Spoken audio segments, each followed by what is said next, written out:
exercise power over neighboring countries. New York Republican Representative Claudia Tenney. The problem is with Joe Biden, as with most career politicians who never have a tough race, is that when you scratch the surface, you get more surface and you don't get depth, credibility, and clarity, which is what our allies and what America needs. Ukrainian ambassador to the U.S., Oksana Markarova, had this to say about the president's remark. We heard President Biden loud and clear that U.S. is and will be with Ukraine in this fight. We clearly understand in Ukraine that anyone who's a war criminal, who attacked neighboring country, who's doing all these atrocities together with all the Russians that are involved, definitely cannot stay in power in a civilized world. Markarova on NBC's Meet the Press. President Biden is now back in Washington after his trip to Europe. President Biden spent 3 days in Europe. During that trip, met with European leaders to coordinate the massive sanctions campaign against the Russian regime. President Biden also met with Ukrainian refugees in Europe. They're called Putin a butcher. The United States also announced it's going to provide Europe with more natural gas. European nations are heavily dependent on Russian oil and gas, though it would take years of help to actually get Europe off Russian energy. Fox's Rich Edson at the White House. A bit of relief at the pump. The Lumbergh survey reports the average price of a gallon of regular grade gasoline dropped 6 cents over the past 2 weeks to $4.37 a gallon. That follows 9 straight weeks of price hikes. America is listening to Fox News.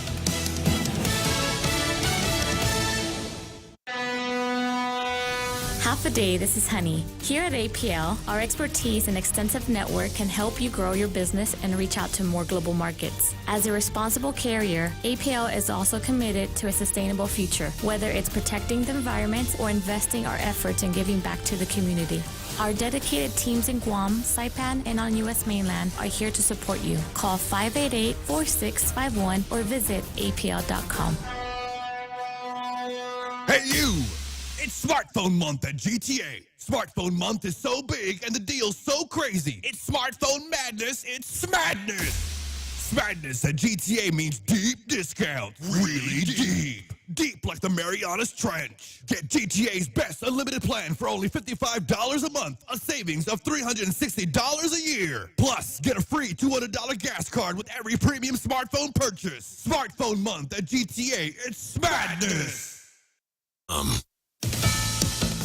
A former U.S. ambassador to NATO says Russian President Vladimir Putin underestimated the alliance's unity. Former NATO ambassador Kurt Volker says Russian leaders underestimated Ukraine's armed forces and the resolve of Western nations to slap sanctions on the Kremlin. I don't think that he thought that the Germans or others would go along with banning Russian banks from the SWIFT transfer system, stopping Nord Stream 2. Volker, who was a special envoy to Ukraine during the Trump administration, also advocates for a NATO-led no-fly zone. But just from a humanitarian point of view, there was a reason to try to create some top cover for them, some safe passage. President Biden and other world leaders have rejected a no-fly zone, arguing it would put Western forces in conflict with Russia and escalate hostilities.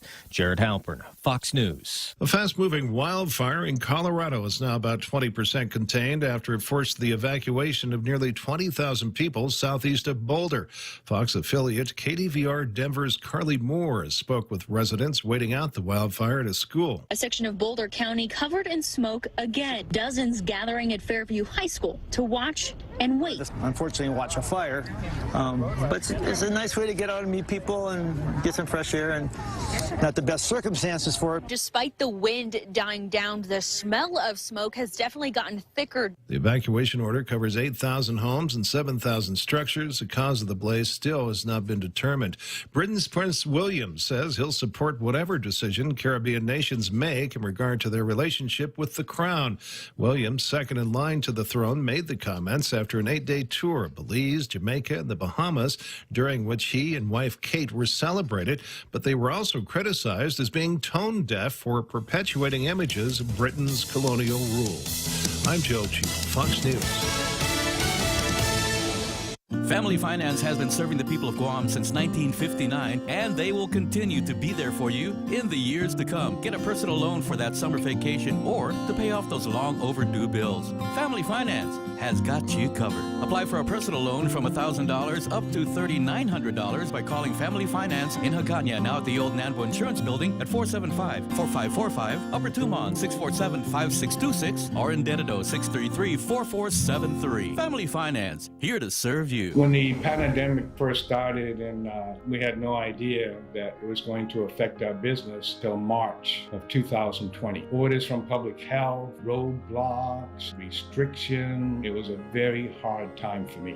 What really has saved my business is the SBA and the PPP program. I felt keeping the employees was so important because I had faith that my government would help me later, the federal government. We applied and we received 2 PPP loans equaling up to $425,000. That money saved me because it's been 2 years. I think 80 or 90% of the restaurants have closed. The only reason I'm here because of my devoted clientele and the federal government. Thank you for helping save jobs with federal funds. Thank you to the federal government for all the federal ARP money. Thank you for the federal funds. This ad was paid for with official funds from the office of Congressman Michael F.Q. San Nicolas. Half a day and good morning, Guam. It's 6:06 on Monday, March 28. I'm Donna DeJesus with a look at your local news on the point. Police are searching for a suspect involved in a robbery at Blueberry Mart. On Friday afternoon, a woman saw the man arrive in a black sedan with unreadable license plates. She locked the front door when she saw the man approach with a bat. The suspect smashed the glass door and demanded money from the register. He left after the victim complied. He is described to be 5'7" with black hair and weighs between 120 and 140 pounds.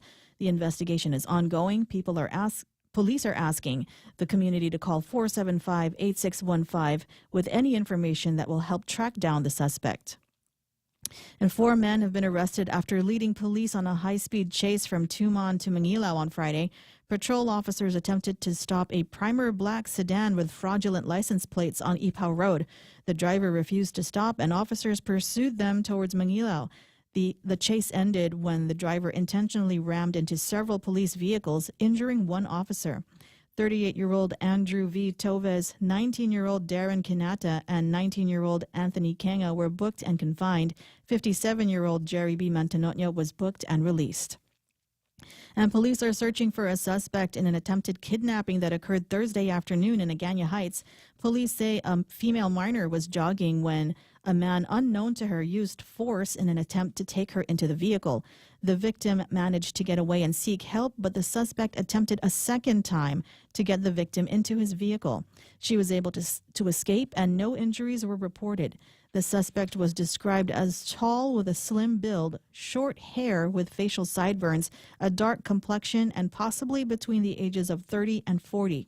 Witnesses saw the suspect in a white, older model 4-door 4x2 Toyota pickup with tinted windows, a rusty chrome bumper, and slightly rusty body. Anyone with information is asked to call GPD at 475-8615. We'll have more news after this.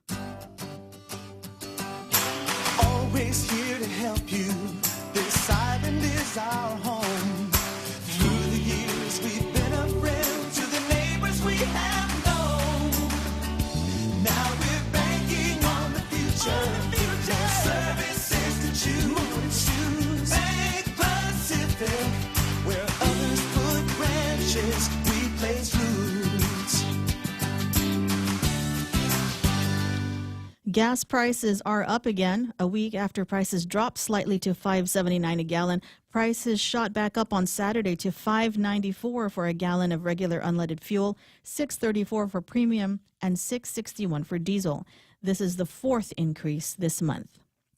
And more tax refunds are on the way. The Department of Rev and Tax announced that refunds for error-free tax returns filed by February 10 have been mailed or deposited by DOA. A release states that a total of $8.3 million for about 2,500 residents will receive this round of refunds. Officials say anyone receiving a payment by direct deposit will see a zero transaction in their bank account prior to receiving their refunds. Electronic deposits may take a couple of weeks.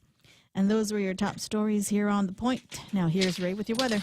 I may surprise you by actually starting off with the weather here. There's a very, very strong possibility. There's a bunch of stuff that I've been reviewing, researching while the news was playing in the background. And I'll regale you with all of those in just a little bit. But first, here it is. Mostly sunny skies here. Daytime highs around 88 degrees. Let me get the weather map up here, and so you can get an idea of how freakish that rainstorm in the morning area was. Because, frankly, there's nothing out there. I'm looking at the satellite map right now, and things fairly clear in this part of the hood. Daytime highs today should be about 88 hot degrees. East winds 13 to 20 miles an hour. Gusting as high as 23. You'll appreciate the gust because the heat index is going to be up around 90 degrees. Mostly cloudy tonight. Overnight lows 77. Partly sunny in the forecast tomorrow. Perhaps some scattered showers and clouds moving in. Highs near 87 degrees. Winds again up to about from the east up to 18 miles an hour. Gusting as high as 22. And that's whipping around the flames. Did you see? I've got videos of some, was it yesterday morning? Yeah, I think it was yesterday. Some terrific grass fires taking place down south. Oh no! I mean, on either side of the street. I think they were going that way. But I've got some video of that. I'll play for you in just a little bit. And a picture my daughter sent me. She couldn't make out what exactly that light was. I'll put it up on the screen so you can see what this is. She sends me this, and there's a nice view, sweetheart. And so off in the horizon. Let me zoom in on that a little bit more. There's this crazy orange hue to the sky, and it's not from the sunset. The sunset last night was kind of weak. So what exactly is this light? James Howard, of course, is saying, well, you heard the Space Force guys were here in town. That's right.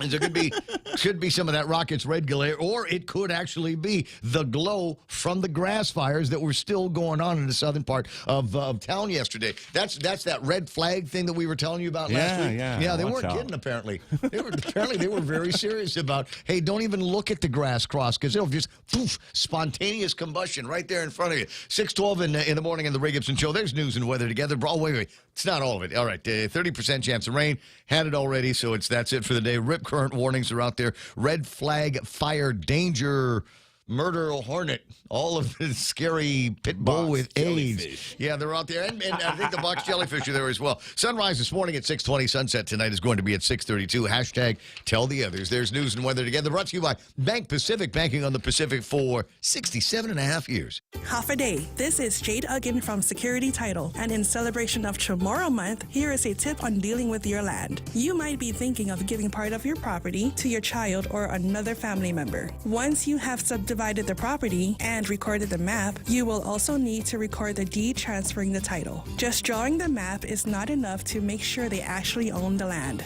Protehi I Tanonmu. When it comes to your family land, call the professionals at Security Title. We are here to help. Half a day. This is Governor Lou Leon Guerrero. Gas prices continue to rise and we are here to help. We have revised Programan Salapi to provide a $300 direct cash assistance payment to most households. We heard your struggle and we hope this relief will help during these difficult times. Applications will be accepted starting Tuesday, March 15, 2022. For more information, visit doa.guam.gov. This ad is paid for by the Office of the Governor using government funds. And I used my government funds to go and get myself some chow over at Wendy's. Got a great breakfast item for you. Brand new kind of breakfast item that they're bringing into the market. It's the one with the hot honey chicken. Have you heard about this? They take a all-white meat breakfast chicken fillet. They drizzle it with a hot honey sauce and serve on a warm, fluffy buttermilk breakfast. Choose wisely. Choose Wendy's. New hot honey chicken biscuit for breakfast only at Wendy's. We got you. Ray Gibson Show also brought to you by APL, American President Lines, a global presence with a local home. The Ray Gibson Show. Morning talk that matters. Call now, 888-TALK. That's 888-8255.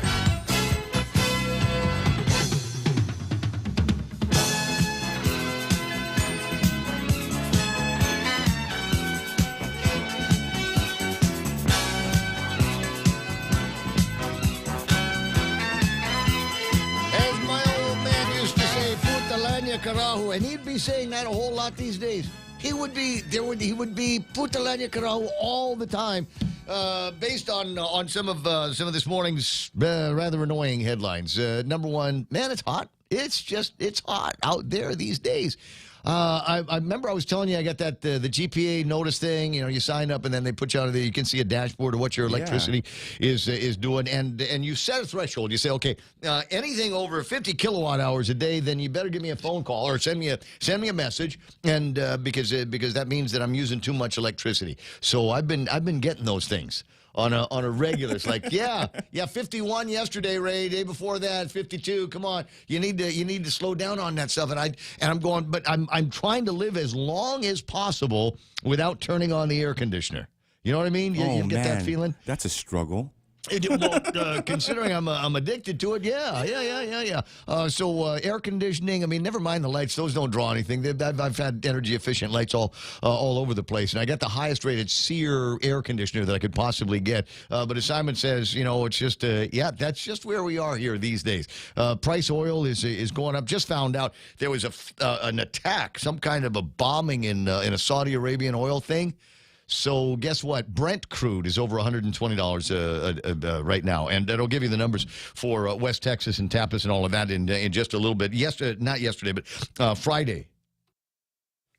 All the days seem to feel the same, but I'm sorry, I had to breathe in through my nose. I didn't want it to sound like a snort there. So, but Friday, we were talking about Tapas trading at $120.63. Jerry Roberts made the pronunciation. He says, well, it's up. And it's Friday. We'll see what happens. And by late Friday night, by late Friday Eve, I went to a friend's house for a little party, a little gathering, a little get together, and we were celebrating gasoline prices being as low as they were. But that's what we were celebrating. Friday night, to party, man. Looking at the price at the gas station thing, and outside of that kind of made it with their own car. The emotional tussle that seemed to be going on over at 76 Circle K. There was also conversation about look at us. We live in these interesting times. Look at how low the price of gas is now. And by the time I got home that night, that same 76 Circle K sign that I passed earlier had a new price on it, $5.93 a gallon. How's the quote, though? Oh, what's that? How's the quote? Are they hurting as much as we are, Ray? Hey, you guys over at 76 Circle K, I'll do a week's worth of free ads for you if you get if the phrase this week is Putalanya Karau. There you go. That's the phrase that pays. Love to see that. There's plenty other of that kind of PLC. We'll shorten that up to PLC Putalanya Karau. There's plenty more of that going on. Like I said, we get the fires that are raging out of control down there. Got a little bit of video. Can't vouch for the audio on this. We'll just play the video so that if you're watching on the YouTubes or the Facebook Lives, you can see this. Now, it's a longish video because the driver starts in and you can start to see the smoke billowing from the sides. Careful now, the car's going sideways. I don't know what's going on. Okay, hey. It's a rollover. It's like Mario Brothers. This is so great. And then you can actually make out the flames and the dark smoke that's coming out of there. And eventually there's a fire truck kind of in the middle of the road. I don't know if the fire truck's actually doing anything because there's not much that you can do other than watch it burn. Let it go. Yeah, we got there in time to save the dirt. How about that? There's the fire truck, and you make your way down south. And the poor residents of the South, I'm sure, have been dealing with this over the last couple of days. And that was, I want to say, Saturday or yesterday morning. But absolutely crazy what's going on out there. Not much to be done, as I say, once that starts getting going, unless you had some kind of a fire break or whatever. You just got to watch your stuff here. And they do attribute these kinds of things to poachers that are out there. I don't know that any of it's nature. I didn't see any lightning strikes in the Central Islands of Guam. And there was a story in the Daily Post last week. Henry Simpson talking about the fires over at his side, over in the old Calvo compound area on Cross Island Road. Because the regular Calvo is up in Mighty. Yeah, they can put that thing. Yeah. Some people call it the old APRA. Old APRA. That side. I don't know. But anyway, so he was talking about there was a guy that was burning trash. Okay, wasn't me. It's not you, right? Just say it. I'm amassing cardboard in my house, waiting for an opportunity when it's not fire danger rating, yellow, red alert or anything like that. But this guy is apparently, and the fire department came and put the fire out, and he says, "Okay, I won't do that anymore." Until you leave. And they left, and he started the fire, and then that's the one that caused it to go and burn down most of the mountain. So careful with all of that out there. 6:19 in the morning. Welcome to the program. Excuse the mess. It is the Ray Gibson Show on 93.3 The Point. My name is Ray Gibson. Thrilled, as usual, to be here with you on it. You say it was Monday? That's right, all I'm day, going to Ray. slap that mouth. I'll just slap that mouth. That's bad. Don't use that word around me. All right, well, whatever day of the week it is where everybody's supposed to be going back to work or doing that stuff. Real Jill. And gets the phone when you call. I'll get it, Ray. I'll get it. I got it, man. 888-8255, 888-TA, okay. No, sometimes they're for you because your supplier, your man. I don't want to talk to them, man. Anyway, you can 797-8255. That's the meme machine number, and I got a bunch of stuff on the memes that I'd like to show for you a little bit later on. Stuff that I've found over the weekend, and stuff that I'm sure that you're thinking about as well. So it's 797-8255. It's basically WhatsApp. It's really WhatsApp, and it's a way for you to send me pictures and funny videos and memes and audio if you got it. If it's clean, please try to make it clean. So we got Donna, who's still in a studio doing news. Hi, good morning. One more week. Welcome back, Donna. But this is gonna be a tricky week for Donna. Now this is truly impressive. So you come in here morning crack of 5 o'clock and begin putting the newscast together, or Wordle or Amazon or whatever it is that you do. I don't know. I'm in my office, and then you're doing news here until about 8-ish, 8:30, 8:49-ish. Yeah. And then, so today, though, you're going to go from here, break, and then go to Boss 104, right? Yeah, for this week. For this week, because Daryl's gone. Right. So Albert's taking his show. Right. So I'm going to take Albert's show in the afternoon. Do you get to play your own songs? Yeah, you get to pick your own music. Ask all those DJ questions. So, how do you make money in a radio station? And here I am, 60 years. I don't know how, but we're here. All right, so that's what's going to be your quest this week, and then next week. And next week I'm doing Daryl's. Okay, and then the Mana should be back here on whatever next week is. Yeah. Okay. Did I give you the dates? Yes. Did I seem confident when I gave you the dates? The second time. Be coming back? Okay, We never know when people are going to return here, Ray. I don't know. We just never know, man. One of those things. 6:22 in the morning. I don't know. I'm just barely around anymore these days after the show. It's what do we need to get the show started? Let me take care of this piece of programming infrastructure of the Ray Gibson Show. Sometimes you want to go where everybody knows your name, and they're always glad you came. You want to be where you can see our troubles are all the same. You want to be where everybody knows your name. You want to go where people know people are all the same. You want to go where everybody knows your name. 6:22 in the morning, and let's talk about these stars over here. Let me see. I got Rico B, big man Rico B at number 1. Nick Trelaski.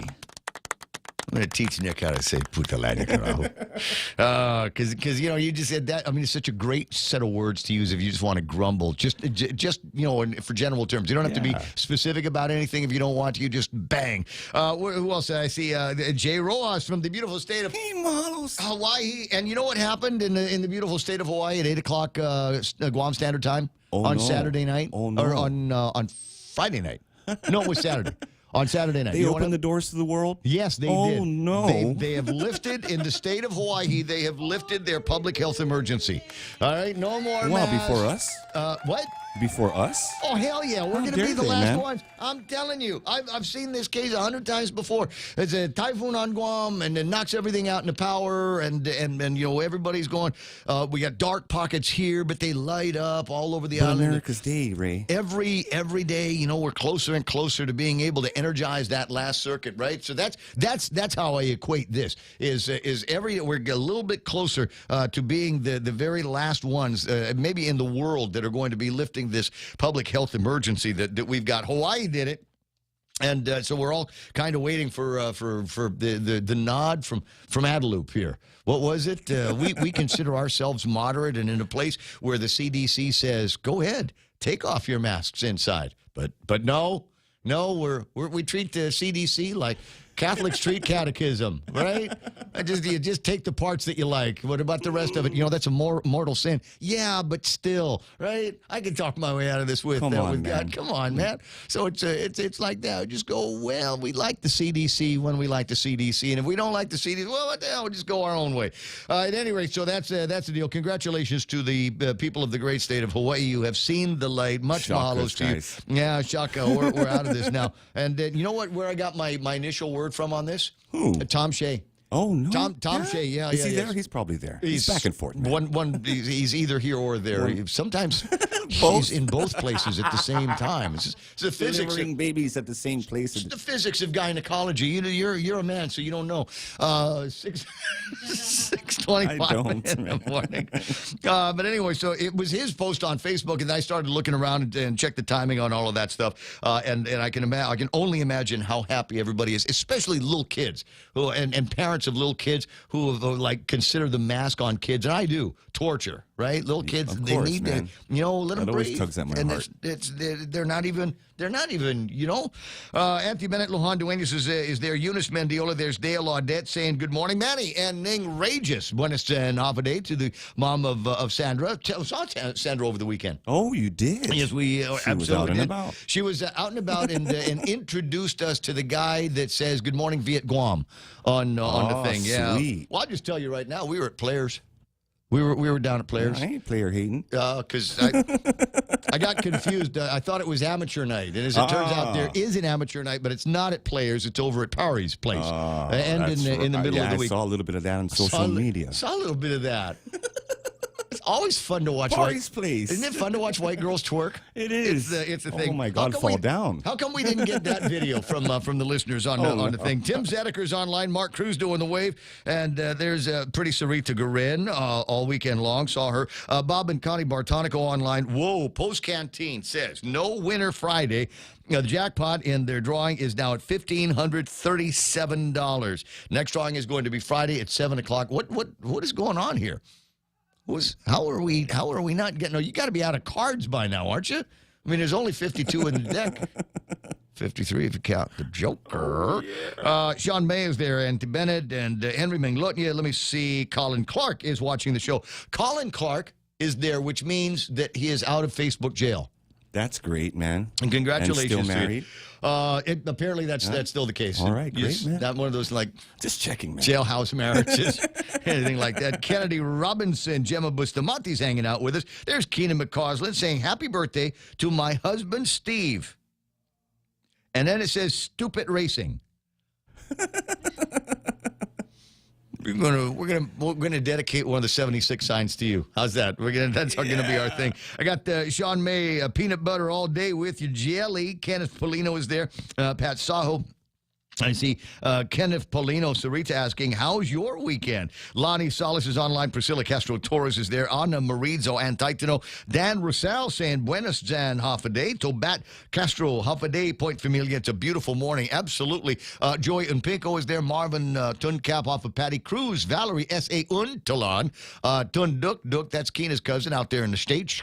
Scott Armstrong is watching the program. Ken Leon Guerrero. The Red Queen minions have forgotten the pay raise lessons of the past. Bad optics for our new taxpayer reality. Or, hey, Ken, you misspelled good morning. How's that? Just got to jump right into it. It's okay. Rico says, hashtag idiot Biden to Ukraine. Putin bad. Hashtag senile Joe leaves Ukraine. I didn't mean that. Putin is so bad. Doesn't that what it looks like? One of the stories in Fox News, he says that Putin cannot remain in power, and Putin's like, yeah, whatever, man. And then the White House seems to be walking that statement back. I'm sorry, what our president, the leader of the free world, meant to say. Donna Mila Martinez, Margaret Estacchio is there. Hey, Dennis Benzer, Rudy Rodolfo, the original Burger King, online here this morning. It's an honor to serve your majesty. Dennis Benzer, do we have to Monday? It's part of the adulting thing. You don't really have to. You just kind of go through the motions here. John Ray Titano. Sarita pointing out, the first quarter of the year is almost done. You realize that we're just a few days away from, number one, April Fools, and a few days after that, a couple of weeks after that, we all have to go and do that tax return thing.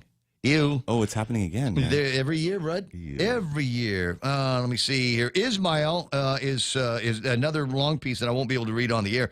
But a thing about Kolomoisky tied to Hunter Biden and Zelensky via proxies. He owns some of the best real estate in America. He has created a personal army paid for by Zelensky movie company, Zelensky presidential campaign, and 10%.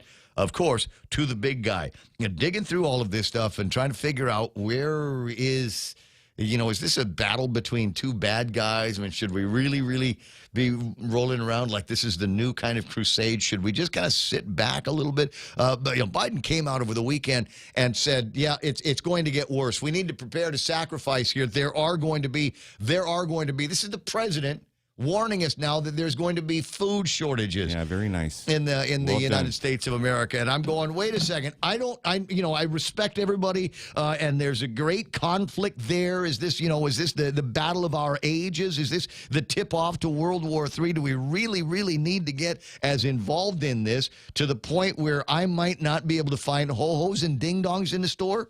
Is this one of those things where I should savor every bite of every steak, every piece of Kentucky Fried Chicken, every one of these Burger King and Wendy's and whatever, and every Subway, because it might be gone tomorrow. It might be one of those things where they just, sorry, got to close the drive-thru. Why? No meat. We have no meat here. What do you got? We have boxed jellyfish. That's all we got here. We got what we sent Bui out to see what he could catch in the ocean, and this is what he came back with. So yeah, we'll go ahead and fry this up and stick it between a couple of pieces of bread. What's with this book and release BS? Says Donna Mila. Do you want me really this early to launch into, problems that we've got with the criminal justice system, lack of prosecutors, lack of attention being paid to that? But hey, we're in all these class action suits all across the country. We're bringing in tens of dollars with some of these awards that we're getting. Sambini says, good morning, save gas, run. Like Ray last Saturday morning at Teason.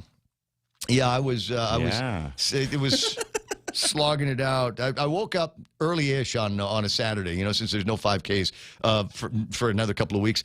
And I thought, all right, I'm just going to go out to Teason, still cool enough outside, get into that run thing, just, kick out, punch out a 3.5 miler. Yeah. And I did. First mile and a half. I got the alert, man. First mile and a half was great. And then as all of a sudden I turned on whatever that is, Golden Shower Lane or something. Yeah, and Golden Starfish. And all of a sudden, there's that breeze that's in my face the entire time. Absolutely slowed me down. But I'm not going to give up. I want to be 5K ready by April the 9th.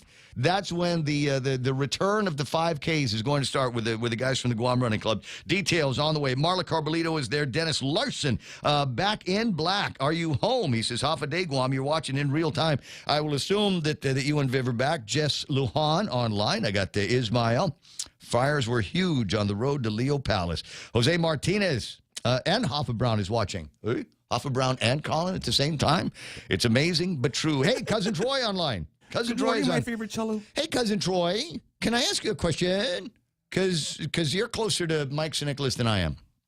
I mean, Mike St. Nicholas and I are buds, but, I don't want to bother him with this, but there was an interesting rumor that popped up Saturday-ish, and all of a sudden I'm getting in my inbox on my WhatsApp pictures of Amanda Shelton. Did you get those? No. I mean, there are pictures of Amanda Shelton and a comment about this is Mike St. Nicholas's running mate. Wow. Are you hearing all that? Are you hearing all that? Yeah. Well, wow. I don't know.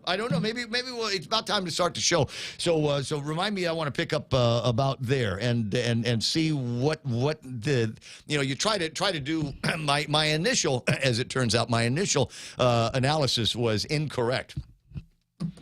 But I've got a couple of different ways that I would attack the Amanda Shelton and Mike St. Nicholas good, bad, pro, con. You want to jump into that in the next couple of minutes? Mystery, yeah. All right, let's do that. 6:34 in the morning in the Ray Gibson Show. Well, remember, that's what the show is about in the basics of it, guys. Repeat after me. The Ray Gibson Show is about 4 hours long. And it's also political gossip and smart-ass comments. That's what this program is about. And it's that time of year, 152 days from the primary election, and it is about time to pick a running mate.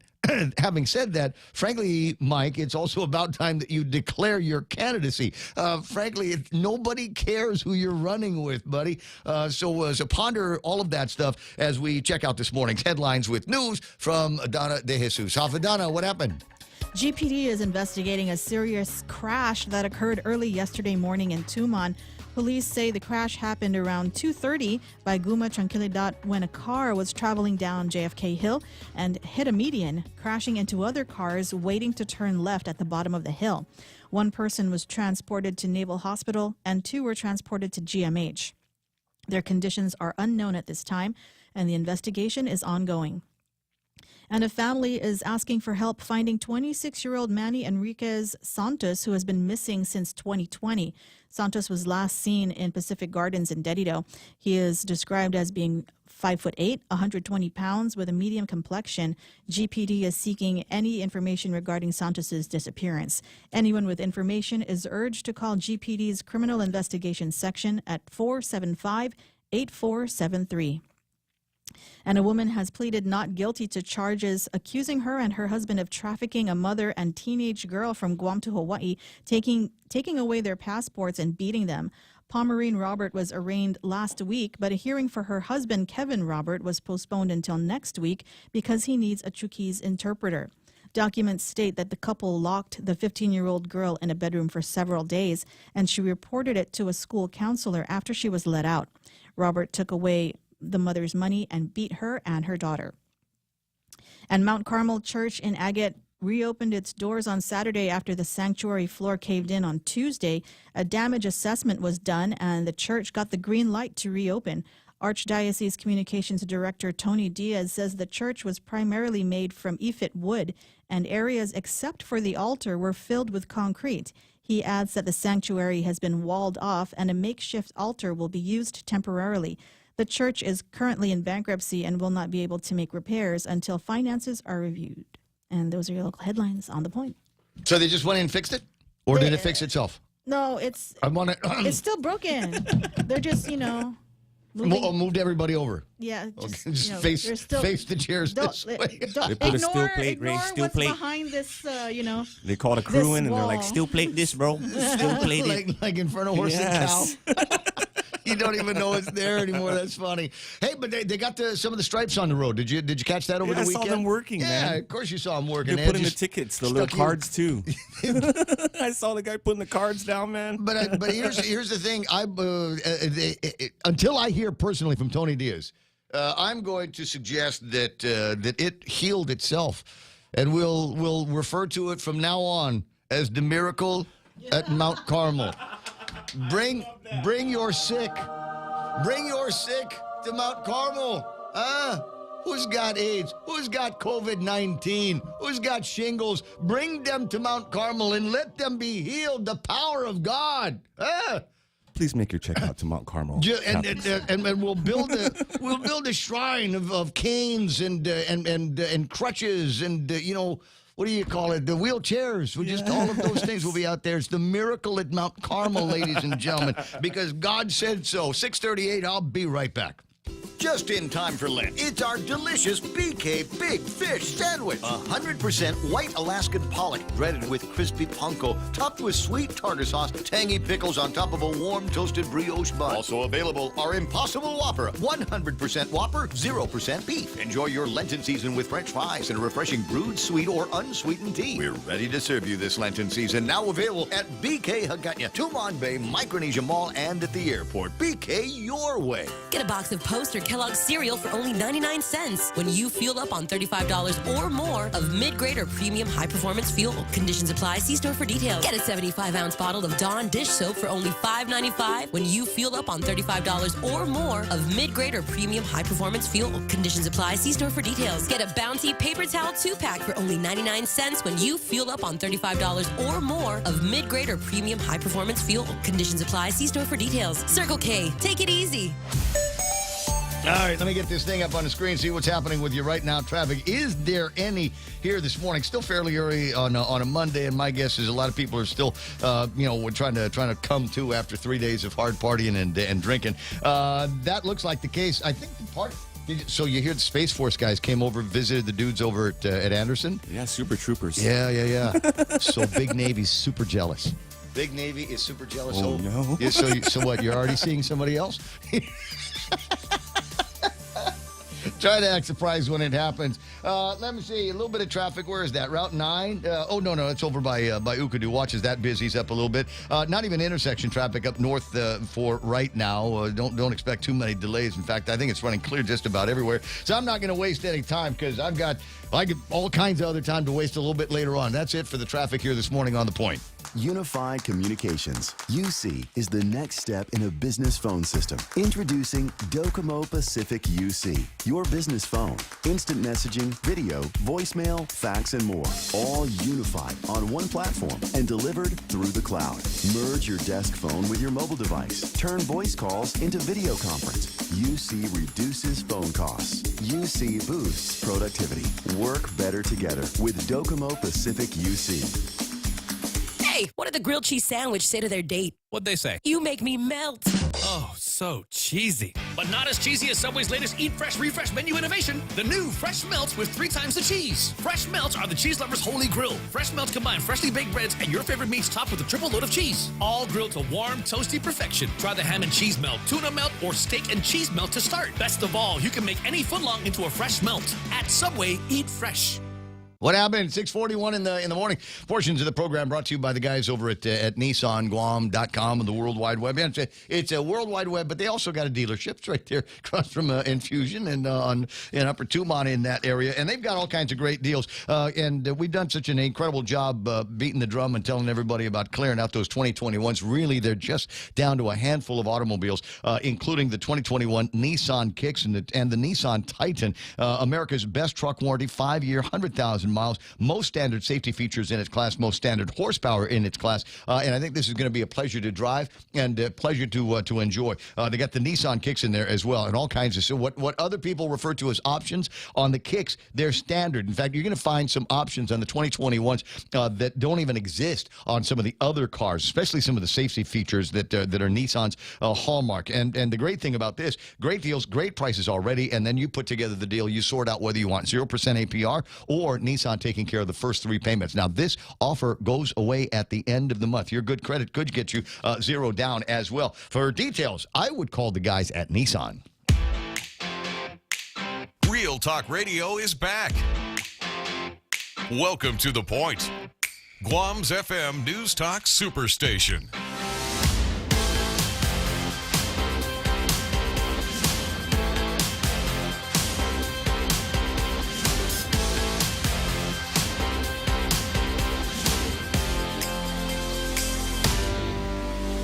Got it.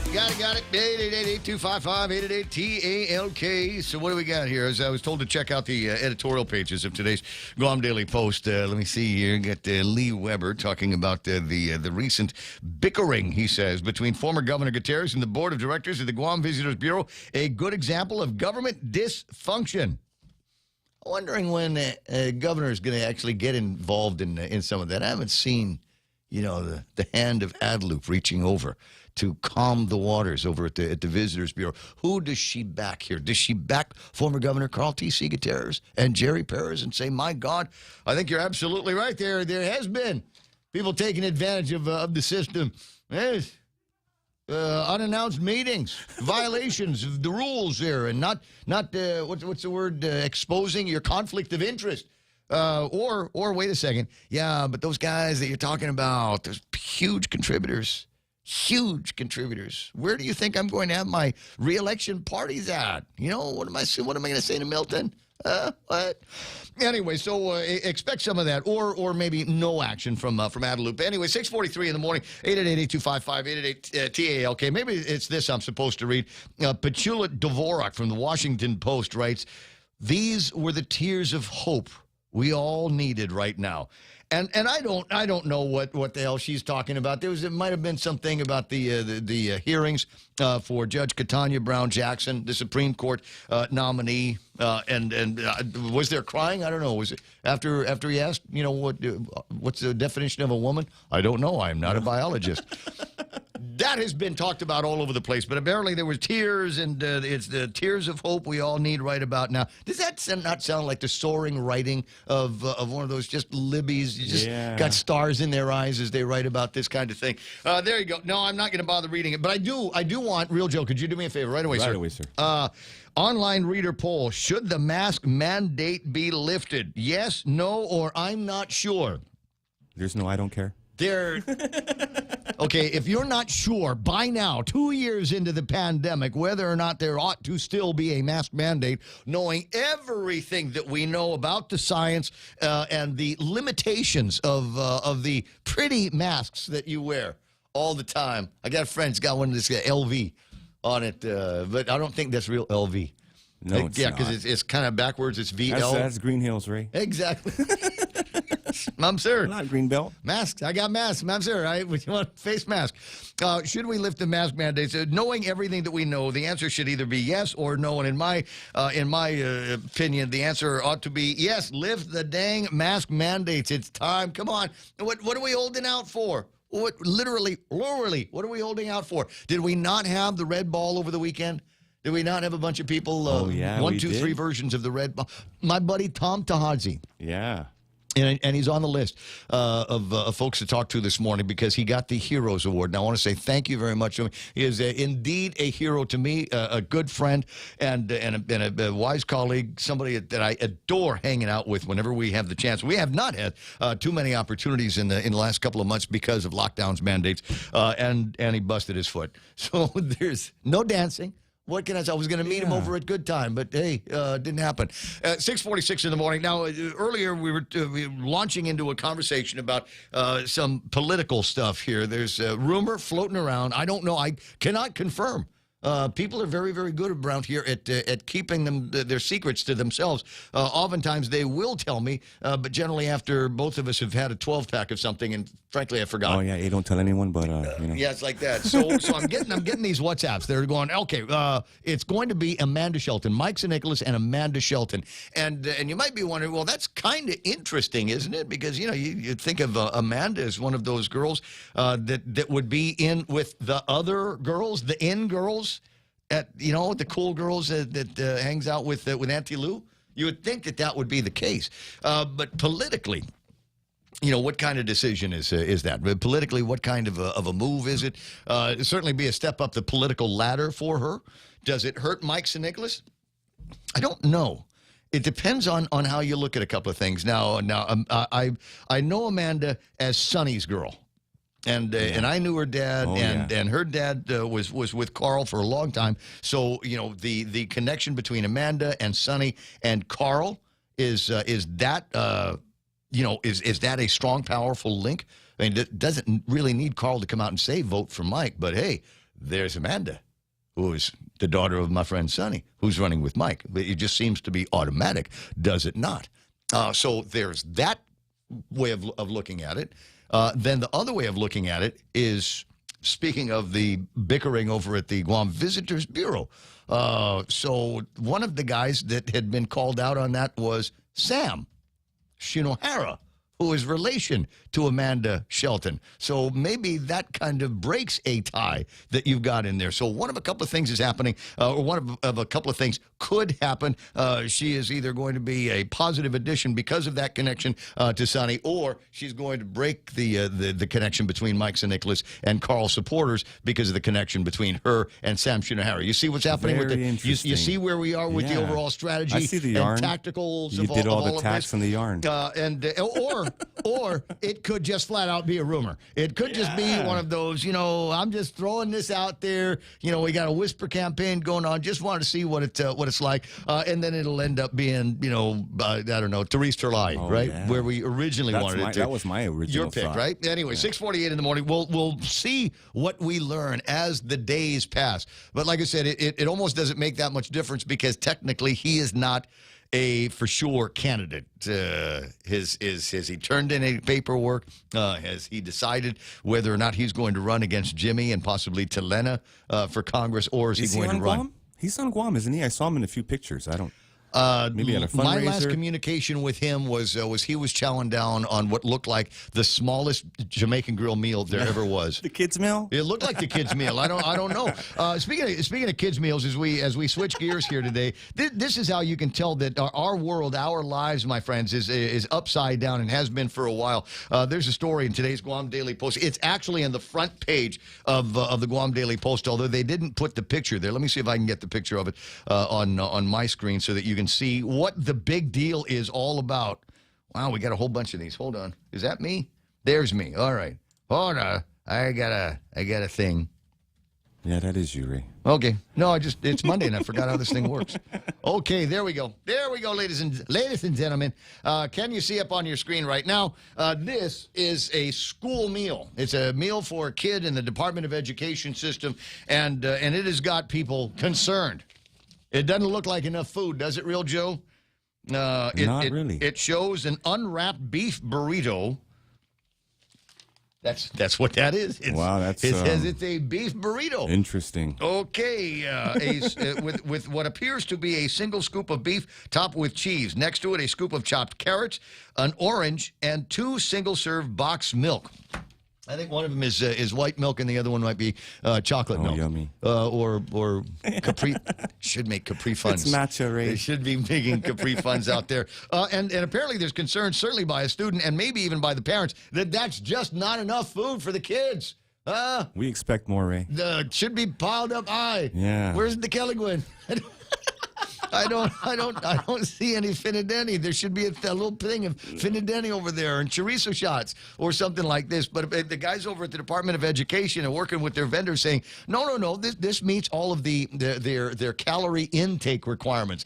See, it's all portioned, man. Yeah, here's the thing: is the school systems are not there to make your kids fat. That's what you're there for. Your job is to make the kids fat. If that doesn't look like, and frankly, if that doesn't look like enough food to you, we spend way too much time over at the Fiesta table.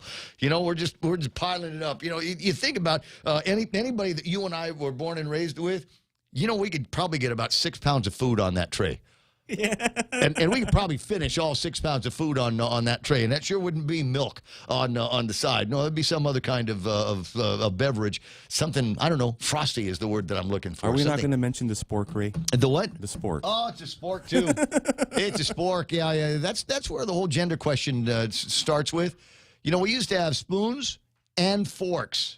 Right, we used to, but now we've got a spoon that's a fork, or a fork that's a spoon. Inclusive. And you know that's the first start of confusing kids about what the world is all about. And they're going to get to be like 6 or 7 years old. They'll make an arbitrary decision and then choose their pronouns. Say it's 6:52 in the morning. But this is a sign of how upside down things have been since COVID-19.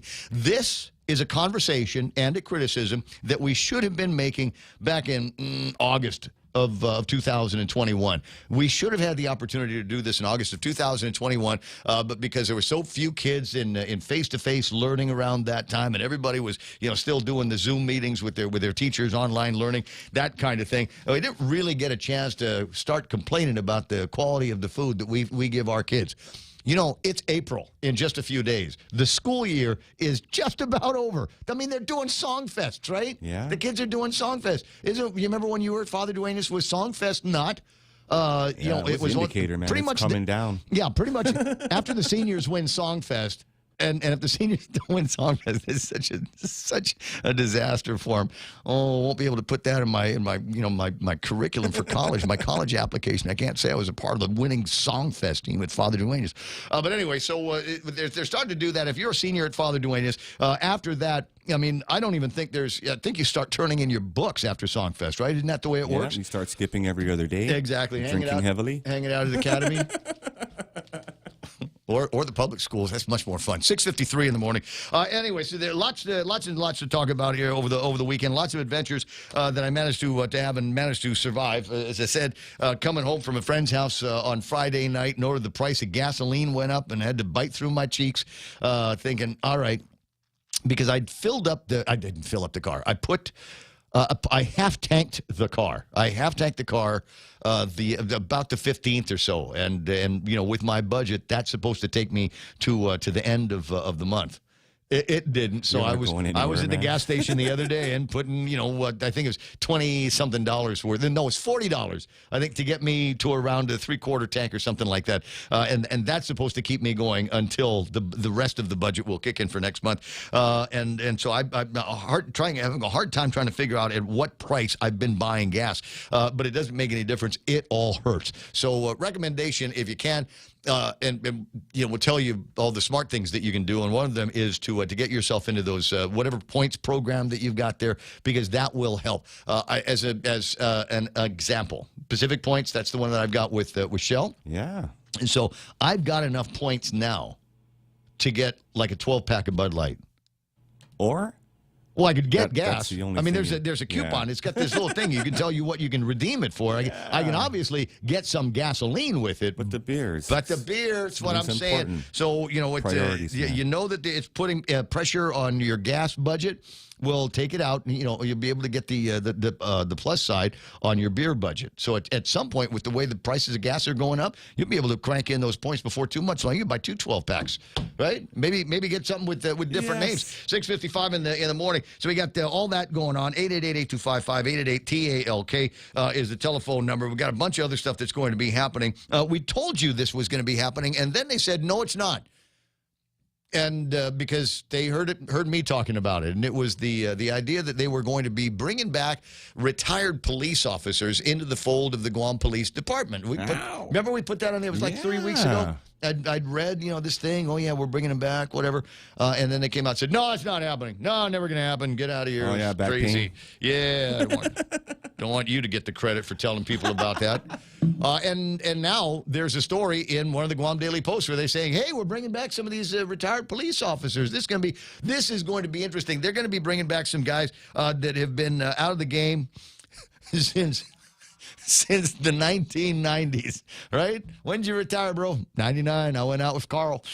So you just go, okay, a lot's changed. You know what? You're not allowed to beat up the prisoners anymore. What? Yeah. What? When did they change that?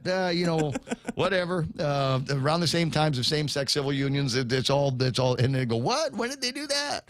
So watch out. There could be some remedial work that you need to do before they let you pin on a badge and strap on a gun and call yourself a lawman. But it could be coming up before too much longer. I don't know exactly where all these guys are going to be going, but it is kind of interesting. Bring back the retirees and get them some additional training, and let's see where all of this goes. Maybe it'll take a bite out of crime that we've got here. Maybe more police officers on the roadways will act as a deterrent. Although I don't know to what degree having additional police officers would deter the guys that were out driving around 2 o'clock in the morning on Sunday morning and found themselves in the midst of an accident. I think everybody saw this on their WhatsApps, and it was one of those things. I had to watch it a couple of times because it occurred to me. Oh my gosh, you don't see that big an accident these days, right? Yeah, it's very rare. Yeah, because gas is expensive. Nobody's supposed to be driving fast. Nothing good happens that late, Ray. Well, that's the other thing. So, Donna, about what time did that accident start? Were they talking about 2:30 in the morning, early Sunday morning, right? Yeah. What's the rule, Real Joe? Nothing good happens after 10. After 10, can you imagine? Yeah. So after 10, it's after midnight, 2 o'clock in the morning, and 4 cars. Now, I'd originally thought maybe there was some kind of racing going on, but as it turns out, the rest of the story is there were cars waiting for the light, and another car came around and encroached into their lane, and it coming was down the hill and then hit a median or something and then crashed into those guys waiting. But didn't it look like all of the cars were smushed together like they were in a row, like they were flanking each other? It does look like it. So is it? I don't know. I don't know. And there wasn't a whole lot by way of information from the police department. In fact, they sent me after I'd asked on the police chat late yesterday afternoon-ish. I'd asked on the chat, well, what do we got? Injuries and arrests or anything like that? When we know that there are injuries because they took people to the hospital after that, but I don't know about any arrests that might have come. There was a statement that was attached to that, and it has since been removed from the police chat. So I don't. Well, you know how they are. over like they don't want to release anything until they have all the information in the world and can put it in biblical form. Message deleted? Yeah, message deleted. Now, you should post something and delete it, Ray. I was going to say, if it was me, I would have deleted the message and then left the group. And that way everybody goes, oh, man, somebody pissed off Ray again. I don't know what's happening. He was just asking a simple question. There's more simple questions that we'll be asking of listeners and friends as the program continues. I got Fox News Live in the next hour of the program. We'll take a look at news with Donna DeJesus. Jerry Roberts is coming in for the Monday Morning Extra Point, and as he accurately predicted, the price of gas went up over the weekend. Tapas trading at $120.63. That number's frozen because it's Monday here and Sunday, wherever it is that they post those numbers. I do have new numbers for West Texas now, $113.90. Brent crude over 120 because of apparently some kind of bombings or explosions in Saudi Arabia. I might touch on that in the next hour. And that Azure Light, to give you an idea of where things could be going for Tapas, Azure Light trading at $124.85 today. Brace, brace, brace. Ask somebody to give you a ride. It's 7 o'clock in the morning. This is KUSG. Again, we are The Point. More peace talks ahead. I'm Joe Shiro, Fox News. Peace talks will be held beginning Monday in Turkey between Ukraine and Russia. That, according to a member of the Ukrainian delegation, who says the agreement to hold talks in person was decided in a video consultation. Ukrainian ambassador to the U.S., Oksana Markarova, on NBC's Meet the Press. All of us should be asking each, what are we prepared to do to stop it? Because if we lose this, it's very important.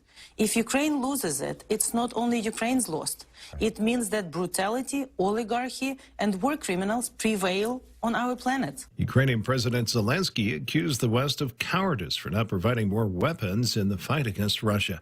The Biden administration expected to release a budget proposal Monday that would include a new 20% tax on the rich. This proposal would impact households worth more than $100 million, so less than 0.01% of Americans. But we are not just talking about taxable income here.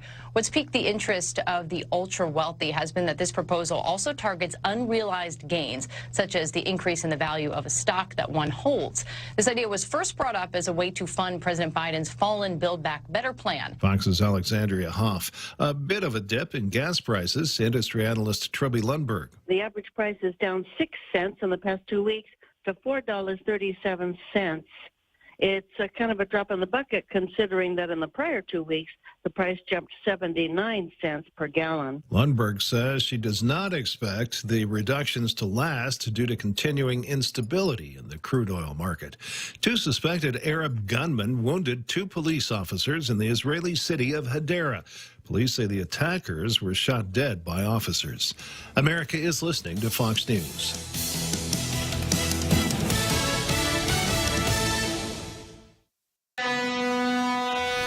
Hafaday, this is Josh here at APL. Our expertise and extensive network can help you grow your business and reach out to more global markets. As a responsible carrier, APL is also committed to a sustainable future, whether it's protecting the environment or investing our efforts in giving back to the community. Our dedicated teams in Guam, Saipan, and on U.S. mainland are here to support you. Call 588-4651 or visit www.apl.com. We're already Pika's best radio station, but we're always looking for ways to be even better. Announcing the point on Alexa. In addition to our FM and HD radio feeds, our incredible app, informative website, Facebook Live, and YouTube Live, you can now tell Alexa to stream The Point. And your smart speaker will start playing whatever we're saying. News and views 24/7 with your 4-word command. Alexa, stream The Point. New York City Mayor Eric Adams is being accused of favoritism by the city's 2 firefighters unions. They want the city to end its COVID-19 vaccine mandate for their members, as it just did for many celebrities. The union's holding a joint news conference Saturday, calling on Adams to rescind the vaccine mandate for city firefighters. The request comes after the mayor lifted the vaccine mandate for pro athletes and some entertainers, a move that will allow unvaccinated net star Kyrie Irving to return to the court on Sunday. Well, many of the city's first responders were forced out of their jobs because of the vaccine mandate, and the unions say that firefighters should be treated at least as well as athletes and celebrities performing in the city. Sue Guzman, Fox News. A driver crashed their vehicle into a homeless encampment in Salem, Oregon early today, killing 4 people and injuring 3 more, including the driver. Police in Salem say 2 people died at the scene and 2 more at a hospital. It's not clear what caused the crash. Mushers who competed in this year's Iditarod are being reprimanded for seeking shelter for their sled dogs. Fox's Matt Napolitano with the story. Millie Porcel, Michelle Phillips, and Riley Deich have been penalized by Iditarod racing officials for taking their dogs inside shelter cabins to ride out a windstorm during the last stretch of this year's run. The fierce winter storm, which ultimately forced 6 mushers to scratch the same day, brought about whiteout conditions, but a race marshal ruling that those dogs that were taken indoors to rest had a competitive advantage over teams that trailed them into Nome. The race marshal noting, however, it was the right thing to do for the animals. However, Porcel was dropped from 14th to 17th in the standings. Phillips dropped from 17th to 18th. As for Deich, he was not demoted, but was fined $1,000. Matt Napolitano, Fox News. Toxicology results show Foo Fighters drummer Taylor Hawkins had at least 10 psychoactive drugs in his system when he died Friday in Colombia. Hawkins was 50 years old. I'm Joe Cheer, Fox News. Unified Communications, UC, is the next step in a business phone system. Introducing Docomo Pacific UC, your business phone. Instant messaging, video, voicemail, fax, and more. All unified on one platform and delivered through the cloud. Merge your desk phone with your mobile device. Turn voice calls into video conference. UC reduces phone costs. UC boosts productivity. Work better together with Docomo Pacific UC.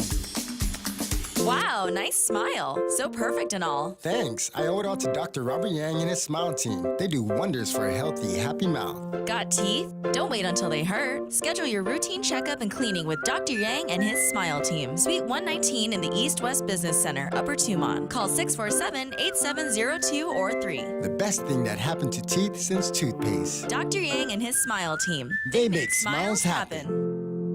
Hey, what did the grilled cheese sandwich say to their date? What'd they say? You make me melt. Oh, so cheesy. But not as cheesy as Subway's latest Eat Fresh, Refresh menu innovation. The new Fresh Melts with 3 times the cheese. Fresh Melts are the cheese lover's holy grail. Fresh Melts combine freshly baked breads and your favorite meats topped with a triple load of cheese. All grilled to warm, toasty perfection. Try the ham and cheese melt, tuna melt, or steak and cheese melt to start. Best of all, you can make any footlong into a fresh melt. At Subway, eat fresh. Half a day at 7:06. I'm Donna DeJesus. Here's a look at your local news on The Point. Police are searching for a suspect involved in a robbery at Blueberry Mart. On Friday afternoon, a woman saw the man arrive in a black sedan with unreadable license plates. She locked the front door when she saw him approach with a bat. The suspect smashed the glass door and demanded money from the register. He left after the victim complied. He is described to be 5'7" with black hair and weighs between 120 and 140 pounds. The investigation is ongoing. Police are asking the community to call 475-8615 with any information that will help track down the suspect. And the Archdiocese says they are closer to presenting a joint plan with the survivors of clergy sexual assault in time for an April 8 status hearing. The parties are going through mediation to try to settle the claims and submit a joint plan instead of pursuing separate ones. Nearly 300 abuse survivors would get compensated, and the Archdiocese would get out of bankruptcy without closing Catholic parishes, schools, or other ministries. And a maintenance vendor is asking the Department of Education to pay up. JJ Global Services says GDOE owes the company $70,000 for the school grass cutting services. GDOE Acting Deputy Superintendent of Finance and Administrative Services, Frank Cooper Nurse, says they are currently working on processing $13,000 in addition to the $70K still outstanding. He says the department is in the process of going through the supporting documentation and the appropriate sign-offs at the school level for the remaining balance. JJ Global signed a $287,000 contract with GDOE last June for maintenance services. The contract ends in September.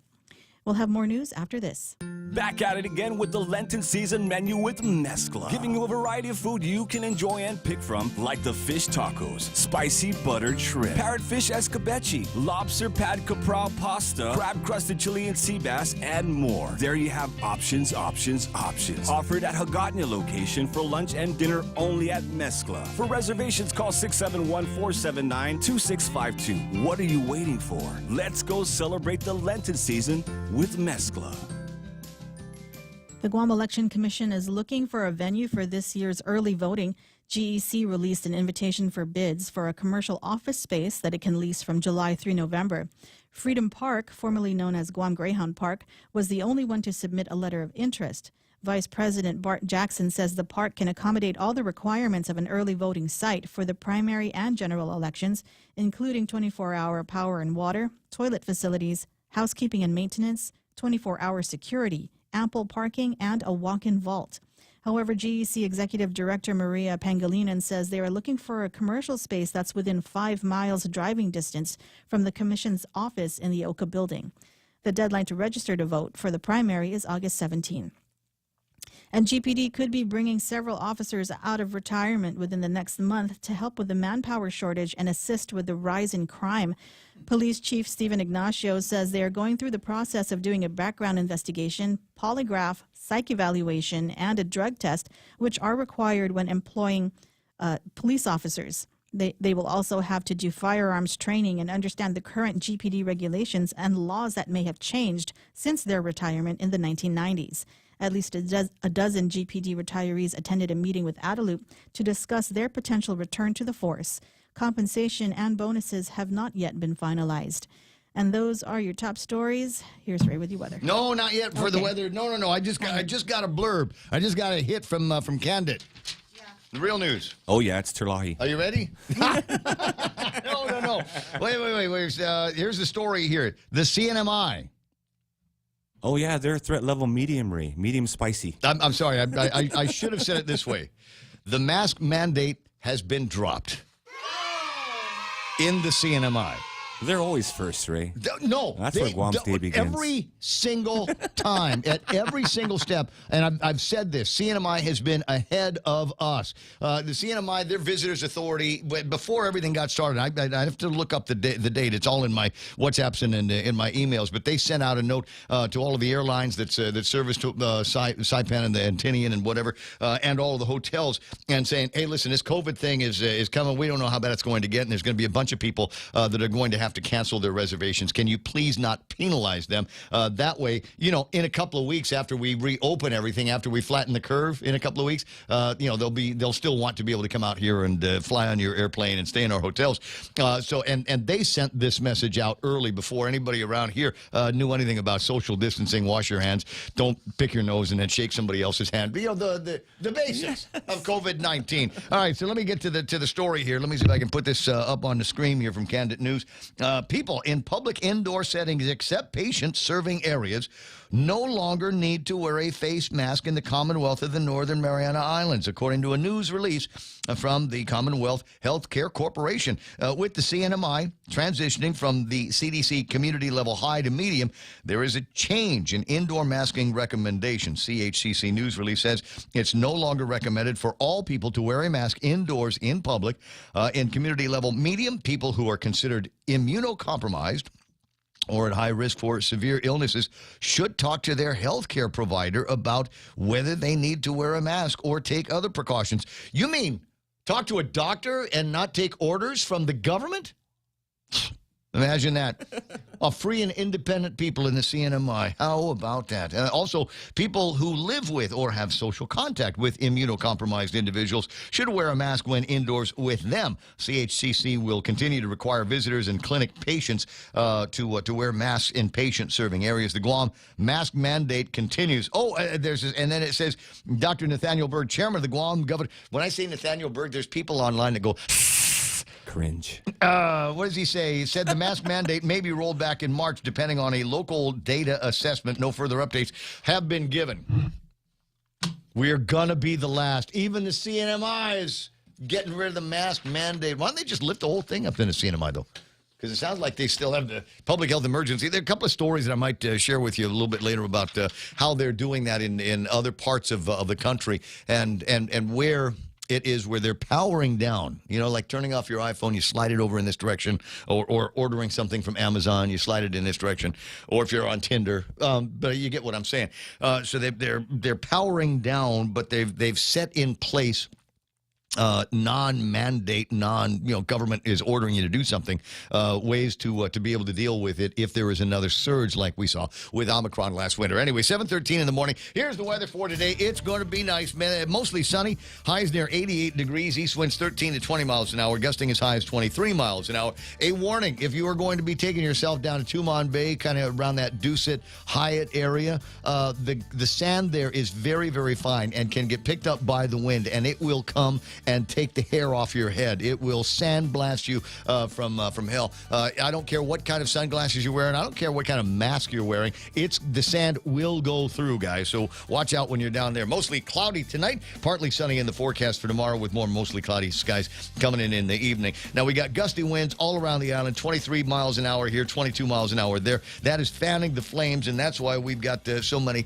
middle of town fires that are raging all over the place. Cross Island Road had some down in Telefofo, leaning into the Malolo area, also having some of those yesterday. And it's going to be like that for a couple more days, I'm sure. Red flag, fire danger. There's a rip current warning as well. Sunset tonight at 6:32.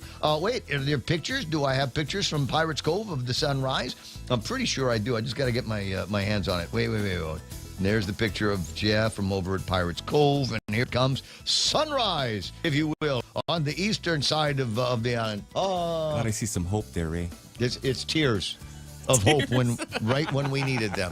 7:15 in the morning. There's news and weather together. This is The Point. Attention! Lolita Kamet is now with Hoffaday Realty. She'll always be that hardworking and passionate real estate professional who is committed to helping you make a difference in your life and helping you achieve the American dream of home ownership. She also specializes in commercial leasing, land sales, local residential sales leasing, military and corporate relocation. So for all your real estate needs, call Lolita Kamet now with Hoffaday Realty at 688-6743. That's 688-6743.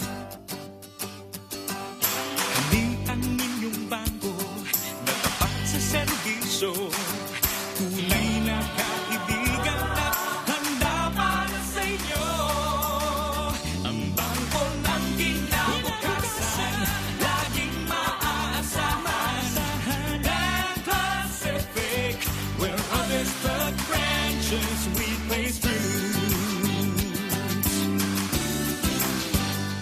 Okay, gotcha. 7:16 in the morning. I was just looking at some Wall Street stuff before we get into that. But portions of the program. Wait. It's still on the screen? Do I have the Pirates Cove thing? Now, you look carefully in this, and there's a guy walking up and down the, every once in a while we'll see a guy walking up and down Pirates Cove in these pictures. And Jeff says, you know who that is, Ray? Who's that? I say, I can't tell because it's far away from the picture. Who is it? Yes. Is it Abraham Lincoln? Is it the abominable snowman? I don't know. Who could it be? He says, no, it's Joe Pruski.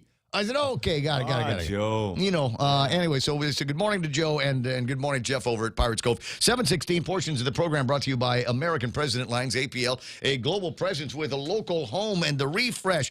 Eat Fresh Refresh continues over at your favorite Subway location where they've got incredible fresh melts. We talked about this. There's a variety of sandwiches. You got great bread that goes on this, all your favorite meats, then a triple load of cheese, and then they put it into this toaster, and it toasts really, really fast, because they're using space-age technology over at Subway. The guys in the Space Force don't even have one of these, but Subway, they got it. We'll make it toasted, we'll make it gooey and perfect. Ham and cheese melt, tuna melt, steak and cheese melt. Now, best of all, you can make any footlong, BMT footlong into a fresh melt. No problem, Mr. Gibson. Coming up right away at Subway. Eat fresh. News to fill your mind. Talk to get it out. The Ray Gibson Show. Call now, 888-8255.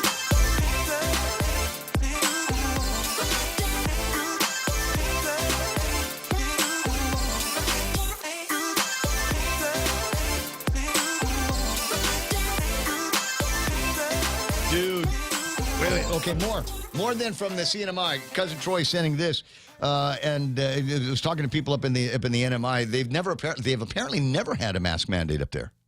They've apparently never had an indoor mask mandate. Exactly. Businesses could do it on their own, or the hospitals and medical facilities or whatever could do it on their own, but apparently there was never a mask mandate that was in place there. We, following CDC and CHCC guidelines, enforced it on their own. The business establishments did. Hospitals like ours were required and still required. We decided to follow CDC community-level guidelines earlier because, like CNMI, we always considered the overall health system when implementing protocols. The community-level algorithm did that, so when we reached medium, we followed that too. So when, which does state that indoor masking is up to personal preference and an individual risk level if they're immunocompromised, for example. And that is from Dr. Esther Munya, CEO of the CHCC. Oh, the CHCC. And sometimes you go, well, what is the material difference apparently between the CNMI and the territory of Guam? And apparently in the CNMI, they trust the individual there more to make decisions that make sense for them as opposed to mandating every little thing. So the mask mandate in the NMI, at least in terms of the CHCC, has been lifted into the degree that businesses were requiring masks before you go in the store or go in for breakfast or go in for a cold beer. They may continue if they want, or they can let it go. There are some places, I got a note from Mana here this morning, says, haven't worn a mask in 3 weeks. And everywhere that she has been on this grand adventure trip of hers, listen to the news, watch the news on television, they don't report about COVID. There's no more stories about no more numbers about how many people got sick, no more numbers about how many people are dead or how many people are in the hospital, and anything. None of that obsessive stuff that seems to be floating around. So we aren't going to do it anymore either? Wouldn't that be nice? What? You're talking to me like I'm in charge of government science. No, news. Oh, news. Oh, news. Do we need to report numbers anymore? I don't think we do. You want to do it? You don't have to do it if you don't want to. Look, I personally don't care one way or the other. I look at the numbers the same way I read the weather report and look at my horoscope. It's just one of those things that you just kind of look at. Oh, yeah, there's that. But just commit to not doing the numbers anymore. It's very simple. That's fine. Okay. Donna, you don't have to do the numbers anymore if you don't want to. You'll find there's 50 other things that we can kill. Ordered. 26 minutes with. 7:20 in the morning, Jerry Roberts. Clearly. How hard was that? Well, you're in management. It's all right. It was easy to do. Jerry Roberts in the studio. We'll take a quick look at what. Am I done with it? Do I need to go into a thing? The liner or the guy with the deep voice? You're ready to rock and roll. We just straight into it? Let's Okay. do this. I got you. All right, let's take a look at what's happening in the markets here. It looks like Friday, mixed day in the markets. S&P 500 only gained about 22 points, closing at 45.43. NASDAQ off by about 22 points, closing at 14,169. That Okta is holding them down. They're in the bottom five again. Dow Jones Industrial Average 153 points into the green. So, yeah, it's green, but it ain't worth writing home about. Barely even, not even a percent, not even a half a percent worth of gain for the market. 34,861. FTSE is up by 15. Nikkei up by 39. I got Hang Seng down by 541 points. I'm sorry, that was Hang Seng. The Shanghai index off by 38 points, and the DAX is up by 31 or so, almost 32 points. Big winners on the NASDAQ: Dexcom, Exelon, Intuitive, Fiserv, and Kraft Heinz. Kraft Heinz.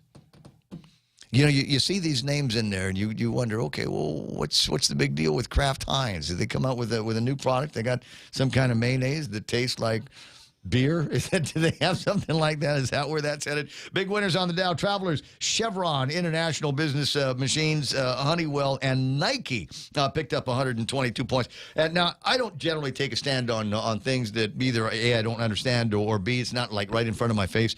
But clearly, we've got issues with Nike and slave Uyghur labor in China, right? I mean, that's a thing, right? We talked about that. So I had an opportunity to buy a pair of shoes from Nike. I got this thing from runnersshoes.com, whatever. And they were touting this great new Nike shoe and said, hey, the 5Ks are coming back. You want to run a brand new Nike shoe, guaranteed to make you faster than either one of the Mendel brothers. And I looked at that and I said, no. I'm not going to, just as a matter of principle, not buying anything from Nike these days, and instead bought myself a pair of New Balance shoes. And those are made in Russia, Ray? No, they're not. Oh, they're okay, made proudly by Americans out in the middle part of the country where they believe in bullets, the Bible, and Jesus. there you go. You take a look inside that shoe, right? Just to lift up that tongue on the. What is it, assembled in Vietnam? Oh, it's going to be some sweatshop somewhere. 7:23 in the morning. Jerry Roberts is in the studio. You called it. Do we need to do more? No, but we'll start it. You called it $120.63 for tapas last Friday, and you told everybody brace. It was Friday, and before Friday at midnight, before the clock struck 3 times, or the crow clucked 3 What did the crow do in the Bible? Yes, before it did whatever it did 3 times in the Bible. The price of gasoline went up by a bunch at the pump. So there we are. Probably going to do it again. Oh, I'm sure. Well, there's apparently a fire in Saudi Arabia. Ken Brown just sent me the story earlier this morning. I didn't have a chance to click on it, but there's sure enough a fire in what looked like a place where they store oil. I feel so sorry for the people that do the misinformation and the disinformation. They have a hard job. They got to keep coming up with these stories. They got to keep coming up with new stuff all the time. Some of the most creative people on the planet. And they have a tough job. It's a high-pressure job. Well, it's not only coming up with the disinformation, it's what happens when the media gets together and colludes to hide the real information. I'm talking about Biden, Hunter Biden's laptop, which was largely ignored, right? Hello? Laptop? Largely ignored by all of the major media during the course of the election. They were running cover for Biden, and everybody knows it. It's obvious. And now you got the legitimate press coming out saying, I guess there was something to that after all. Sorry we didn't get you the information in a timely manner. But we're going to dig into this now. Yes, I saw Jack Dorsey, formerly the CEO of Twitter, just said, we just made a terrible mistake. It wasn't a mistake. That was the point. They were eliminating people that were saying things like that. I mean, it wasn't a mistake. No. It was a clear move by them to try to cover things up so that their guy got into the White House, and then they could stir up enough, sentiment against the Russians to start World War III finally. He's connected to all of the dots. 7:25 in the morning. Yeah. It's Monday. I'll have forgotten by noon, though. That's the problem. Jerry Roberts is in the studio with the Extra Point being brought to you by First Hawaiian Bank, where it all starts with yes. Jer? Speaking of connecting the dots, do you do a thorough job of checking out all applicants for jobs with your company, especially for the more important positions? Have you ever put someone on the payroll without looking into their background? We're going to talk about that next on the Extra Point. Raise your glasses for a toast because First Hawaiian Bank now turns your meals into a reason to celebrate. Every dollar you spend on dining purchases, including fast food, earns you up to 3 times United miles. Simply use your First Hawaiian Bank United credit card and start reaping the most rewarding credit card experience on island. Terms and restrictions apply. Don't have a First Hawaiian Bank credit card? Visit any branch or FHB.com to apply today. With First Hawaiian Bank, it all starts with yes. We'll call her Marie. She was pretty, athletic, bright, personable, and seemed to say all the right things. Her resume was solid, even if her work history didn't exactly fit the sales job the company was advertising.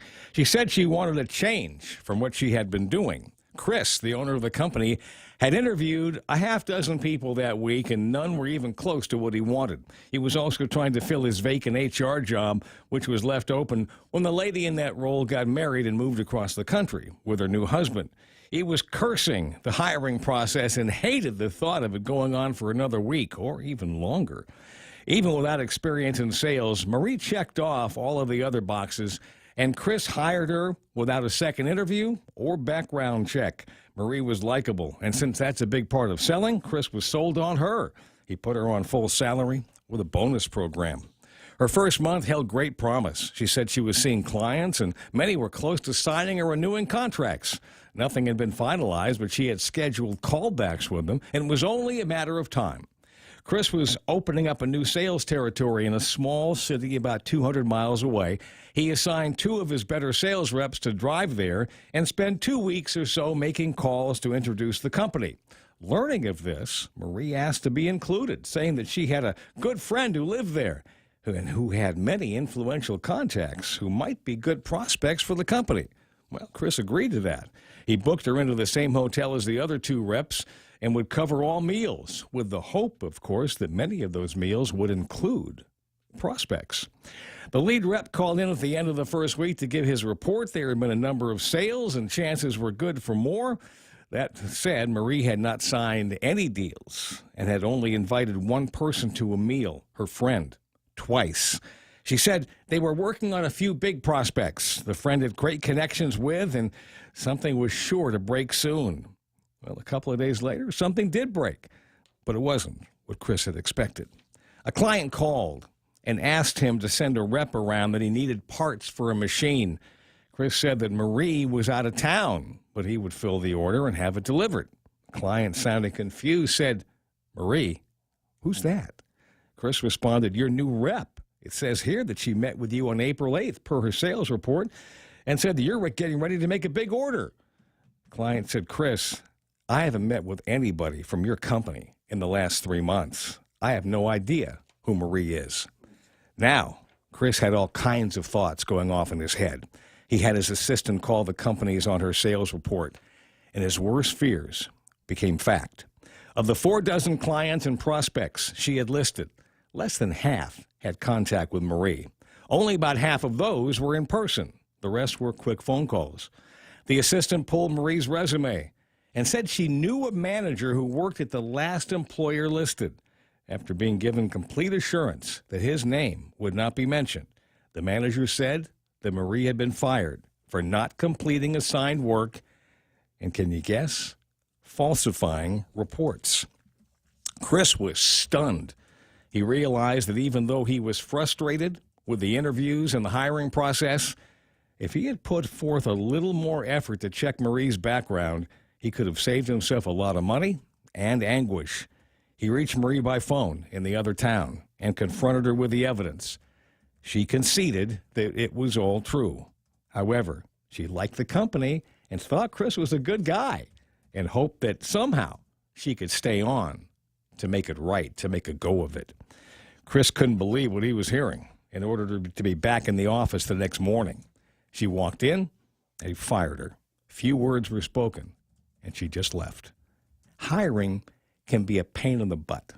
In my career, there have been a few times where I've shortchanged the process and just put someone on the payroll. In about half of those cases, I regretted it. I needed the job filled, and I know that you do too sometimes. Even so, we need to do the work. We need to check people out. That's the extra point. Be responsible and make something good happen today. For 93.3, The Ray Gibson Show and First Hawaiian Bank, I'm Jerry Roberts. So who got fired? Anybody get fired in that story? Marie. Oh, deserved it. I never liked her. I didn't like her either, never man. liked it. Oh, she my always God. walk in, let's... Stinky food. Yep. You should bring her lunch in. Stinky feet. Come to think of it, 7:31, Jerry Roberts, and the extra points. We'll chew on a few other things here in the next extra point tomorrow morning. Again, brought to you by the guys over at First Hawaiian Bank. I got time for news and headlines now with Donna De Jesus. Now, it's being brought to you by the guys over at Top End Pest Control. That's Ken and Karen, 487-5657 for all of your pest control needs. We never did get clarification of whether or not Ken would eat the lizards or not, right? We got the thing. Oh, you know what? You know what else he does? Can I just say, this is the great thing about dealing with Ken is he knows like things like ants are going to come back. So the last time when I had him come by and give me some poison to kill the LFAs that I thought I had in my house, he gave me a couple of other bags of this stuff. You know, it's like Ghostbuster ant killer.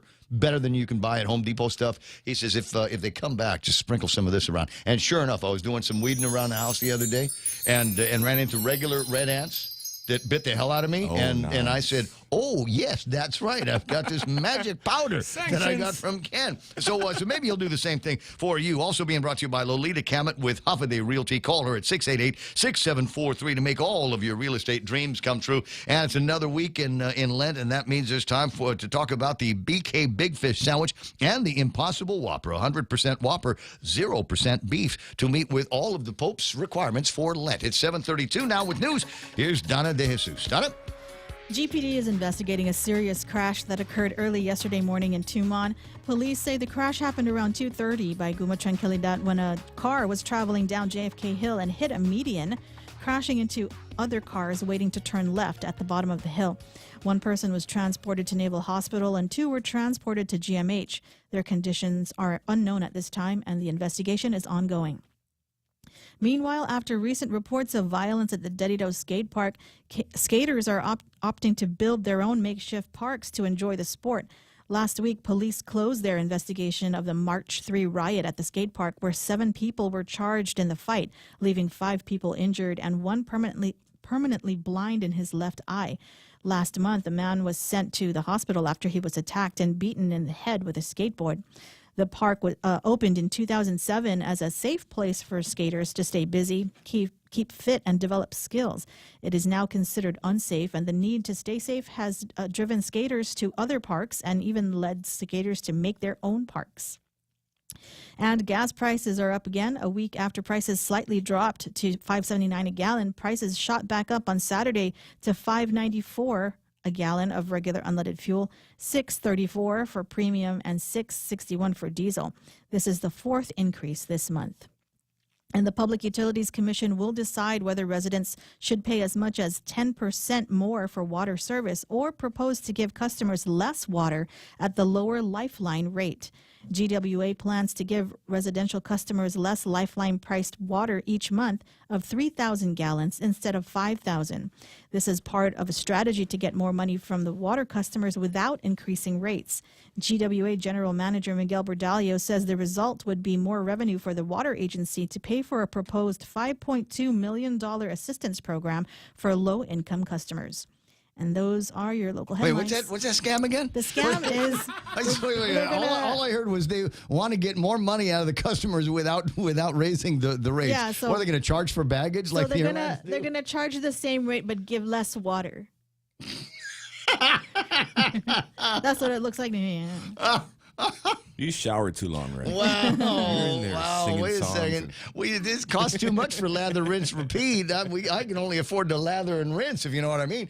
7:35 in the morning. We got to get to the ground on that. And there was also, you'd also done a story about getting your paperwork back from the Department of Administration via direct deposit. And that process now takes a couple of weeks. We were talking with one of the guys last week, and he had remarked that he put the check mark on. Yeah, go ahead and direct deposit it. Sounds like that'll come in faster. And I think the paper checks now are coming out faster than the direct deposit. As one viewer says, they haven't figured out how to push a door open in that shop. 7:35 in the morning on the Ray Gibson Show. We'll get into some traffic and that kind of thing before too much longer. But Pete had a comment about GPD and cops. Morning, Pedro.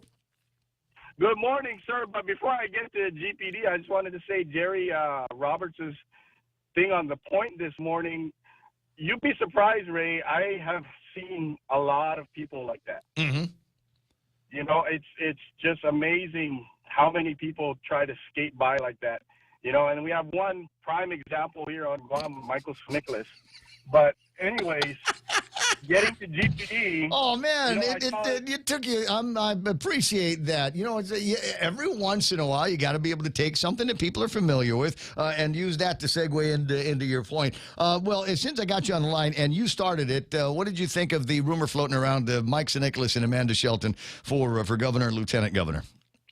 Okay, so I've got 3 points. Life imitates art. If you listen to the song by Boston, the song Amanda, it's Michael. It's a guy trying to get her to agree because they're running out of time. You know, you've only got a few days left to declare. So that life is imitating art with Amanda and him trying to convince her. And maybe the deal is already sealed, is what I've heard. Ah. The second point is they're very well suited together. They're a very good match. They're young, they're inexperienced, and they've not done nothing of any real significance. And then the third point is that they're both very pretty, but Mike's prettier. Oh, my God. Oh, I'm so glad you're my lawyer, at least on the radio. Pedro, you had a comment that you wanted to make about the police department, please. Yes, I agree that they should rehire the retirees. In the military, they hire retired colonels and retired generals as advisors. Mm-hmm. And it works out very well because what happens when these old dinosaurs leave, they take all their institutional knowledge with them. Correct. So when you hire them back, they are able to teach and mentor the young up-and-comers. There was a guy at the beginning of the military build. It was funny, second time in a few days that I've said his name, but he was a general, David Bice, and he had retired from the Marines. And they called him back, said, look, you got a ton of institutional knowledge, a great planner. You know all of the moving parts here in this scheme to build up Guam. So why don't you come and do the buildup? And he was the first guy over at the JIGPO for a long time. Absolutely. I am on board with GPD hiring retirees. They've earned their retirement, and it's less contentious when they come on in that capacity because they don't have the full responsibilities that they used to, right?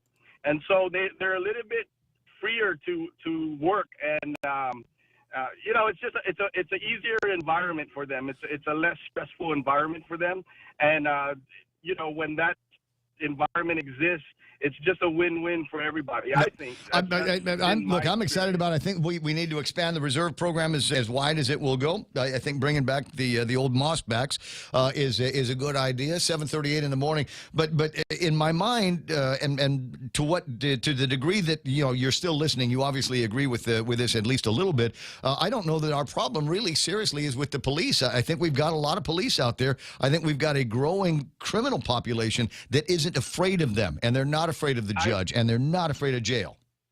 Yeah, I've written a couple of letters to the editor on that, Ray. That the community needs to take ownership of our community. Our teachers and our cops do not raise our children. We raise our children, and that's the problem. And you know how I feel about the left, right? So, yeah. Okay. I'm on board. I'm exactly in agreement. But how do we hold? How does the community hold absent parents accountable? We've gotten ourselves into a society where you cannot make ends meet, even if you've got both the husband and the wife working. It doesn't leave a whole lot of people around to raise the kids after school. Well, we have a guy in the Philippines who's getting ready to retire. His name is Duterte. Oh, you want to do it the way Duterte did it? I don't know about that. No, I'm saying bring him over here and make him be the czar. The family czar. The family czar. I was going to say, because otherwise, make him the drug czar. The bodies will just start piling up. 7:40 in the morning, Pedro. It's always fun talking with you, and appreciate your thoughts one way or the other. We don't always agree, but in a lot of cases we do, and I'm glad that you call in. I'll talk to you pretty soon. Ray, tough problems take tough medicine. I'm willing. I just don't know if anybody else is, because we've managed to enable all of these. I'm not going to call them lazy parents, but absent parents. We've enabled them, and I just don't know that there's enough of a fear of punishment waiting for some of these young and not so young perpetrators. You would know better. You're on that side. One of these days, buy me a drink and we'll talk about it. It's that. 888-8255-888-TALK. In 20 minutes, it'll be 8 o'clock in the morning. I've got a bunch of people want to talk about a bunch of stuff, so stick around, Brown. We'll quickly through the break and the traffic next.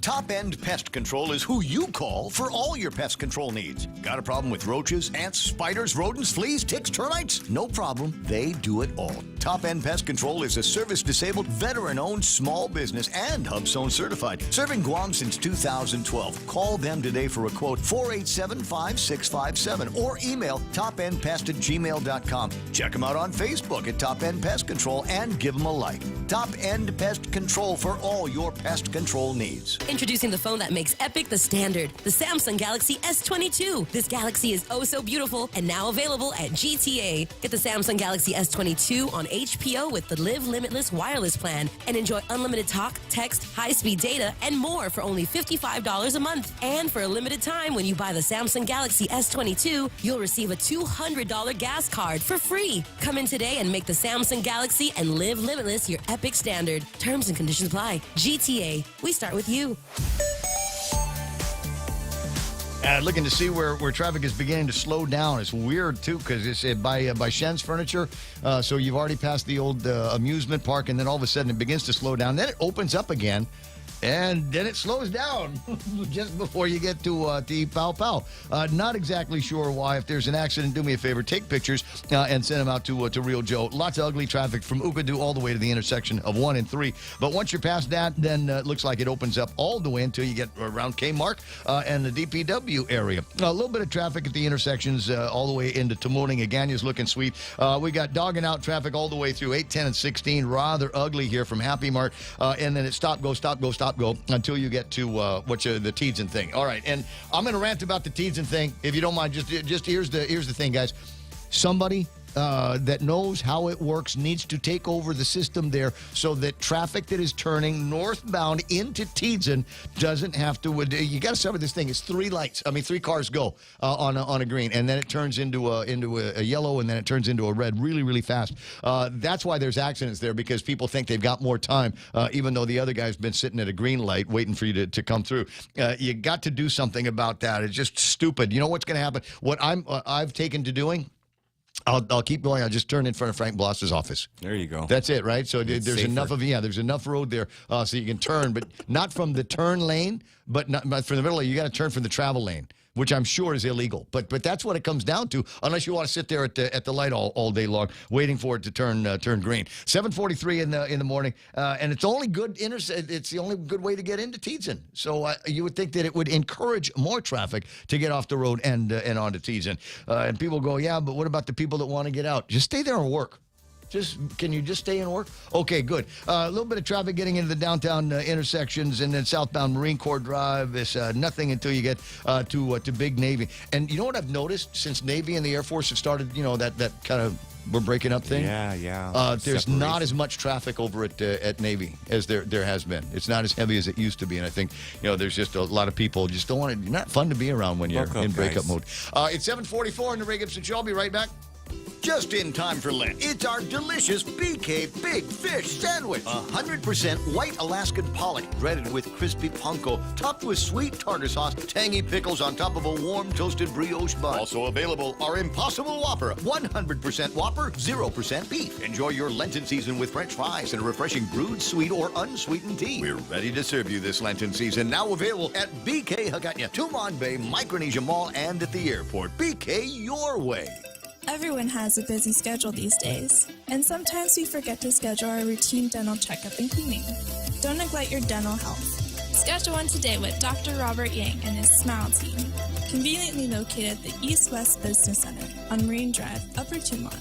Call us today at 647-8702 or 3. Again, that's 647-8702 or 647-8703. We make smiles happen. 7:45. Yeah. It is the Ray Gibson Show on 93.3. The Point. Was talking with a buddy of mine, and works down at Navy, and he would not give me any new intel on what's going on between them and the whole Joint Guam program. No, the Joint Region JRM, the Joint Region areas. I keep asking, but he says it was something else. He didn't know me that well. But he said it was something else. He was walking by a bunch of guys over on the base, getting some work done. Apparently the only 3 that were doing any kind of work that day. And they had a radio playing, and he's listening to the radio. He says, "Oh, I know that. That's my new friend Ray." I said, and the guys are like, "Oh yeah, we listen to him all the time. Love that show. Love that show." He said, "Why?" I said, "We don't know. It's just one of those things. It becomes part of your life, and you listen to it all the time." And I appreciate it. I really, really do. I mean, that never ever gets old. The stories that we get to talk about and the issues that we get to take apart on a daily basis, and even with Bob Klitsky in the afternoon. I mean, this is just some crazy fun stuff for us. The big story that I'm going to be chasing around is the CNMI dropping any kind of mask mandate. And a reminder, they didn't really have one. It was voluntary for the businesses and obviously the hospitals and public health out there were following the mandate. And I put this back up on the screen here, not so I can read bits and pieces of this story. It's just that we've got this mask thing going on, and the question is, and this is something that has been in our heads since the whole COVID-19. Is you look at somebody like this with stormy eyes, perfect eyebrows, just the right length lashes on, and the mask, and you just wonder to yourself, Wonder what she looks like under the mask. Oh, yeah. Right? Are you single, girl? Show me your teeth. Can we get some of that? We won't have to do that. There's countless times we're driving down the road and you see somebody and there's just enough of them and you look at and you kind of is she hot? Is she hot? She got a slamming body, but is she hot? And then she turns her head and the hair falls away and there's a mask and you can't tell. Yeah. Now I'm not saying that Life's a gamble, Ray. It is. Are you willing to take that chance though? Is it mask? Is it face shaming? Is that what it's called to get a mask on? There's some people are going, even when the mask mandate is lifted though, there are going to be some people that will continue to wear the mask. Yeah. And I'm like, okay, no loss, baby. No loss in most of those cases. 748. Where's the other governor? The other governor's line 2. Was he on 2? Line 2. Oh, wait, Ken, I know. You called in first, but I've been trying to get a hold of this guy for days. He's been in conference with the Pope and hasn't had time for me at all. It's Tony Diaz, the Public Affairs and Information Officer for the Archdiocese of Agaya. Good morning, Tony. How you doing? Good morning. I'm doing well. How about you, Ray? Not bad. Me and the boys were going to swing by Home Depot and get some floor stuff and take care of it. But apparently there has already been a miracle at Mount Carmel. What happened? Well, they received a in-kind assessment by a structural engineering firm that found that the damage that alarmed so many people and caused consternation last Tuesday is limited to the sanctuary floor of the immediate area, of course. So the flooring of the pews and congregation area, when the church was renovated sometime in 1986, it had been filled because many people by now know the backstory that Ifrit wood was a very prominent part of that church when it was built. So the Ifrit wood flooring. Was that Mamposta? It was Ifrit wood, yeah. From back in the day, the old style of construction. Yeah, that's what different studies or different people have said, from people who were part of the parish back then to some limited documents that we had that the engineer was able to. And then Mike Phillips, having gone to school there, talked about how he and other students could even crawl underneath the sanctuary place. There was a what happened was. Wow. Yeah. Okay, so an accident waiting to happen. It truly was a miracle at Mount Carmel. Yeah. Because otherwise we might not have the Mike Phillips that we know today. Now, you mentioned that an assessment was done in kind. These are tricky times for the Archdiocese and all of the different properties that, in this case, that might be part of a settlement at some point down the road. So, what's the willingness of the Archdiocese to put any effort into repairing that or making it usable at some point, because you might just have to give it up to one of the claimants? Oh, no. Whether schools or parishes, it's important that, in this case, worship goes on. And it has been our goal from the very beginning, too, as we said, that as we strive to bring justice and reconciliation and the proper compensation to victims, that we're striving to keep our schools and churches intact. And so that's our prayer, that's our hope. And so we found a way, with the help of people in the community, such as the engineering firm, to continue Mass using a modified positioning of a makeshift altar that will be lower, that is lowered down to the congregation level, that is it's reinforced and has concrete flooring, as opposed to the sanctuary, which was Ifrit primarily. 7:51 in the morning, Tony. I appreciate the conversation here. My takeaway has been there may be at some point a call to Father Duenas alumni and some of the friends of the school, maybe to start thinking about, can we buy this back from the awardees, from the claimants here, so that there will continue to be a Father Duenas. The community rises up. So I can't discuss details because that would be a breach of the bankruptcy court. But Yeah. I But I mean, it's a possibility, isn't it? I mean, that many of these assets of the church are going to go to the class, and then they will do with it what they will. I'm sure that among them, there are going to be people that will say, well, we'd like to keep it a school, but we're not the archdiocese, so sell it to somebody that will continue the school in his name. Things are possible with the faith of the people, and of course, our Creator. I'll buy something if I can name it after me. If there's a part of the school I can name after me, I could write a check, Don. So we'll see what happens. I'll talk to you pretty soon. Appreciate the information, and if you get anything more on the miracle at Mount Carmel, please let me know.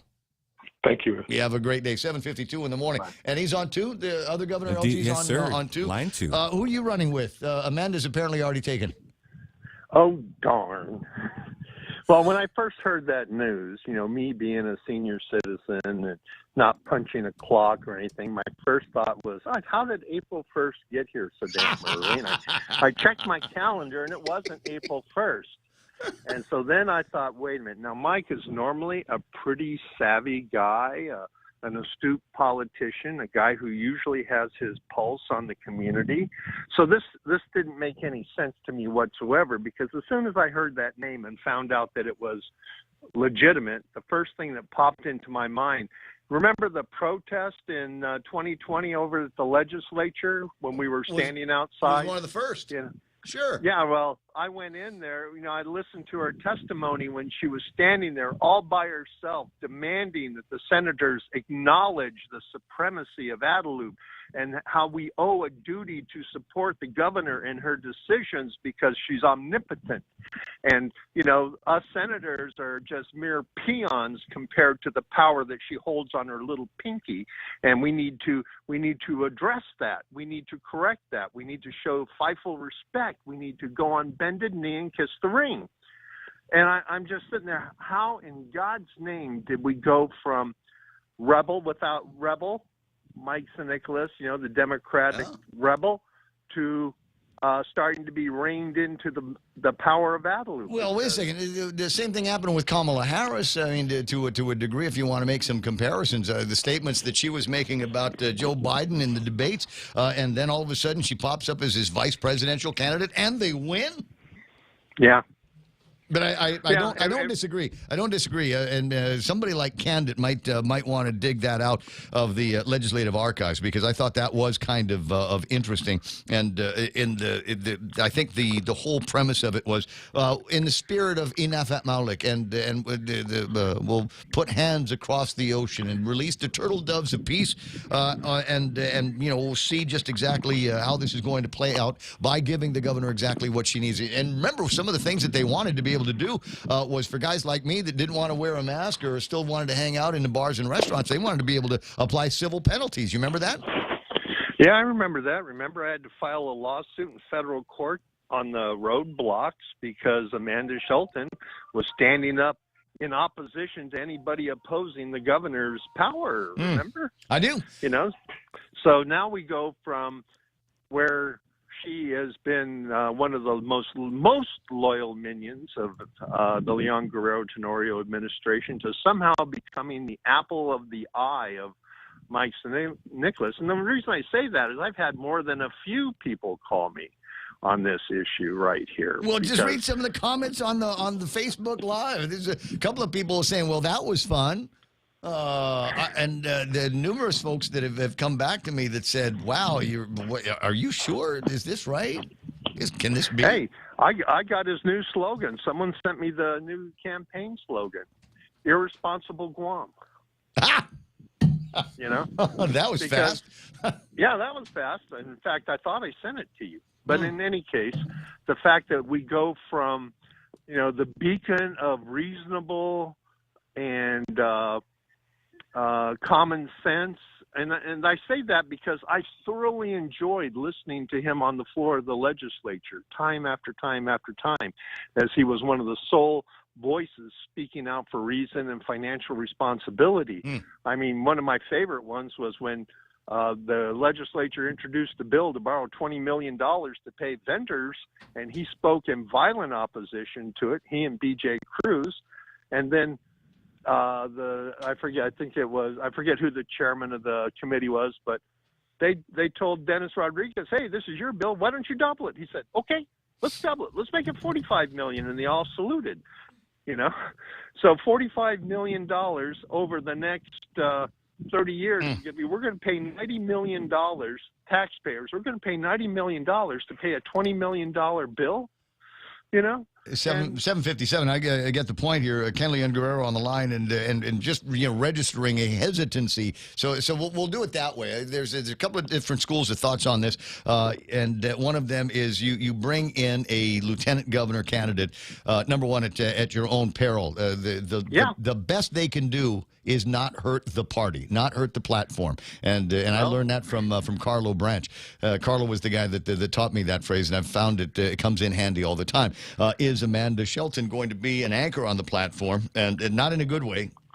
Or is it something that she enhances? Now, as I said, there's a couple of different ways that you can look at this politically, strategically, tactically. One is that she is the daughter of Sonny Shelton, and Sonny was tight with Carl. Does that mean that there's going to be automatic allegiance from Carl Kratz coming over and saying, okay, well, that's Sonny's daughter and this Carl's guy, so we'll go ahead and bring in all the Carl Kratz and have them support, even without him mentioning it, the MSN ticket? Or and this is probably more likely, is Governor Gutierrez is in a pretty public fight with a bunch of guys on the board over at the GVB. One of them is Uncle Sam Shinohara. And that might cause an eyebrow or two to get raised. It says, well, maybe that's not going to come with any Carl love. Hey, you not on the 98 train, get off. Yeah, well, it goes back to we're looking at very, very difficult times ahead, very, very rough times ahead, because the federal government is rapidly running out of the power to print money. We're on the verge of having the U.S. dollar debunked as the reserve currency of the world. We're already seeing conversion of petrodollars into the Chinese yuan, and we're already seeing food shortages. I mean, I'm getting ready to do a point of view today, zeroing in on cost of living here on Guam, and how these things could have been mitigated but weren't. Did you just call me so you could make a plug for the point of view? No, it's not true. I told him to call in. I told him to call in. It's okay. It's all right. No, I wouldn't do a thing like that. But the whole point is, we have an election coming up. We have a chance to reform the government into something that's more public sensitive. And I think the Amanda Shelton selection is just as bad to that possible ticket as the Tony Addis election was to the Camacho Addis. Bump. 7:59 and seconds left. Ken, I'll talk to you pretty soon. It's time for Fox News. This is The Point. Okay. Ukraine matters. I'm Joe Chiro, Fox News. The words of Ukrainian President Volodymyr Zelensky in a message played to a pro-Ukrainian rally at the Lincoln Memorial in Washington. Russia is trying to defeat the freedom of all people in Europe, of all the people in the world. It tries to show that only crude and cruel force matters. Zelensky earlier accused NATO of cowardice for not providing more military aid to Ukraine. Turkey's President Erdogan has stressed the need for a ceasefire in Ukraine during a telephone call with Russian President Putin. Erdogan's office says that Erdogan called for an improvement to the humanitarian situation in the region. A member of the Ukrainian delegation says peace talks will be held beginning Monday in Turkey. Some good news for drivers, but not much. The Lundberg survey reports the average nationwide price of regular grade gasoline fell 6 cents over the past 2 weeks to $4.37 per gallon after 9 straight weeks of price hikes. Industry analyst Trilby Lundberg. The bottom line for me is that we cannot expect this momentary drop of 6 pennies to continue into the future or be sustained. There's many more reasons for continued price instability, along with extreme global supply tightness. Lundberg says the war in Ukraine and the effect on the Russian oil market is a significant factor in the volatility. Thousands of Central and Southern California grocery workers have voted to authorize their union to call a strike against several major supermarket chains. About 47,000 workers in more than 500 Ralphs, Albertsons, Vons, and Pavilion stores began voting last week. No strike date was set, and negotiations resume Wednesday. The latest 3-year contract expired this month. America is listening to Fox News. When the pandemic first started and we had no idea that it was going to affect our business till March of 2020. Orders from public health, roadblocks, restriction. It was a very hard time for me. What really has saved my business is the SBA and the PPP program. I felt keeping the employees was so important because I had faith that my government would help me later, the federal government. We applied and we received 2 PPP loans equaling up to $425,000. That money saved me because it's been 2 years. I think 80 or 90% of the restaurants have closed. The only reason I'm here because of my devoted clientele and the federal government. Thank you for helping save jobs with federal funds. Thank you to the federal government for all the federal ARP money. Thank you for the federal funds. This ad was paid for with official funds from the office of Congressman Michael F.Q. San Nicolas. President Biden's expected to release a new budget proposal Monday that will call for a wealth tax requiring certain Americans to pay taxes on unrealized capital gains. Fox's Sue Guzman explains. The president is expected to announce his proposal on Monday. The plan would include a so-called billionaire minimum income tax, a proposal that would tax Americans worth more than $100 million, a minimum of 20%, on not only stated income, but unrealized gains on stock holdings. The tax would reportedly raise up to $360 billion over the next 10 years. According to a fact sheet from the White House Budget Office, it would cut projected deficits by more than $1 trillion over the next decade. Sue Guzman, Fox News. Fire crews in Colorado have gained about 20% containment of a wildfire that forced thousands to flee. Fox's Karen McHugh with the story. A fast-moving wildfire forced the evacuation of nearly 20,000 residents in the hills south of Boulder, Colorado. The flames are scorching an area not too far from where a fire in 2021 burned 1,000 homes to the ground. An overnight shelter was open for evacuees. Saturday's fire began around 2 p.m. and burned a protected wildland near the National Center for Atmospheric Research. It's being called the NCAR fire. Just what sparked it, however, is still unknown. Karen McHugh, Fox News. A portion of a Boston parking garage, which was being demolished, collapsed last night, killing a construction worker. The fire department received a call for a building collapse. We came on scene, building being demolished, and found that there had been a partial collapse. We found one victim at the bottom of the collapse. Boston Fire Commissioner Jack Dempsey, the construction worker, was found underneath rubble and was pronounced dead at the scene. A second person was injured. I'm Joe Cheer, Fox News. JV International Safety Equipment has it all for you. Fall protection, rain gear, traffic signs, speed bumps, custom signs and banners, PPEs, fire extinguishers, plus more. Check them out on Facebook at JV International Safety Equipment Company or visit their website, www.jvisec.com. JV International Safety Equipment, Guam's leader in occupational and environmental safety equipment. Call 688-9524. JV International Safety Equipment, located in Harmon Industrial Park. Hoffaday, this is Severina. Here at APL, our expertise and extensive network can help you grow your business and reach out to more global markets. As a responsible carrier, APL is also committed to a sustainable future, whether it's protecting the environment or investing our efforts in giving back to the community. Our dedicated teams in Guam, Saipan, and on U.S. mainland are here to support you. Call 588-4651 or visit www.apl.com. Fuel up today with the new $8 gasolina meal. 2 all-beef Nathan's hot dogs, a big bag of chips, regular size M&Ms, and a 16-ounce gasolina energy drink. The brand new drink in a black can that brings a burst of energy. Drive in now and fire up your day with the $8 gasolina meal. Promo is only available at your favorite Circle K Guam locations while supplies last. Circle K, take it easy.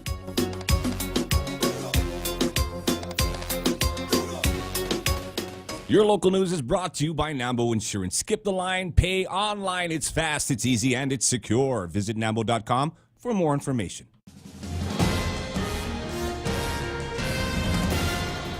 Today, it's 8:06. I'm Donna De Jesus with a look at your local news on the point. Police are searching for a suspect in an attempted kidnapping that occurred Thursday afternoon in Agana Heights. Police say a female minor was jogging when a man unknown to her used force in an attempt to take her into the vehicle. The victim managed to get away to seek help, but the suspect attempted a second time to get the victim into his vehicle. She was able to escape and no injuries were reported. The suspect was described as tall with a slim build, short hair with facial sideburns, a dark complexion, and possibly between the ages of 30 and 40. Witnesses saw the suspect in a white, older model four-door 4x2 Toyota pickup with tinted windows, a rusty chrome bumper, and slightly rusty body. Anyone with information is asked to call GPD at 475-8615. And 4 men have been arrested after leading police on a high-speed chase from Tumon to Manila on Friday. Patrol officers attempted to stop a primer black sedan with fraudulent license plates on Ipoh Road. The driver refused to stop, and officers pursued them towards Manila. The chase ended when the driver intentionally rammed into several police vehicles, injuring one officer. 38-year-old Andrew V. Toves, 19-year-old Darren Kinata, and 19-year-old Anthony Kenga were booked and confined. 57-year-old Jerry B. Mantanonio was booked and released. And with family violence cases increasing by 19% over the last 5 years, GPD is collaborating with their DART unit, the AG's office, the Guam Coalition Against Sexual Assault and Family Violence, and VARO to launch the Lethality Assessment Program, or LAP. LAP provides officers with a standardized checklist to follow when responding to matters of family violence or sexual assault to assess and identify high-risk victims. Anyone deemed to be a high-risk victim will immediately be put into contact with support and safety planning services.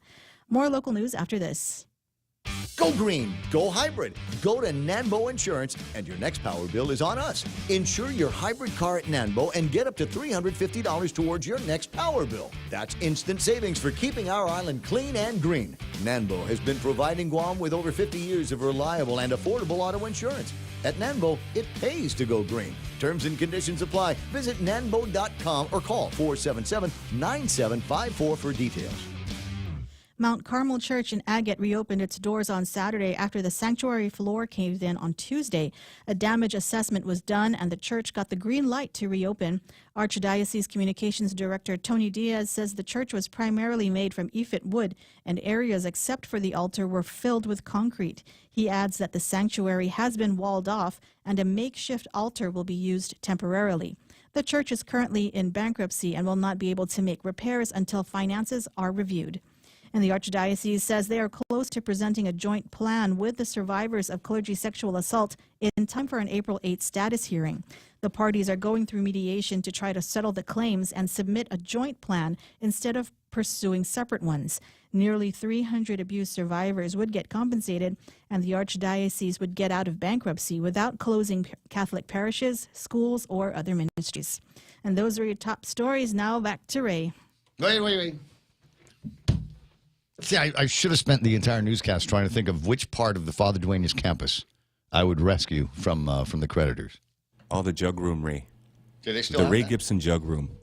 Can I have that? Can I have the old machete that I used to use to Zabao over where the baseball field is now? There used to be there was always a field there, but it was always overgrown. And the reason was because we needed something for the kids that got jug to go out there and do. So they'd give you either just the dullest machetes. The back side of the machetes were sharper than the front side of the machete, and you'd have to go out there, and they'd say, "Well, clear that until which part?" I said, "Until you're done." Okay, you're going to be on detention all week, Gibson, so it's possible we might actually be able to have sports on this field here before long. 10 after 8 o'clock in the morning, 888-8255-888-TALK. I was reading while Donna was doing the news. I was reading that story. It's on the front page of the PDN. That they were actually able to get out, apparently.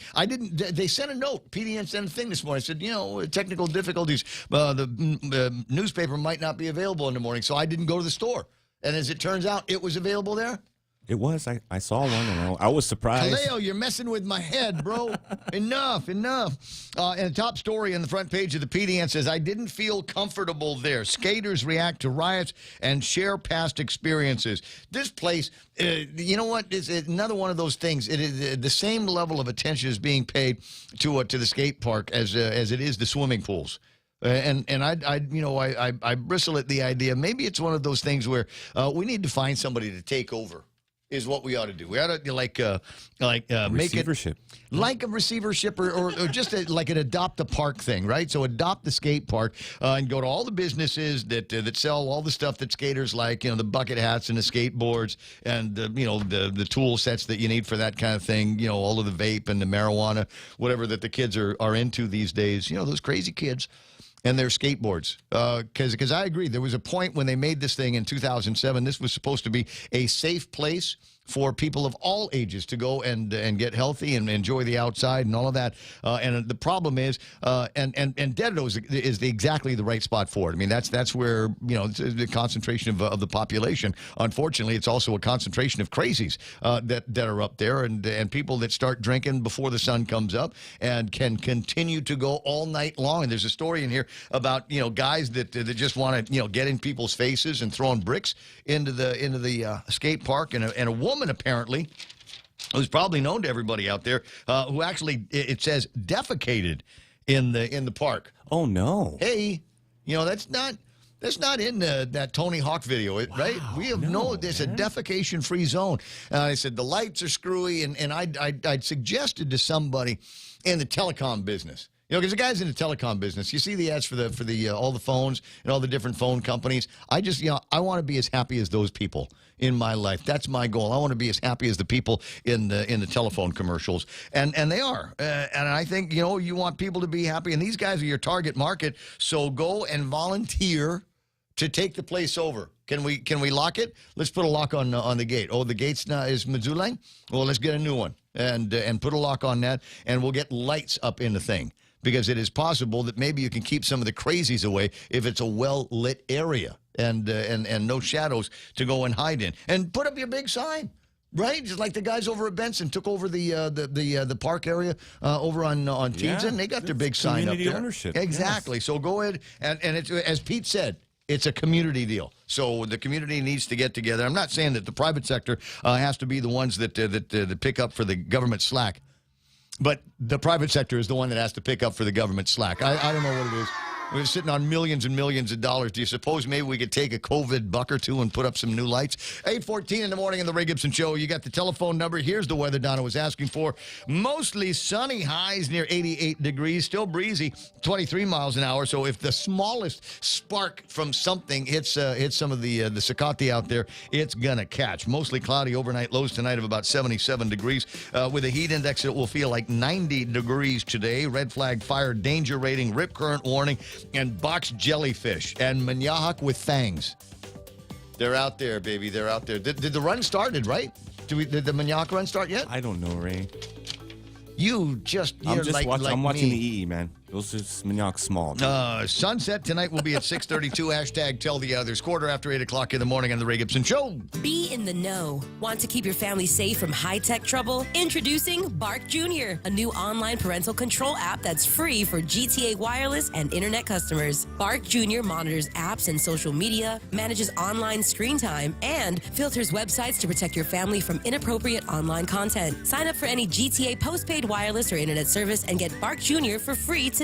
Call us at 671-644-4482 or visit us at gta.net. GTA, we start with you. Half a day. This is Jade Uggan from Security Title, and in celebration of Tomorrow Month, here is a tip on dealing with your land. You might be thinking of giving part of your property to your child or another family member. Once you have subdivided the property and recorded the map, you will also need to record the deed transferring the title. Just drawing the map is not enough to make sure they actually own the land. Protehi I Tanonmu. When it comes to your family land, call the professionals at Security Title. We are here to help. It's the Ray Gibson Show, brought to you by APL, American President Lines, a global presence with a local home. Also being brought to you by, is this Wendy's? It's a Wendy's one. It's a Wendy's break, right on. Perfect Lenten meal waiting for you right now. Crispy Punko fish fillet. It's a wild-caught Alaskan pollock, but instead of putting it in the bun, they serve it with fluffy rice, a freshly chopped garden salad. There's Punko-crusted fish fillet platters, quick, simple quality at Wendy's. Now that's better. It's the Ray Gibson Show. Call now, 888-TALK. That's 888-8255. Hey. Like I'm looking at a picture of Janine. Hey. 8:16 on the Ray Gibson Show. We're going for all 4 hours today, right? That's our plan. Lots of conversation to go on. I was looking at the gizmo, the Star Trek gizmo that we have that shows me where on the planet all of the listeners are scattered. Obviously, we got plenty here in Guam and in the Asia hood, where Japan is online here this morning, waiting for the Philippines for the sun to come up, so that all of the Filipinos can check in. Magandang umaga. Event, Paul. Maganda. Event, Paul. And then all across the United States of America. In fact, up into Canada, Windsor, Ontario, where the guys are watching the program. Down in the free zone in Miami is the place to be. Great to have everybody online here this morning, and absolutely awesome. Where did I want to go? Do you remember where I was headed in the program? Well, I might have had something to talk about. Yeah. Can't remember. Let's see what Jim's got to say. Good morning, Jim. Welcome to the program. Yeah. Good morning, Ray. How about, did you have a good weekend? Very nice weekend. Okay, I remember what I wanted to talk about. Sorry. It's too late. You took too long with your answer, so hold on. What I wanted to talk, Saturday night, we're over at Playas. And it was nice. Nate was there and held the table for us until everybody showed up. Lucia and Brad were hanging out. Sarita was there. Sandra was there. I was there. It was just a great time. And then there are a couple of wild American women that were there as well. And one had a great T-shirt, and I told her how much I admired it because she filled it very well. And it said America on it. Looked like a Miller can. It said America on it. And I'm like, dude, I want that shirt. 8:18 in the morning. But what I was noticing was we were watching when, in between conversations up on big screen television that they had there was Guy Fieri, right? The drive-ins, dives, and whatever. Drivers and Triple D. Yeah, so they were playing that, and it's not so much what he was doing; it's the commercial that played in between. It was a spam commercial, and there was a lady in the spam commercial. Maybe you've seen it. I don't know. It's the first time I'd seen it because it's the first time I'd seen it because I don't have regular television at my house. So I'm looking at this thing, and she's frying up the spam, and then she's pouring some soy sauce in there, throw some green beans in it, and I'm going, oh, I know where this is headed next. And then they put it in rice. But it was long grain rice, long grain, unsticky rice. And I said, that's a sin. That is a sin. You're going to hell when you die for that. You don't put spam in long grain. Devilry. No. That's not going to fly. No, got to be short grain, sticky rice, bro. That is what it is. I don't know where the spam people get off, culturally appropriating our recipe for spam fried rice. 8:19. Okay, go ahead. It's your turn. Well, a little earlier, you were having the conversation with Pedro about, the skate park and some situations with our police. A long time ago when I was with the sheriff's department, we used to assign a patrol because in the county where I was at, we had several skate parks, and what was also big at the time was BMX, the BMX bikes for the kids. Oh, sure. Jump and flip and all that stuff like a skateboard, but on a bicycle. We had several of those BMX parks, and, these things are scattered all over the county, multiple locations. We had an officer that would stop by those areas now after dark, not during the day. But after dark, we had an officer that was on his patrol schedule at least once every 2 hours. You stop by there, you drive through the parking lot, you get out of your car, you make a quick 10-minute stroll just to make an appearance, show face. So the kids would say, oh, hey, Johnny Law's here. Okay, I guess we better, And I don't know why we're not doing that. Look, I'm going to be honest with you. As former law enforcement, I worked my way through engineering school with the sheriff's department. That's what I did for almost 5 years. I don't think we have a major problem with our PD. We've got a few wrinkles here and there. Show me a department that doesn't. Right. I think we've got some issues over at corrections, because through the years, it's just been one thing after the other after the next with corrections. And quite frankly, there's some people over at corrections that need to be walking the street looking for a job. Okay? Between the officers that get busted for drugs and the stuff that gets smuggled into corrections, and, you know, it's what, once a year or maybe every other year, you know, we've always got a breakout because somebody wasn't doing what they were supposed to. Anyway, we got issues at corrections. Yeah. I don't think we got a lot of issues over at PD. We've got a few wrinkles that need to be worked out. But we hit the nail on the head when somebody said that we've got problems above the PD. It doesn't do any good for PD to do their job, go out, find the bad guys, do the investigation, bring the people in, and then we've got a bunch of weak judges, and we've got almost nobody working with any spine or any backbone. We got bowls of jello that call themselves prosecutors. Okay? Well, we don't actually have bowls of prosecutors. So that's something that needs to be discussed as well.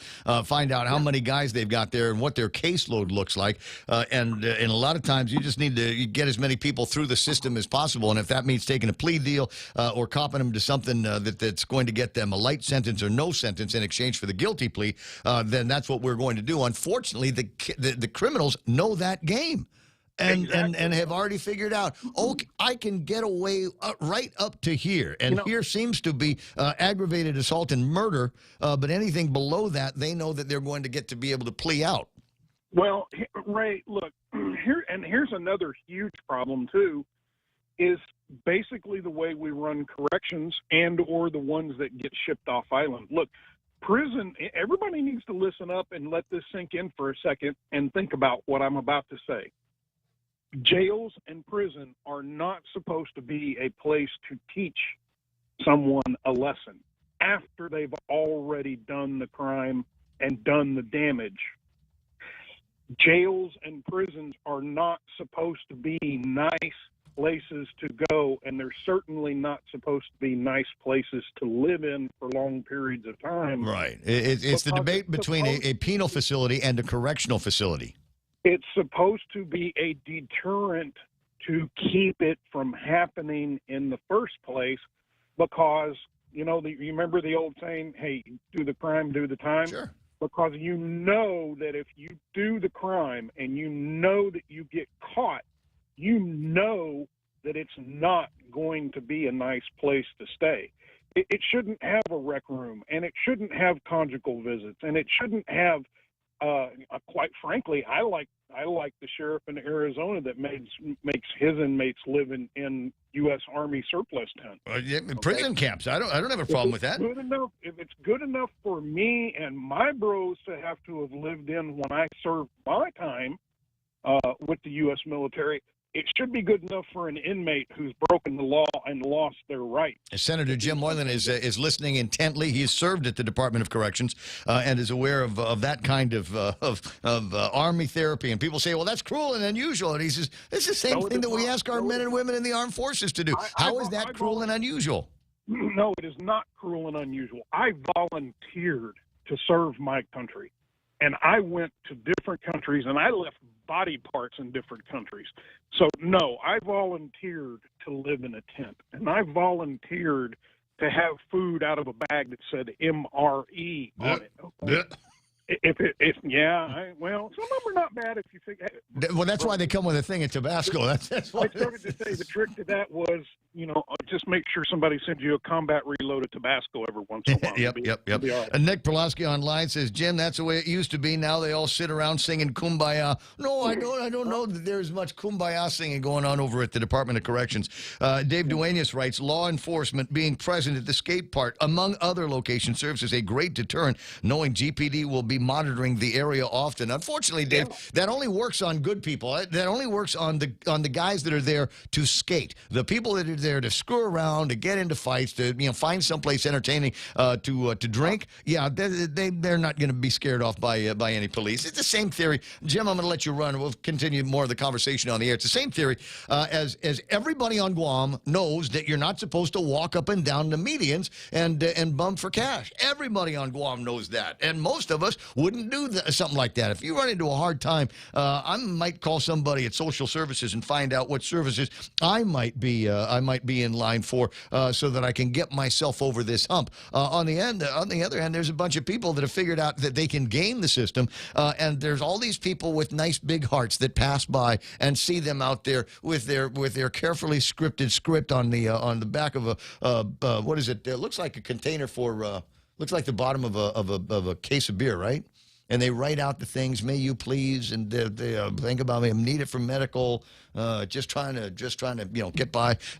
Tough times for everybody, and there are services and things out there that you can apply for. But we don't want to apply for anything. I don't want to go by anybody's rules of engagement. If I stand at the corner and I got the right kind of thing that's written down, and I look at my seat just enough, then somebody, nice old white lady's going to give me a $5 bill. That's nice. Some people pass by and they got a 20. They have a media team, Ray. I'm sure they've got a media team. I want somebody's media team to follow them when they leave and see what kind of cars they get into here. Yeah. I wonder, what kind. Sorry, man, I couldn't call you all day. Probably got nicer phones than me. Anyway, 8:27 in the morning in the Ray Gibson Show. That's it. But the cops go and they chase them off, and when the cop leaves, they come back. And the cops go and they pick them up and take them someplace else. Somebody else will take their place. That's the degree to which we've gotten lax on these guys. Wouldn't it be interesting if we stuck them in jail for a few days? Here, you need to eat? Well, we'll feed you 3 times a day. It's jail food. And it looks like the stuff. I was going to say something else. I'm not going to. No. 8:27 in the morning. And maybe we'll hear from guys like Jim on that. 8:27 on the Ray Gibson Show. 888-8255 is the phone number here. What's that? John Cunningham says, I called the cops twice. In the deal. He sent it to me on the meme machine. But do I have a picture? So throughout the Veterans Park in Ditto, big new signs that say no alcohol. Still, the park is full of empty boxes of beer. I called the cops twice. Nobody's going to, the cops are going to go up there, chase these guys off. And then they'll just come back when the police aren't looking at them anymore. So that's the sign of the times that we're in right now. And if you want to see some changes, well, it's an election year. Do we want to do that? Don't want to hold out hope that...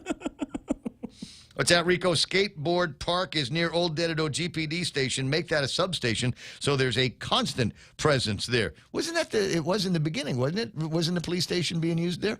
And then somebody threw a grenade like at it? Half GFD, half GPD. Right. Yeah, I think that was the way it worked out. There, and I don't want to say the place is cursed, but you'll recall it was 2007 some odd, and there is a fence that runs along the side of the you got the skate park, and then you've got the sidewalk, and then you've got a fence that every once in a while somebody will drive into. And that fence was put there because once upon a time, the attractive nuisance of the skate park had kids running across Marine Corps Drive, and they say, but they have the light, they got a pedestrian thing. Well, the pedestrian thing is way the hell down there. The kids wanted to be able to go from about where Payless is across the street to go and hang out over at the skate park. So they'd run across the 6 lanes of traffic, and somebody got squashed.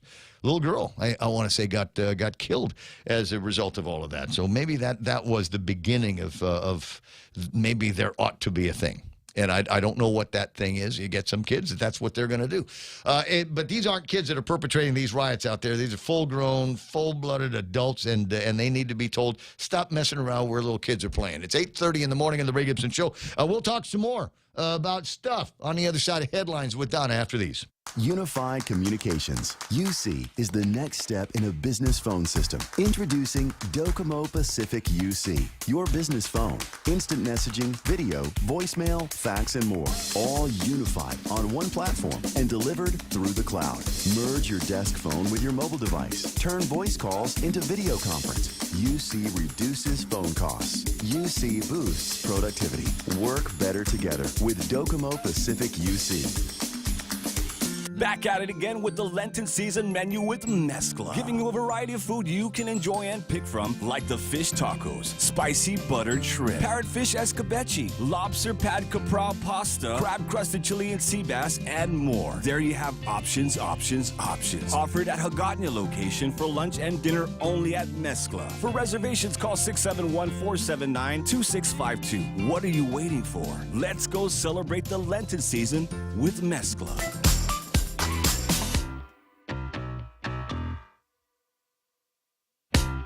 Oh, you guys are into this conversation.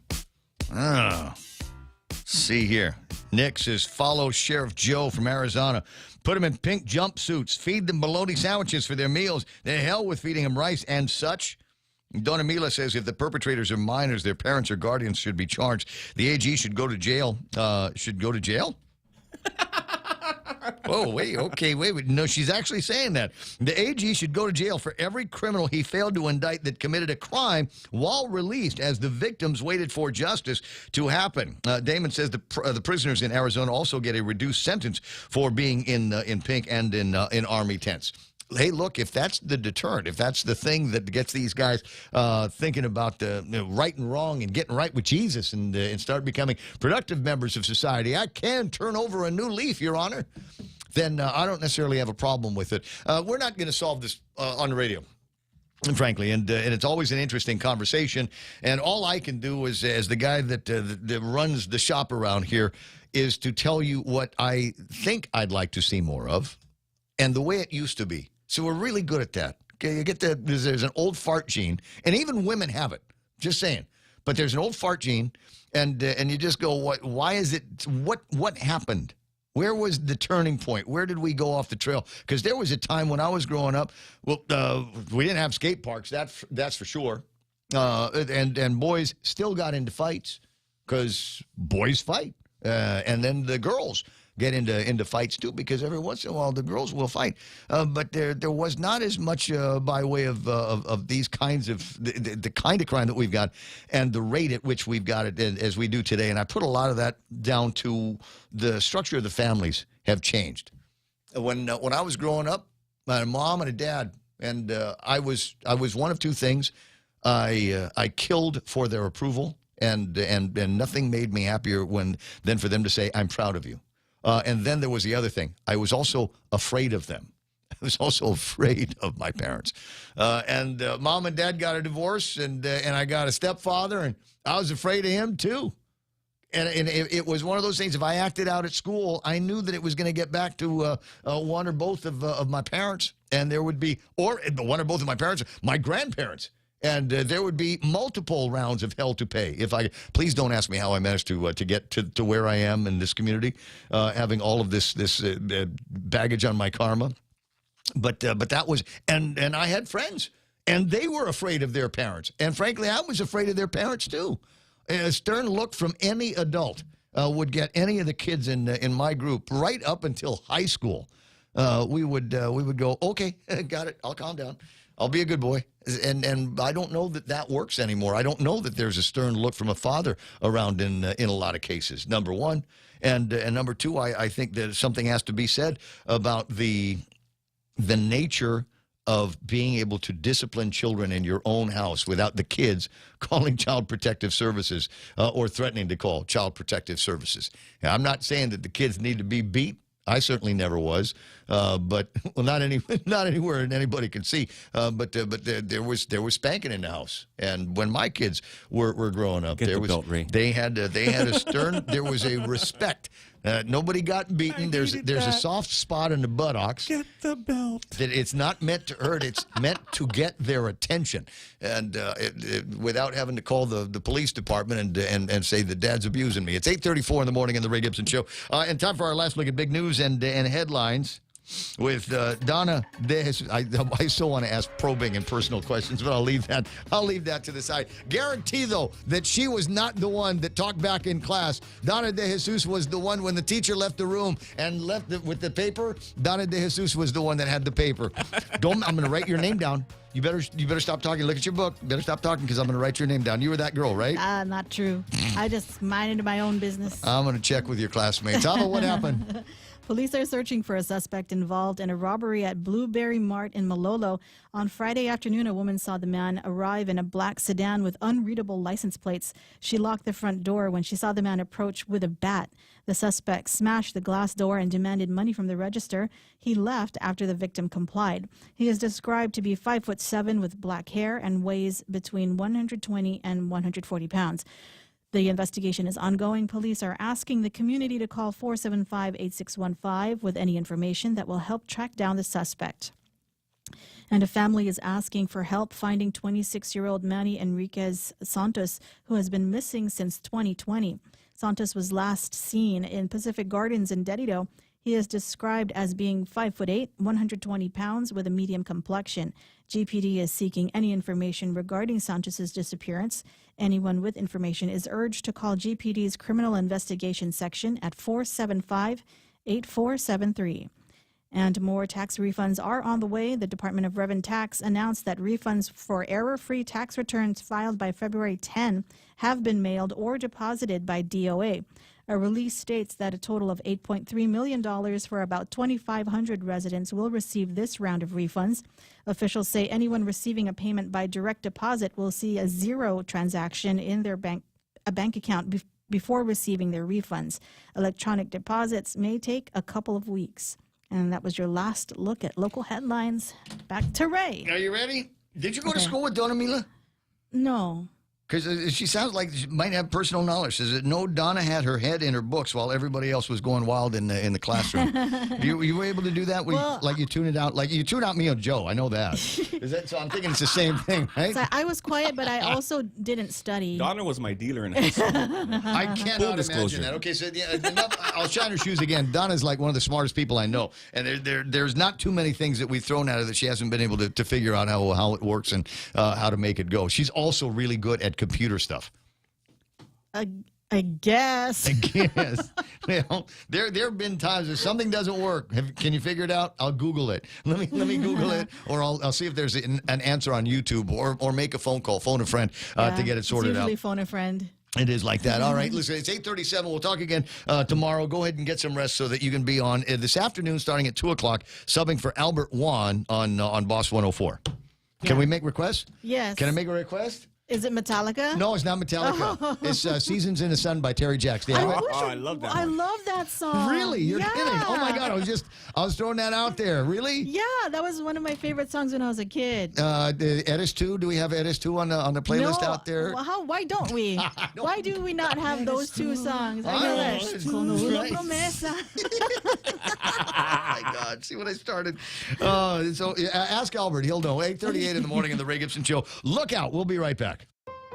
Check out the newest hydro and garden center to hit Guam, Crop King Hydro. We have a huge selection of plant nutrients, soils, hydroponic mediums, organic pest control pumps, plant support, tools, and so much more. Call 635-4769. 635-GROW. Open Monday through Saturday, 10 to 6 at the Dedido Satina Mall, right across from Payless and Paradise Fitness. For whatever you grow, think Crop King Hydro. Crop King Hydro. Choosing health insurance for my family is difficult. I need to know our health insurance will protect us now and in the future. Take Care members have access to the island's largest offering of free fitness classes and health education programs, and a high-quality credentialed network of on- and off-island healthcare providers, including the convenient one-stop FHP Health Center and urgent care. My family choose Take Care. Your family should also consider choosing Take Care. Call 671-647-3526 for more information. Take Care, our island, your health plan.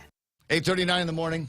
Billy, don't be a hero. Huh? And then we'll morph into the night Chicago died. What am I supposed to do? Which business am I supposed to enhance here today? Whose business needs a direction from the guy on the radio to send customers in there? I like Chili's, the seafood you crave, and the flavors that you love for Lent. Indulge in delicious Lent-friendly soups, salads, appetizers, and entrees. Find them on the second floor of the Tumont Sands Plaza Chili's, where you can also find the Ray Gibson approved batch of entrees. Apps. They got an app, and if they've got a whole list of apps, and then you can pick 3 of a kind. So mine is sliders, honey chicken tenders, and onion rings. My God, onion rings. And then they you ask for like ketchup, and they always bring you a new bottle of ketchup. Have you ever noticed that over at Chili's? It's like always like a brand new bottle of ketchup. So good. No, it's the one that's upside down already. Oh, sweet. The good stuff. So all you need to do is open it and then squirt, and it doesn't make those embarrassing fart noises. We'll find out. Second floor of the Tuvon Sands Plaza today.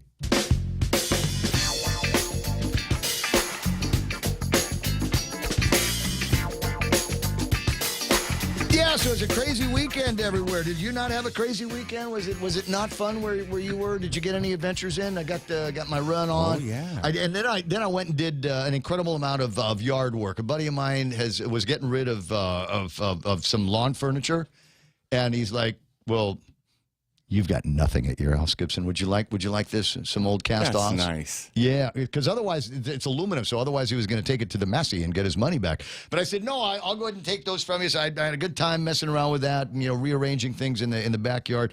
So it almost looks like a resort. I got a resort thing going on. I got a resort theme going on back there. But that's all right. And, of course, you're looking after the security of the place, making sure the chain link fence, every once in a while, patrolling the perimeter, as it were, around the house to ensure. Gotta do that nowadays, man. Well, you do? My house got hit last week. What? Yeah, they opened up the closets in the garage, and they took my air compressor and a couple of other. Dude, I was going to borrow that. I know, man. I was going to borrow that. But you can hook that up with to pneumatic hammer, right? Well, no, it's a small one just for pumping up like bike tires. Oh, I got you. Maybe so a nail gun. They snagged that one. Yeah. That sucks. It does. Do you, man. I mean, do you I even lock the doors now? Do you even bother to call the cops when it's No, something I didn't. like that? I didn't. You man. just I bought a deadbolt from my closet that didn't have a lock on it because I assumed nobody would steal from me. But everybody gonna get hit. Everybody gonna get hit, and there's nothing that you can do about it. And the crazy thing is that little pump that they stole. They're not the most expensive things in the world. $20-25. No, that one was about maybe $40. Oh, so it was a good one. It was old though, man. It didn't look like much. It's just like they grabbed whatever they could, and there is that weird kind of desperation when you see these guys. I've told you about the time that my car got broke into. Thankfully, it wasn't broke. It was one of those things where, I don't know, absent-minded or something like that. The door was unlocked, so thankfully they didn't have to break the glass. Opened the door and rifled through places in the car where I deliberately don't leave anything of value. Honestly, they've got a box of wipes. A couple of prescription glasses that they'll put on and realize that they ain't cut for them. So, hey, congratulations. Here's some old man glasses. And maybe a 25, 30 cents in change, in pocket change. That might have been it. And so just the desperation. Now, what they missed was underneath the seat, which was where the phone and the wallet was. And what they also missed was a gun case in the back of the car. Now, it's attached to something, so it'd take more than a couple of guys to pull it off. But they only regarded the investigation into the truck to the front of the truck. They didn't check underneath the seats or in the back. And maybe I've said too much already. Maybe I've said too much. You check my truck, would you? 8:43 in the morning, and maybe that ought to be a thing. If car manufacturers these days, with the rapid rise in crime, maybe there are some things that we need to install into our vehicles to make them safer for people. Look, you're going to break the glass. Just know, and maybe we'd etch something into the glass that all of the stuff of any kind of value is in a safe in the car that you'll never be able to get into. So don't even bother. There's nothing in here that's worth stealing that is within easy reach. It's all in a safe, and I think I've seen some cars like this in the movies where some cars actually have like guns. It's got a gun attached to it, a gun system. There was that thing in the 80s. I'm sorry, I'm having a moment. I'm remembering one of my favorite 80s gizmos that you could buy at what was it, the Crazy Gecko at the Micronesia Mall. Some of you are having a moment of and relishing the nostalgia. Yes, Ray, I remember Crazy Gecko over at the mall, and they sold this little battery-operated thing, and it had a suction cup on it, and it looked like a gun, like a trigger on an airplane. Oh, and what did it do? Well, it made the sound of a gun, like in an airplane. So if you got behind somebody and he's going slow, you could reach down. I mean, because you're not going to flick the guy off, right? Who does that? Oh, everybody does it. I'm the only one that doesn't. So anyway, it was one of those things where you could press a button on it, and it would go, bah, bah, bah, bah, bah, bah, bah, bah, and you'd at least get that out of your system. Oh, you're going too slow. Oh, you're going too fast. Oh, you wouldn't let me into that lane. Oh, you did this. So I'm just saying, there was always some kind of a cool gizmo that you could get. 8:45 in the morning in the Ray Gibson Show. Who else is playing around? Robert Mojouli is watching the program. Hopper Brown says, need stricter laws holding parents accountable. Do you know where your kids are after 10 o'clock at night? Which is what they used to say. There was a time that there used to be a thing on television, and it would say, it's 10 o'clock. Do you know where your children are? And parents got so ticked off about that they would write the station manager of the television and say, please take that off.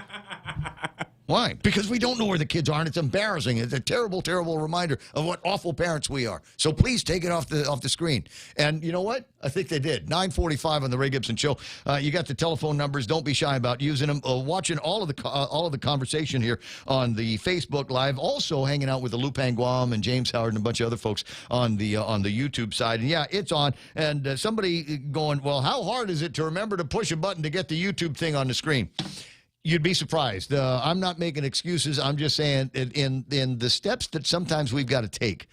Ever since we did the Windows 10 upgrade, it's like, okay, I got the gizmo working and hit the fire button and remember halfway through that I forgot to get the stream on. And they say, well, why can't you just, press the button again and make the stream come up? Because it's not designed that way. It will stop what I'm sending, and then I have to start all over again. And you know how crazy that is. Cousin Troy on the line. Speaking of crazy, my very close, very dear personal cousin Troy from Candid News. So no more mask mandate into CNMI. So apparently they never had a mask mandate. They were encouraged.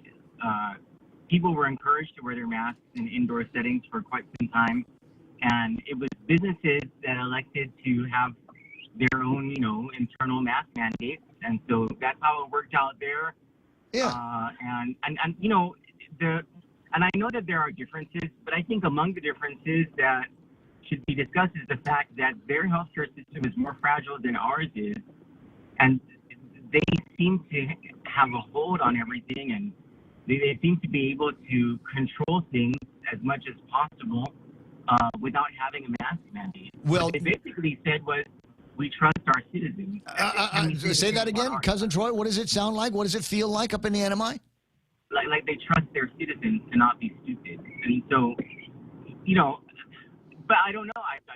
Again, maybe there are differences I'm not seeing, but I think one very relevant difference is that their healthcare system is more fragile than ours is, and yet they didn't have a mask mandate. Right, and they got the vaccines in at the same rate, I suppose, as we did. They suffered through Omicron at the same rate. Their economy is in the toilet, just like ours is. But I'm here to tell you at virtually every step of the way, and we've remarked on this numerous times, is that the guys up in the CNMI have been a step ahead of Guam when it comes to things like that. I want to say that they were more prepared than anybody when COVID-19 came, and they knew what to do, and the things that might be effective, or at least the things that looked effective for them to be able to keep the numbers of infections down, the number of fatalities down.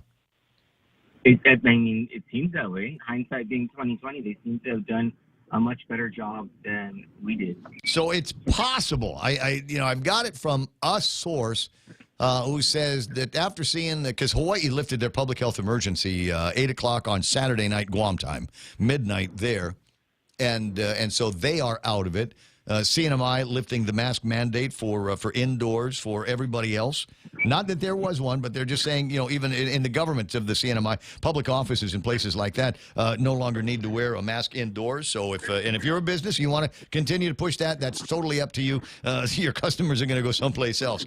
They don't have to worry about any of that nonsense. So we are here, and about the last thing left of our public health emergency is the indoor mask mandate, A, and B, the fact that there is still a public health emergency. Now, my source says that there's a possibility sometime this week an announcement will be made. I'm hearing the same thing, and I think it was Saturday when I asked a question of a source, and the source said within 10 days, and I thought, oh, okay, that sounds pretty cool. And that sounds pretty right. I mean, considering where the rest of the country and the rest of the world is going with this thing. I'll tell you, I rebelled yesterday. Yesterday in church, during the sign of peace thing, I actually extended my hand and shook people's hands, the peace be with you thing. Right. And like one of the ladies didn't feel like I could maybe it's been so long, but it took her a second, but then she didn't embarrass me and she shook my hand. And then about 12 seconds before I left the roof of the church, I took my mask off as a sign of rebellion. Well, I do the same thing. As I'm walking out of a store, I take the mask off before I get to the outside. Just go, hey, yeah, let's see what happens. I don't know. There's some places where they don't seem to care, and then there's still places that are like following the rules, like it's still Omicron. I was in a place the other day, and it's a table for two over here, and they said, okay, and your name is, and I said Ray, and they said last name. I'm like, what do you need my last name? And then they asked for a phone number, and I thought, are you contact tracing? She says, yeah. I said, you don't need to do that anymore. They gave up on contact tracing over public health, 2 months ago? We had a conversation yesterday with Pam, actually, Pam Duvall, the mom of the show, Sister Pam, and Eric, and we were talking, and Pam's kids, and we were talking about how, when you look back at the past couple of years, it's amazing how just 2 years ago, at least for me and for most of the people I know, talking about your medical condition was not a correct thing to do. Like, it was discourteous. It was disrespectful to ask anybody about their medical condition. I mean, your health is a very private thing. And over the past couple of years, it's sort of been commonplace to discuss your medical condition. It's just so weird. The world is so topsy-turvy from how I grew up, and hopefully we have not normalized, the sharing of health information, because that's just so personal. Outside of STDs and STIs, I think most of that ought to be held confidential, I think. Yeah, if you know what I mean. Anyway, 852. I don't disagree. It is kind of interesting, all of the changes that we've got, and I think that once somebody makes that declaration that the public health emergency is lifted, whether we're following the science around here or they're just trying to head off the legislature at the pass, I hope that when we hit that transition point, that we will start acting as we did a couple of years ago. Well, Dr. Nate Berg in our Candid show last month with Shelley, he said he made the announcement. He said at the time, within a couple of weeks we're gonna be looking at local data set and determining whether we get rid of this mask mandate. He said, we're looking at it within a couple of weeks to getting rid of this, or recommending to get rid of the mask mandate. We've been trying to follow up with Dr. Berg, but we haven't had much luck. Obviously that hasn't happened yet, but I mean, maybe when he said a couple of weeks, it was relative, and we're just maybe like a month after he said that. Well, literally, there's nothing else to lift. I don't think there's any more mandates that are out there. I took a look at the public health guidelines that they put out there, and it doesn't look like there's this whole spread of things that are still out and annoying people. What is the most annoying thing is there is still no certainty yet. Anything can change at any time. And even though, and we're seeing this all across the country as people are powering down on COVID defenses, there is still a concern that there's another variant, or there could be another variant that is out there that could crop back up, and people will have by then let down their guard. So there's all of a sudden everybody's like super fraidy cat about every little thing that might be coming up. So I think that contributes the most to any hesitancy to get us off of the mask mandate and to get us out from under the public health emergency. There is also the idea that the governor would still have access while there is an existing public health emergency to continue to do the procurement, quote, emergency procurement, sole sourcing. And the legislature has never, ever gotten around to total understanding of what those numbers are and who we're dealing with on an easy-to-understand basis. If there's any reason the public health emergency should be ended, or at the very least reformed, it would be to get a hold of the spending of federal funds and the sole source procurement and all that stuff. I mean, to be spending that way or to be procuring things that way 2 years into an emergency, I mean, I have a hard time believing that, operating procedures for something like that haven't been developed, or some sort of standard for some kind of procurement. I mean, you have to have developed, if you have a commitment to both transparency and to fiscal efficiency, you had to have developed over the past couple of years some sort of way doing things, just so it's not just strictly sole source procurement. Has Tendon Gibetnu come out with a new report on sole source procurement for 2022? I mean, we're almost at the end of a quarter. I haven't seen anything from them since summer last year. I don't know. I'm not sure. I guess. I mean, it was Candid published, I think, the last report, and it was a long, long time ago. Yeah, you're right. I forgot about that report. Yeah, and you remember going through the report and going, gee, I wonder how this is sorted, because it's not sorted in any way that I'm aware of. It isn't sorted by date or contract number or vendor or price or anything. It's just random data that's been thrown out there, and I'm surprised the people over at the legislature accepted it in that format. It's impossible to read. They also locked it, so it's not like you could change it around. Right. Well, my recollection was it was just a PDF, right? Yeah, it was a PDF, but it was a locked PDF. I wonder if you could OCR that. If you could OCR the thing into what feels like a more respectable Excel spreadsheet. What's OCR? I don't know what that is. Optical character recognition. So you put it into a scanner, and the scanner will figure out what the data is. We'll scan it and say, okay, that's a C, that's an O, that's an R, and then give you something later on that you could put into a spreadsheet format. Oh, see, when you talk technology like that, it's just a Chinese talking automotive. Sorry. I know people that are like that in church. We'll continue the conversation.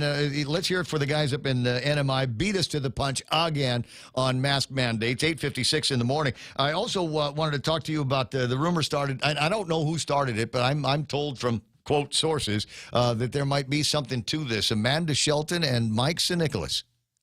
You know, I got to tell you, thank goodness I stopped telling those Amanda fat jokes a long time ago. Because if this turns out to be true, we end up at some interview place, and I don't want to be like. Yeah. So who were you calling fat there again? Huh? Yeah. I'll be like, well. Good afternoon, there, Senator. How are you doing? We just want to ask you. Well, I mean, at some point you're going to have to interview Joanne too. I mean, you haven't necessarily been very. Oh yeah, but the difference is I have no remorse about. Oh, I see. So for Amanda, you might, but Kenley Onguro, I think pointed out very accurately. You'll recall a couple of years ago when folks over at the legislature were trying to determine just how much power they were going to give the governor and just how much authority that they would have to be able to put civil penalties on civilians for not following the mask or the separation or wash your hands rules. You remember that? Oh, I didn't until now. Yeah, and you, who was it that put together that whole mea culpa, navamaule kind of kumbaya speech, saying no, give Lou all of the power that she needs. It's all right.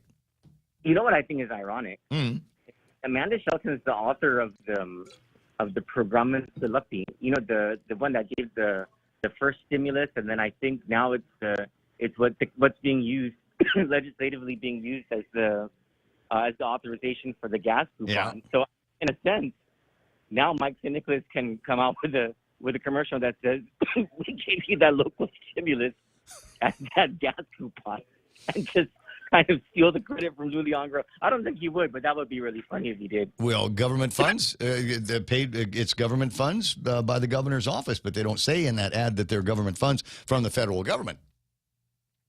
Oh, yeah? Oh, yeah. Well, and I don't know. I mean, they got to put some kind of disclaimer on it. 888. What is the number? 888-8255. Cousin Troy on the line. Did they give up on the impeachment in the NMI? I haven't heard anything about Pete and Chito. The last thing I got from them, and I think I sent you the picture, was a picture of him, his running mate, and Luis Muñoz in what I think are very, very vibrant and colorful shirts.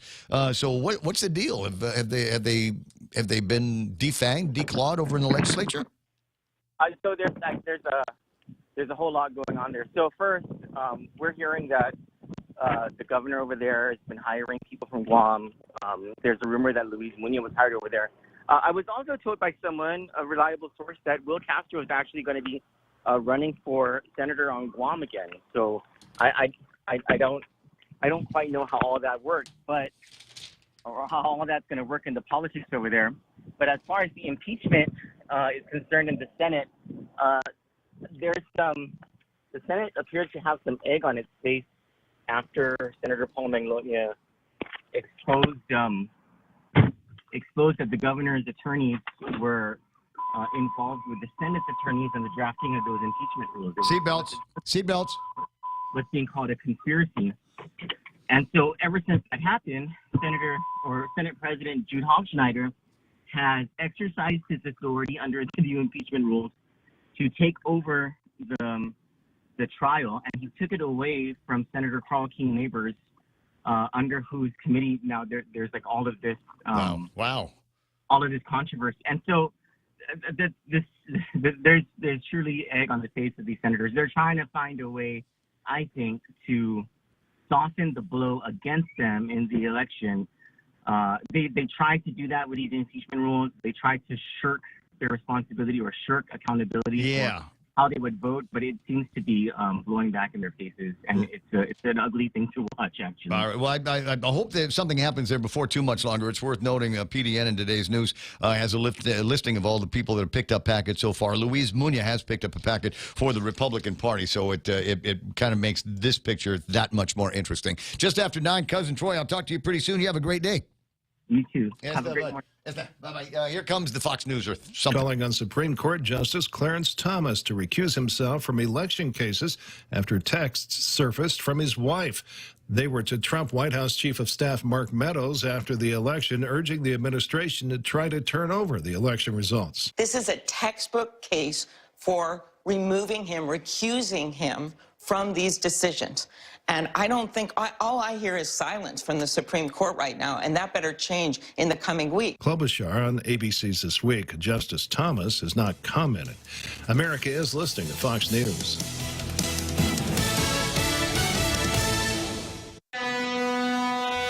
Half a day, this is Honey. Here at APL, our expertise and extensive network can help you grow your business and reach out to more global markets. As a responsible carrier, APL is also committed to a sustainable future, whether it's protecting the environment or investing our efforts in giving back to the community. Our dedicated teams in Guam, Saipan, and on U.S. mainland are here to support you. Call 588-4651 or visit apl.com. We're already Pika's best radio station, but we're always looking for ways to be even better. Announcing the point on Alexa. In addition to our FM and HD radio feeds, our incredible app, informative website, Facebook Live, and YouTube Live, you can now tell Alexa to stream The Point. And your smart speaker will start playing whatever we're saying. News and views 24/7 with your 4-word command. Alexa, stream The Point. President Biden's being criticized for seemingly calling for a regime change in Russia as a result of the war in Ukraine. More from Fox's Gernal Scott. The president said in Poland that Vladimir Putin cannot remain in power. The U.S. ambassador to NATO, Julianne Smith, said regime change is not U.S. policy, but many agree. President Putin cannot be empowered to wage war. Florida Republican Senator Rick Scott said the president should be less tough talk and more action. Start giving every resource you can to the Ukrainian people. Rally NATO to do the same thing. Both were on Fox News Sunday. The White House clarified the president's remarks, saying that Putin should not be allowed to exert power over neighboring nations. Gernal Scott, Fox News. One person was killed, another injured after a parking garage in Boston collapsed last night. Part of the garage, which was being demolished, came down after a concrete slab on the 9th floor collapsed. Boston Fire Commissioner Jack Dempsey says a construction worker operating a crane fell over the side of the garage when the structure collapsed. That worker was found under a pile of rubble and was pronounced dead at the scene. There's no word on the condition of the second person who was hospitalized. Chris DeMeo, Fox News. 2 teens from Maine get an unexpected invite as a reward for their heroism. Connor and Seamus Collins were on the school bus in the state of Maine earlier this month when their driver collapsed behind the wheel. As the bus started veering off the road, they sprung into action, one hitting the brakes, the other calling 911.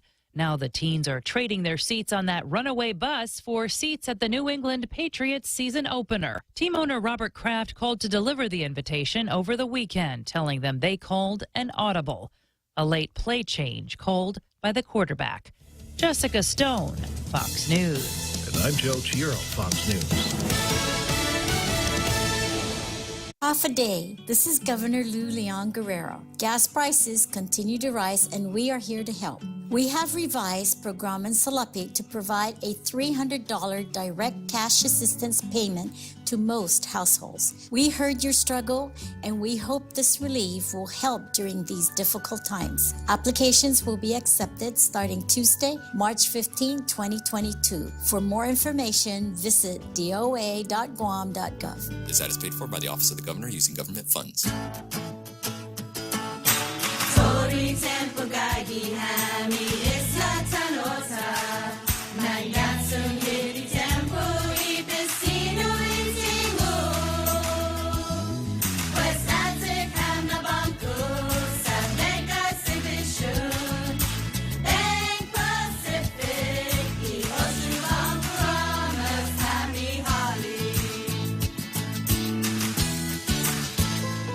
Check out the newest hydro and garden center to hit Guam, Crop King Hydro. We have a huge selection of plant nutrients, soils, hydroponic mediums, organic pest control pumps, plant support, tools, and so much more. Call 635-4769. 635-GROW. Open Monday through Saturday, 10 to 6 at the Dededo Satina Mall, right across from Payless and Paradise Fitness. For whatever you grow, think Crop King Hydro. Crop King Hydro. Okay, back at it again with the Lenten season menu at Mezcla. A variety of food you can enjoy and pick from. The fish tacos, spicy buttered shrimp. There's parrotfish, escabeche, crab-crusted Chilean sea bass, and a lobster meal that I can't pronounce. They can. Find out what it is and how it's pronounced and all of that.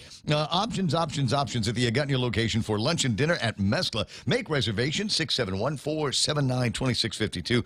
What are we waiting for? Go celebrate Lent with Mezcla while you still can. 6 after 9. Ray Gibson Show also brought to you by APL, American President Lines, a global presence with a local home. News to fill your mind. Talk to get it out. The Ray Gibson Show. Call now, 888-8255.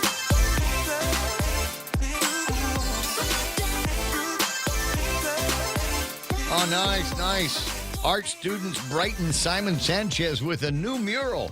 Hey, go talk to the guys over at the library. Oh, yeah.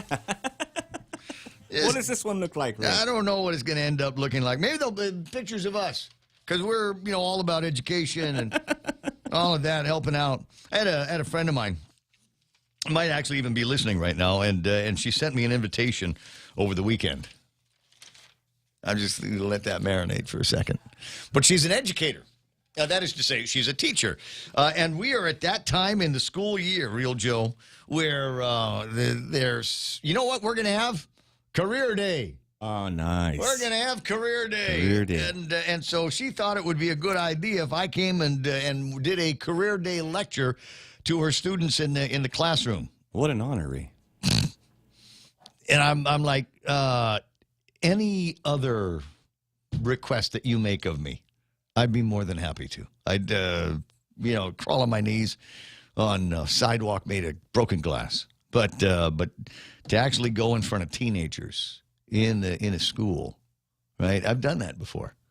In fact, I've done it at Sanchez before. In fact, I've done it at Sanchez in the cafeteria in front of thousands of hundreds of the students that they had there for the Career Day assembly that I had. And it might have been the most frightening experience of my life. Because you got, in some parts of the place, you can see the kids that really care. They're really, they're really interested in your career and your background, what it took to get there, what it takes to, stay on top of it. And then you've got some for whom they don't want to be anywhere near, don't want to be in the same time zone with you, could care less about anything that you've got to say, making out with their boyfriends, making out with their girlfriends, and just kind of ignoring you. And those are the ones naturally that I see, and it takes me a second to kind of overcome that. And it's also, classroom settings, and I can only come, to the conclusion that there is a point in your adult life where you get to where you're invisible to young people. They just don't see it, don't feel it, don't acknowledge your presence at all. unless you give them a specific reason to. Once upon a time, I'm over at the beach having a good time, hanging out with the bikini and a beer and all of this stuff, toes in the sand, as it were. And there's a bunch of kids, high school punks, coming by there chasing a football, and they decided that they wanted to spend their afternoon literally within steps of me, making all kinds of noise and throwing the football and stuff. So, I did what I thought was the appropriate thing, and picked up my stuff and moved down the beach 20 feet. Give them the space. Hey, young people, have a good time. And what did they do? They followed us down the beach. And finally I stood up and I said, hey, look here. I've already moved once because of you. So either you guys move or there's going to be a whole lot of yelling coming out my mouth. Oh, my God, Unks. Oh, yeah. Hey, that's Miami's dad. Oh, my God. I'm like, I'm trying to be nice here. I moved. I gave you space. Now, why don't you just stay over there, guys? What the heck?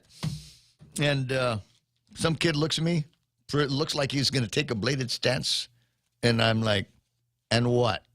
And what? Because, that's how you get their attention these days with some of these kids. That's right. Yeah. In fact, your mom's in my WhatsApp. Dude, I dated your mom. How's that? How's your mom? Always say that. How's your mom doing, man? That's what we mean. 9:11 in the morning, Ray Gibson Show. I'm looking to see. I was going through the newspaper. I had not seen today's PDN. And it doesn't look like I missed much, unfortunately. But there was the story in the front page I got a little bit of talk out of, and that's how people are afraid, uncomfortable at the day-to-day skate park. Now, this seems to me one of the easier problems to resolve. Could it be? Is it possible? Maybe somebody over at the governor's office could say, here's a crisis. We can step in and resolve this crisis. We can step in and resolve this crisis working with the guys over at the Guam Police Department. That'll help. Maybe the Department of Youth Affairs, maybe they ought to take a more active hand in making sure that young people are not uncomfortable in that place. Maybe there's Parks and Rec could be involved. Maybe we'd have a little emergency meeting. You tell me what it is that you need, and we'll work on getting it. Maybe we'll find some resources in the private sector that can help. They're the guys complaining about the lights being dim at the skate park. Bro, you're lucky you even have lights. You remember Guam Major League? You remember the Guam Major League? Yeah. This might be pre-COVID. I got to get it back in my head. It was pre-COVID, right? Yeah, it was. We weren't sure if we were going to be able to have any Stadium games. Lights, There was an actual regional tournament that took place, and they had to do it during the day because they couldn't figure out the lights over at the stadium. Now, I believe that they got that sorted out later, private sector. I think somebody from the private sector got involved, but there's a great opportunity, especially for all these businesses that are marketing or think that they are marketing to young people. This is the place where you want to have your logos. This is where you want to have people out there demoing your products and stuff like that. So it seems to me that there might be an opportunity around here for the community to get together and pull the government's butt out of the fire on this one. Otherwise, close it. And I don't want to do that because that sounds like it's the super Democrat thing to do, doesn't it? Well, we gave you a chance. We gave you a chance. Couldn't play nice down there, so we're going to shut it down. We're going to fill it up with water, and then we're going to turn it into a new swimming pool. New swimming pool. Community garden. I'm still fuzzy on now. I still got to talk to Kyle about getting on the air with somebody from whoever's in charge there and find out, how I can get. I just want one or two of those plants, okay? And maybe clippings for something I might be cooking. Do you guys got rosemary there? Are they growing rosemary at that thing? Yeah, I think so. Because I'm doing steak tonight. Basil, rosemary, I'm doing steak tonight. I robbed a bank last week. No, I didn't. I siphoned some gas out of the car and traded it for money so I could go and afford steak. It's all the same, isn't it? It is. 9:14 in the morning. Who's on the phone? Oh, it's Mr. Kelly. Which Mr. one? Bob Kelly. Oh, Bob Kelly. Yeah, the Bob Kelly. The Bob Kelly. He's going to ask me if I read any of that 911 stuff that he brought last week. And you're up on it, man. No, you're up on the tech. You're up on it's the implementation. It's on my desk. It's the next thing that I'm going to be reading. But no, I haven't gotten to that yet. Bob, good morning. Yeah, that wasn't what I was calling about. You were talking about lights at the stadium. If I remember right, they were going to turn that into an area to house homeless people, and they fixed all the lights using the COVID money. Yes. And then determined it wasn't satisfactory, so Yes. they found another place for the homeless. Correct. Yes, thank you very much for filling in that gap in my memory. You're absolutely right. Sector, that was somehow they managed to move COVID funds and justify it. No, you're correct. You're correct. I know that they were talking with some private sector guys because it was one of those things where, like, we can't get the lights, and even if we did, we couldn't get up that high. So they needed to have all kinds of things moving around. If my memory on that is correct, but yeah, it was one of those things. A private company do it, but it was under a contract funded by COVID, so our lights were fixed with COVID money. Right. I wonder if we're gonna have to pay that back. I don't know. I'm hearing all over the United States there's a lot of questions, and I think the federal government just wants to ignore it all across. I mean, it's not just Guam. I mean, this was nationwide. I've heard something along the same lines where there might have been graft, there might have been corruption, there might have been people actually stealing the money for themselves.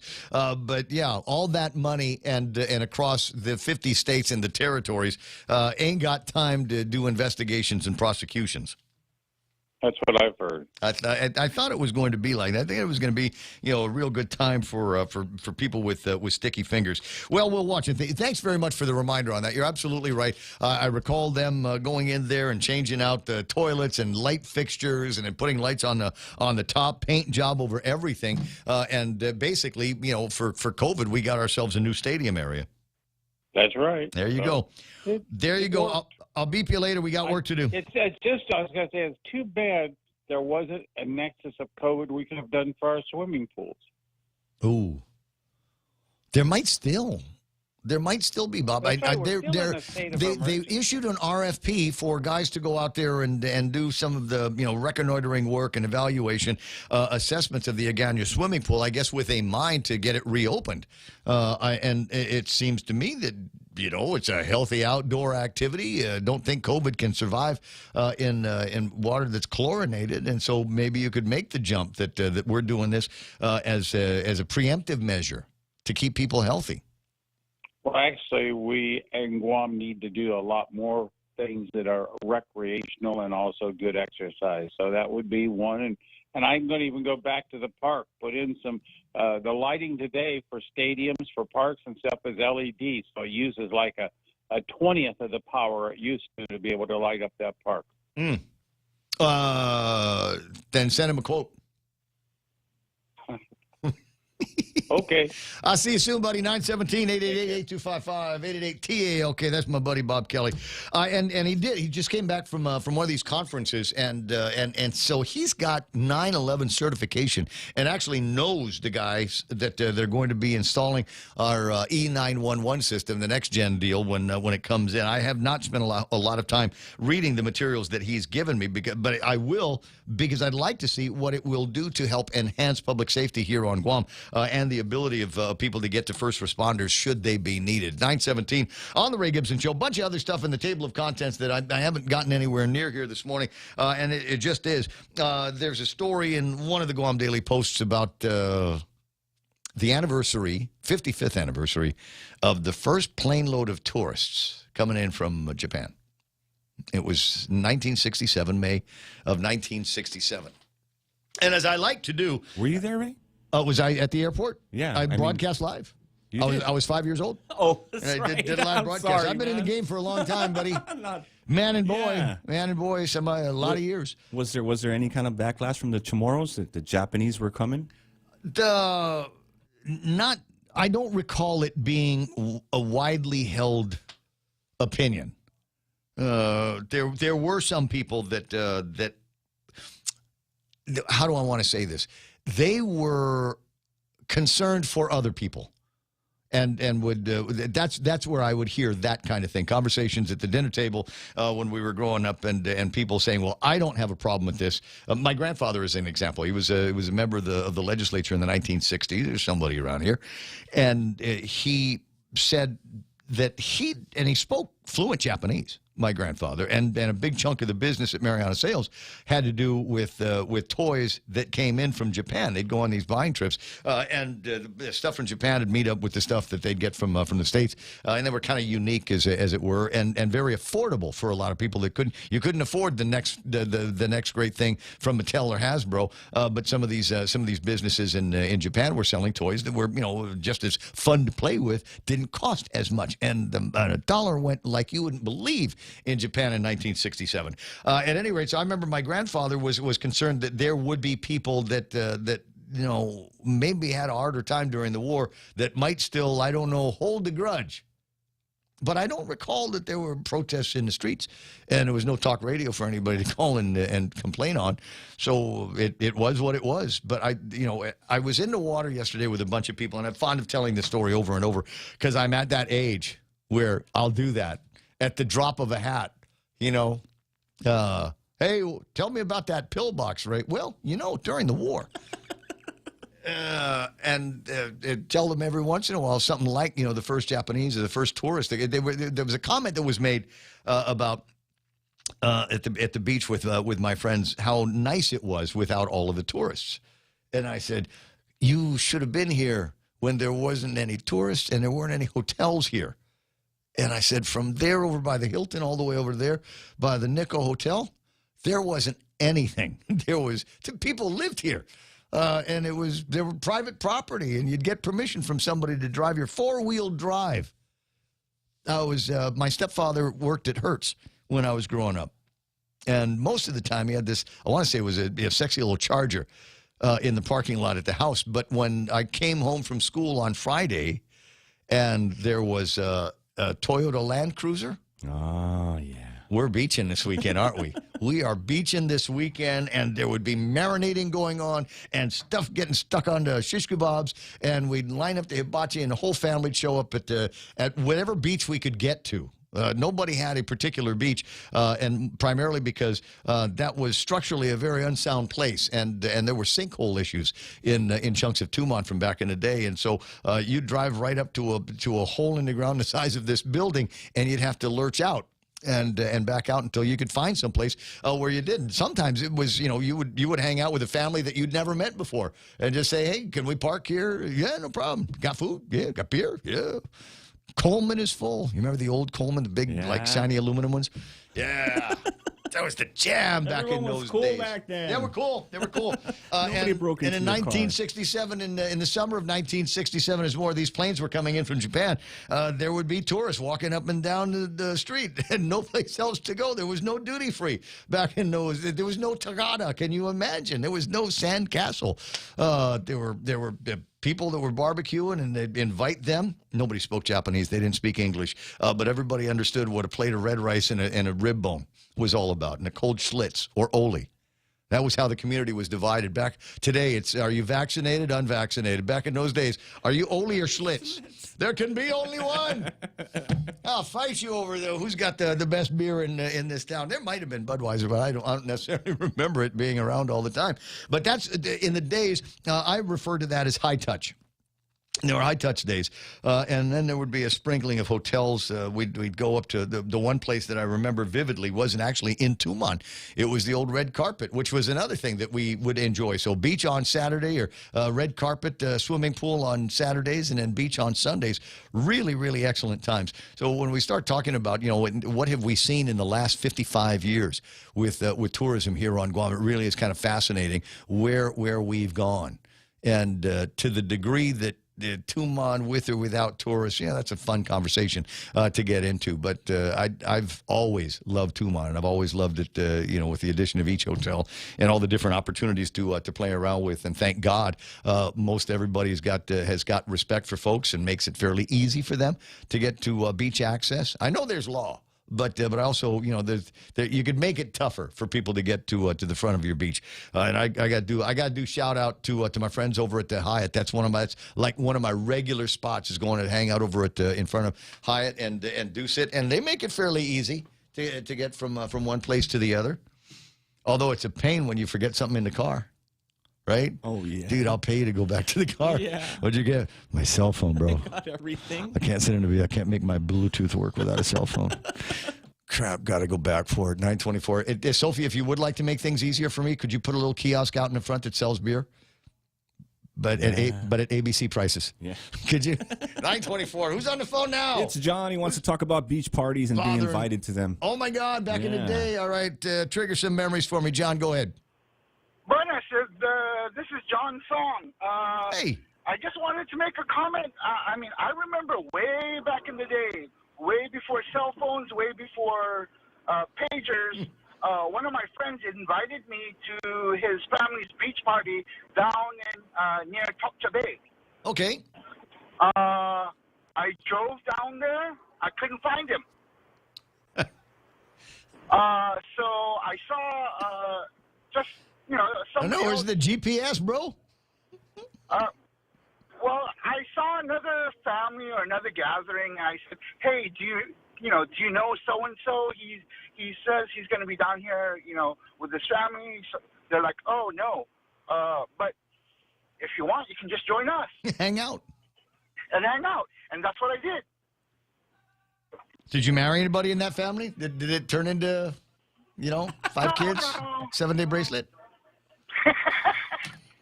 No, nothing like that. But so John, I'm sitting down with John Ananich the other night. We were just shooting the bull, as old guys will, about the Guams that we grew up in, and he's a little bit younger than I am, but he still lived in came up in a kind of a groovy Guam. I was hanging out with lawyer Oliver Berdalio a couple of weeks talking about that. And he's a little bit closer in age than I am, and we're convinced that there was no finer Guam than the Guam that we were able to grow up in the 1960s and early 70s. I mean, right up until the Abadi murders, everything, it just felt like a whole different place, and people laugh because it sounds like a cliche, but the door at Grandma's house didn't lock until nighttime because there was always people coming and going, Mom and Dad and the kids, and we'd be in and out of the house all day. Uncle Joe would go and take some meat out of the freezer to thaw or something like that. There was always somebody going through. The thought that somebody would go into the house and steal something was beyond our comprehension. Oh yeah, that's true. Back in the day, I mean, I'm a bit younger than you, but I still, at least when I was coming up and growing up, I had the kind of same experience. I mean, on any, given weekend, there's somebody doing something, around town, and all you need to do is show up. And they embrace you with open arms. Oh, I'm at the wrong party. Not anymore. Congratulations. Exactly. You found those were incredible times, and there was a high touch that we've got now, and sometimes I wonder if that's changed, and I'm always delighted when I go someplace and it hasn't. Me and some friends were running through right around Tokcha not that long ago, and passed by a party of folks, definitely folks from around the area, Sanadze, right? And you could tell because of the just so unbelievably friendly. Like I said, we were on kind of a fast hike, and we were running right adjacent to their party to get from one place to another. And virtually every single one of them that was at the party said, hey, slow down. You want to eat? We got beer. Here, come on, hang out with us. What are you guys doing? Looks crazy fun. And it was just really, really nice to have that, to feel that kind of hospitality again. Even today, occasionally when we go to the beach or, we go somewhere, you can still can find that kind of feeling. I mean, if somebody's barbecuing next to you and you're not barbecuing and you don't have any food, they'll invite you over. As it should be. As it should be. It's not as common as it used to be, but, there's still, people and families out there that still carry on that kind of, I won't call it a tradition, just that culture. We're going to the beach this weekend. Get the tent, get these wagons all filled up with beach supplies and stuff for the kids and coolers and all that. I'd like to see more barbecuing, though. Can I say that, John? I don't know if your experience is the same as mine, but it definitely in Tumon, it seems to me there's a lot of people that'll get out there and they'll bring food, but it's not the same as bringing food and then barbecue on the beach. And eating off paper plates and the kind of thing that I grew up with seems to have changed to a little bit more of a more fluid economy, if you will. Who's swinging by KFC? Get KFC. Are you going by Jamaican Girl? Go get some chicken and ribs from those guys, as opposed to slaving over a barbecue at the beach. No, I still remember when I was growing up. What my dad did was we didn't have a barbecue grill. All we had was that mesh wire. And when we got to the beach, we'd put together some rocks. You know, we'd get some of the wood and charcoal. We'd bring some charcoal and add some wood, and that's your grill. Yep. I've seen it. I still use it. Although I will say that I've gotten spoiled by the modern trappings. I've got one of those grills. I tell you, I got it at Benson, and it's made by I want to say it's a Japanese outfit, Japanese style. It's a kind of a hibachi. It's the size of an old hibachi, but it takes those little hairspray cans in it. It's like $50 or something like that, and it comes with two grills. You got one that's the screen, and then you've got the other one that's the grill. So perfect for seafood, perfect for meats. Try it out. Check it. Bison by Benson. Of course, you know, now it's illegal, but, you know, back in the day, we'd just go into the water, grab stuff, and grill it. That's illegal now? Well, some of it is. Catch me if you can. Well, no. I still tell you what, one more of those trigger fish down in Tumon bites me. I'm definitely going to be cooking that up. No, I remember my dad. This was I'm trying to think, maybe like 76, 77 around then. He pulled out one of those giant clams. Yeah, if it's over a certain length, that's legal. Well, back then, my dad didn't speak a lick of English, so he didn't know what was or what wasn't what size. That's all I can say. If Johnny Atulai can do it, I can do it. That's it. We ought to make that the standard. If Johnny can get away with it, we all should. 9:31 in the morning. You have a terrific day. It's the Ray Gibson Show. Well. Now, John, I appreciate you calling in with those memories. I've got no problem sitting in a warm bath of nostalgia, especially when we talk about the best version of Guam I think there has ever been. Kids growing up these days have no idea what they missed. Tony, remembering using military parachutes at canopies for the parties. And I tell you what, there was something about it. Our grandparents and parents knew what they were doing. They'd get these big silk things that would blow in the breeze and provide just enough shade to keep you cold. They weren't these hard canopies with this stuff that basically traps the hot air underneath. Yeah. Do you remember that? It's I mean, hot. there's a reason why we used the silk from back in the days. I'd almost kill to get something like that again. Hoffa Brown, says in the 70s, we used to just bring rice to the beach because we could catch fish off the reef. If you wanted to cook it, you could. Reef fish, also pretty good raw. 9:32 in the morning. Senator Chris Duane is joining us in just, 60 seconds? All right, be right back. When the pandemic first started and we had no idea that it was going to affect our business till March of 2020. Orders from public health, roadblocks, restriction. It was a very hard time for me. What really has saved my business is the SBA and the PPP program. I felt keeping the employees was so important because I had faith that my government would help me later, the federal government. We applied and we received 2 PPP loans equaling up to $425,000. That money saved me because it's been 2 years. I think 80 or 90% of the restaurants have closed. The only reason I'm here because of my devoted clientele and the federal government. Thank you for helping save jobs with federal funds. Thank you to the federal government for all the federal ARP money. Thank you for the federal funds. This ad was paid for with official funds from the office of Congressman Michael F.Q. San Nicolas. Hey, what did the grilled cheese sandwich say to their date? What'd they say? You make me melt.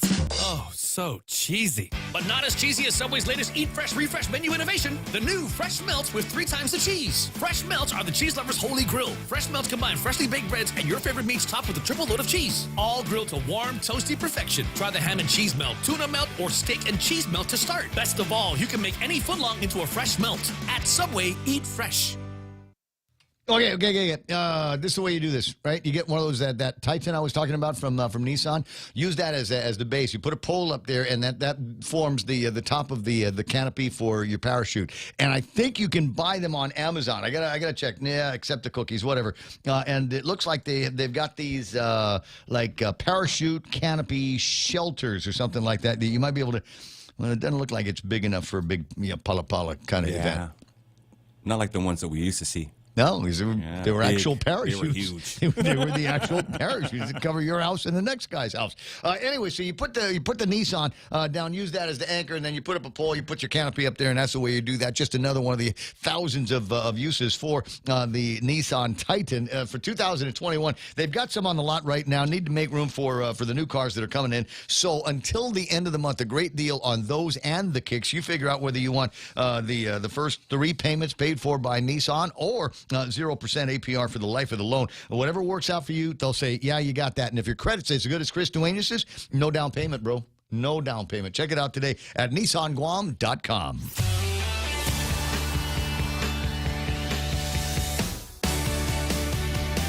It's 9:34, Ray Gibson Show. And when I left here at, 10:01 on Friday morning. That was the beginning of the weekend.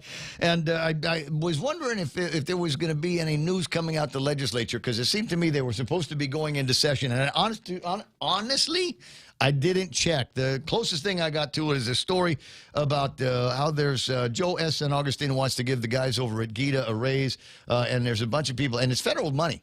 It's federal money. Give those guys a raise. Hey, I mean, they're going to buy me a cigarette, or they're going to support me in a re-election if I don't. None of these guys only make $100 and then work so hard. So the deal here is they want to take some more federal money and pay them with that. And there are, thankfully, other people over at the legislature going, optics are bad. The optics are bad. People are freaking out because the price of gasoline and they can't find the food that they want in the grocery store. This is bad, bad, bad optics.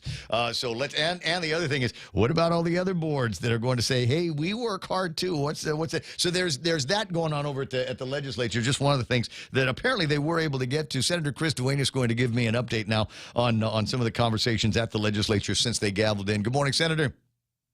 Half a day, Ray Gibson, Real Joe. Hey, bro. Just really quickly, listening to John, and I remember one of my first barbecues. I think I was 11 years old. Me and the boys, we made cinder block barbecue. Yeah. Yeah, cinder block on the ground, and then there was a construction site next to it, and they used the screen to screen the pen stand, so we just rinsed that off. That was our grill. Yeah, and it was back in the olden days. We never worried about leaving a fire on the beach. You just take whatever you throw it in the water. Hey, also, Ray, in other Polynesian areas, and I think maybe even Hawaii, but a lot of other locations, they don't really fancy trigger or what do you call that, parrot fish. They actually like the trigger fish better, and they just put it straight on the barbecue and wait till it blows up and eat it. So yeah. It's actually more of a delicacy in other places. And I think that's appropriate punishment for those trigger fish biting you. Dude, that'll take a chunk of skin out of there. I was a conversation, like I said, sitting in the water with my friends yesterday, drinking beer, and just talking about stuff. And then one of my friends, Christina, said, "Oh my God, I just got bit." And sure enough, you could see the tail. It's kind of ghostly underwater. You see the tail of this triggerfish flying away. I'm like, dude, it's rare that they come over in this direction, but they apparently found her. She tastes good. Is the thing. 9:37 in the morning. Yeah, it's fun every once in a while to get into it. You and I are about the same age, real close in age, and we grew up at a great time. And the other thing that was fantastic about it was never just our family at the beach. When we did beach, it was our family, Shelly and me and the 2 babies, and my stepfather, my mom, and then there would be the lady that my mom worked with over at Mariana's Travel and her family, and there'd be a couple of guys from Dave's shop and their family. We just kind of all get together, and I don't ever remember anybody watching the kids when we were doing that. It's like, the water's over there. Don't go too deep, and come in when it's time to eat. And we didn't have that stupid rule about not swimming until an hour was done. As soon as we were done eating, throw your paper plates in the fire, get back in the water. We're going to leave before sunset. Amazing we survived all that, and amazing we still survive our legislature. Surviving the legislature. Well, what did you guys end up? Did anything happen? Anything of any value? Interesting conversation about the lifting of the public health emergency in Hawaii Saturday night at 8 Guam time, and then now the CNMI news from Candid that says that they're ending the mask mandate to the degree that they even had one. They're saying, you want to wear a mask, go in. If you don't, you don't have to. Yeah, so a couple of bills real quick, and then I'll go to that. I think the interesting bill was really and it's a good bill by Senator Tina Muñoz Barnes on the basically extending opportunities for individuals going into the healthcare field to avail of kind of an expansion of the WICHE program, kind of that tuition and tuition repayment opportunities for individuals that will return to Guam to work in the healthcare field. So it was well received. Really, a few cleanup amendments, but it looks like it'll expand opportunities for those of our young people who are aspiring to healthcare, either nursing, critical care nursing, other type of programs, even up to doctors and everything else. So I think it's a good bill. It should really reinforce an opportunity for those returning to Guam. They'll have to work off some of that time, but have an opportunity to defray tuition and make it more attractive to bring home. There's a name in my head. Now, maybe I'll beep it to you later, but there's a name in my head of a guy that had that opportunity, went to school. Basically, the government of Guam paid for it, and never did the companion work on the other side of it. Well, yeah, there's there's a duty to repay on that. So I mean, but who enforces that, and what happens when somebody reneges on the promise? I'll have to do my research on that part as well. But my understanding is that's it's not you don't skate on that. So, I'm beeping you a name right now. There's people that are familiar with it that are screaming it at the radio, but I'll hold off because there might have been other factors at play. But you're right. Anything that we can do to get these kids back. Personally, I think if we made some really great strides in education here and healthcare and a good and reliable mass transit system and more street lights and maybe a prison so we can take the bad guys that are causing so much trouble around here and put them away. Maybe that would be enough of an incentive to bring people back to Guam. Yeah, I mean, we've got to do everything that we can, right? I mean, we know that as you talk about, often, and which is absolutely true, and of course, as we survive kind of ridiculous policies of this pandemic, I mean, the fact is that it's not nothing's happening except getting harder out there in terms of prices and living on Guam and everything else. So anything that we can do to try to get our folks to come back home. Well, Chris, the growing number of states that are examining their liquid fuels taxes, any other fees or licensing that they might be able to pass or skip on and allow the gas companies to bring the prices down because they're not paying any of the additional stuff. I mean, find Akimoto. I think Dr. Akimoto has actually done some calculations that could save the fuel buyers on Guam around $1.50. Yeah, I think it's definitely all hands on deck with those suggestions. I think the main thing I've been watching nationally as well is they're trying to make sure that it's not a corporate gain, right? That any relaxation of those has a direct correlation to prices going down, not to corporate profits going up. So, well, I mean, something like the liquid fuels tax. I mean, that's visible right now. Right. You know it's there, and so obviously, if the gas companies weren't being charged 15 cents, we would all be able to look at the gas thing on the machine. Let me get the latest numbers up on the screen. We would be able to look at so 593.9 minus 15. Real Joe, what's the number on that? 82. Thank you. Yeah, I know that not to duplicate, of course. I know that Speaker Chalayi's got bills into that effect. So hopefully we hear them soon, get them on the floor and pass them. I think that that's the fastest way to do things, right? That's how things are supposed to be done. So it doesn't there's no need to introduce a new bill. We just need to deal with the bills that are already in. Okay. Well, let's find some of the moving targets along the lines that Jimmy Moylan has introduced, and you have participated in as well. That would see a holiday on prices at the grocery stores. And tax holiday on medicine. And somebody had come up, I want to say Hawaii, where Glenn Wakai, I think we talked about this. Glenn Wakai is going to be doing a permanent holiday on diapers. Yeah, just like the opportunities for gas cards, just like the opportunities for a lot of getting businesses to be able to defray their labor costs. There's so many bills right now that are waiting to be heard that can really go a long way. And we're just going to have to keep pushing those committees to hear those bills, and that's the best we can do. Well, identify the people in the committees. Maybe we ought to do that. Here's and a big Republican release that says we've got bills in the hopper right now, but for some reason the Democratic majority is holding them hostage in their committees. And name, this is the committee. This bill is in this committee. This bill, if implemented, would save you $2, on whatever electricity or gasoline or groceries. But it is stuck in so and so's committee. So write a letter to so and so and say why. What's the holdup?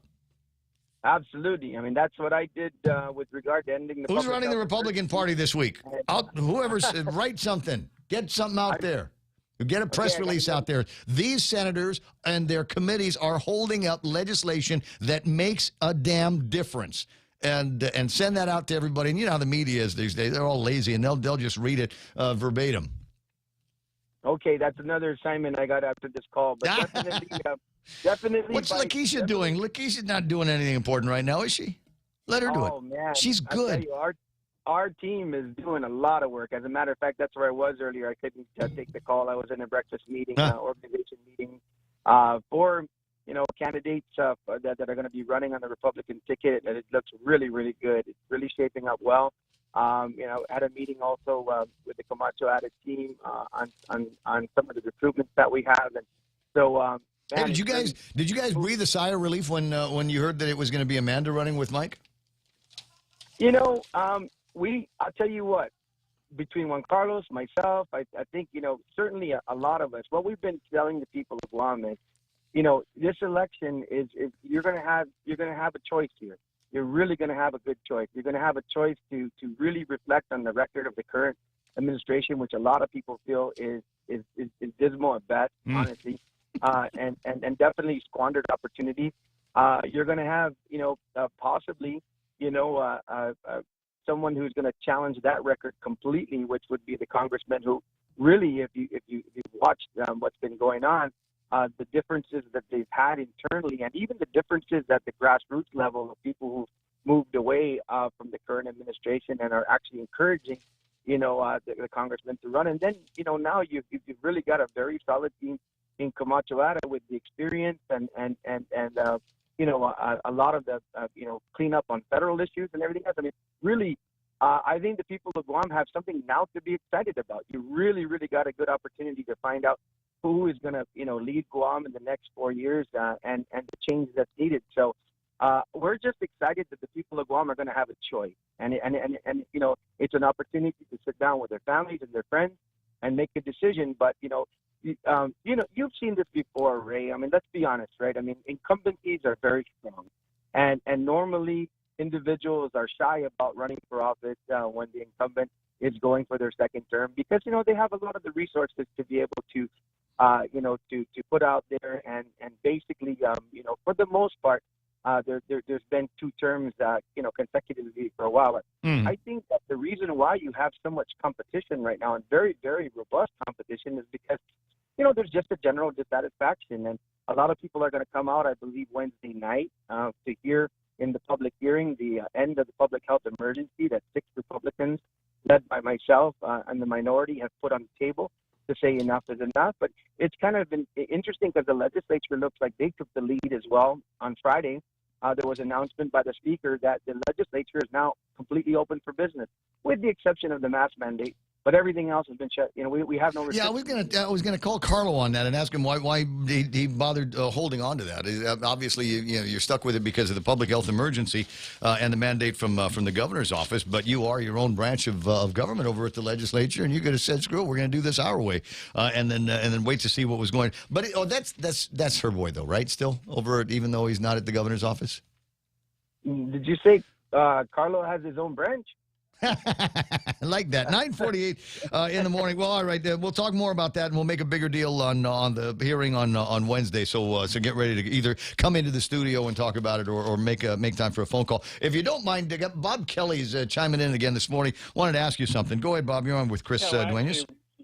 What I was going to go was on health professions and bringing them back to Guam. But before I mention that, the issue of the gas cars really is not a reasonable way right now, because it doesn't help people based upon how much they travel. Everybody, if they got a car that sits in the driveway all year, gets the same gas card as somebody that has to travel as part of their work. Somebody with a delivery truck to deliver food to the stores has to pay all that increased cost, which gets passed on. So I think if you want to have a fair way of dealing with this, I think you should just go with a 90-day tax holiday on the liquid fuels tax so that we can at least, no matter whether people do a lot of driving because that's their job, or whether it's delivery or whether it's a little bit, everybody gets the break on the taxes right now.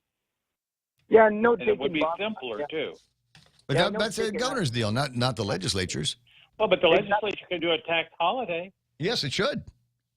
Let's do both. Yes, 90-day tax holiday until things clear up a little bit on the liquid fuel. Well, so let's do both. The governor can do the program in Salepi and get reelected for $300 a vote, and the legislature can do something that will lift everybody's boat. Every purchase will be free of that 5% in the grocery stores and for medicine and for diapers, and then of course the liquid fuels tax. Get rid of that and until we decide, you know what? Until Guam Memorial, Senator Chris will smile when I say this. Until GMH's bills are paid, we'll have well, that wasn't really what I was calling. We're talking about funding tuition and so on for health students. We're not going to see those people for 3, 4, 5, 8 years from now by the time they go through residencies and stuff. But there are people out there who have student loans, and you might want to consider something where the government can fund $12,000 to $15,000 on student loans to those people who want to move to Guam with student loans to practice medicine, whether it be the nursing, critical care, MDs, various different specialties. That could be, I guess, even. How about a veterinarian? What about a vet? Can we bring veterinarians? And a vet, yeah.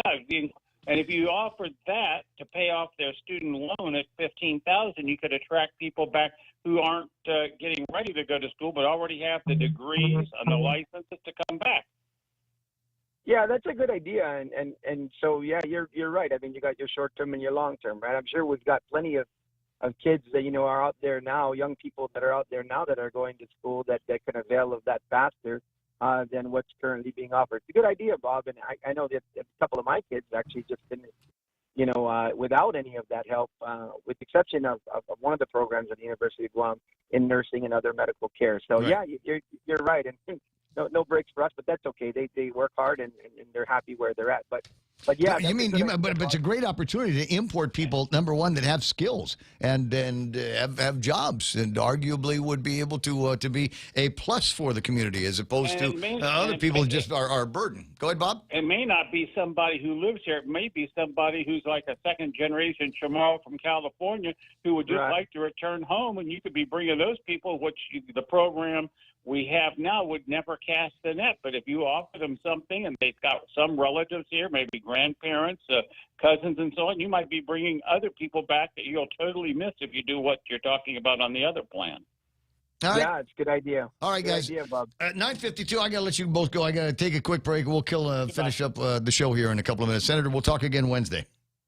Absolutely. But my main point, just as I close, the thing is that whether it became Programa Sloppy or the card wasn't the best way from the beginning, it was generated from Jim One and other good Republicans, and there's a lot of plagiarism instead of just hearing our bills. So yeah, I'm gonna have to get the trumpet roaring on great Republican bills that have yet to be heard. No, do it. I think it's a great point here. We're at a place in our recovery here where the people of Guam need the assistance, and if the idea is we're not going to let this see the light of day because it comes from the Republican minority, and I know what they're going to say. They're going to say, "Well, we're going to go ahead and do a tax holiday on the rebate of tax, not rebate, but the rollback of taxes and things like that." But the businesses still aren't going to be recovering it to 5%. They're not going to drop the prices 4%. I can hear them say that, and I will remind you that it was a Democrat-held legislature that got us into this mess by increasing the business privilege tax and then making it so that it did not sunset as everybody said it was supposed to. So that's why the business community did not ask to charge more for their products. 9:53. I'll see you soon, buddy. Okay, take care, Ray. Have a good day. I will. Real Joe, press the button here. Choosing health insurance for my family is difficult. I need to know our health insurance will protect us now and in the future. Take Care members have access to the island's largest offering of free fitness classes and health education programs, and a high-quality credentialed network of on- and off-island healthcare providers, including the convenient one-stop FHP Health Center and urgent care. My family choose Take Care. Your family should also consider choosing Take Care. Call 671-647-3526 for more information. Take Care, our island, your health plan. Get a box of Post or Kellogg's cereal for only 99 cents when you fuel up on $35 or more of mid-grade or premium high-performance fuel. Conditions apply. See store for details. Get a 75-ounce bottle of Dawn dish soap for only $5.95 when you fuel up on $35 or more of mid-grade or premium high-performance fuel. Conditions apply. See store for details. Get a Bounty paper towel 2-pack for only 99 cents when you fuel up on $35 or more of mid-grade or premium high-performance fuel. Conditions apply. See store for details. Circle K. Take it easy.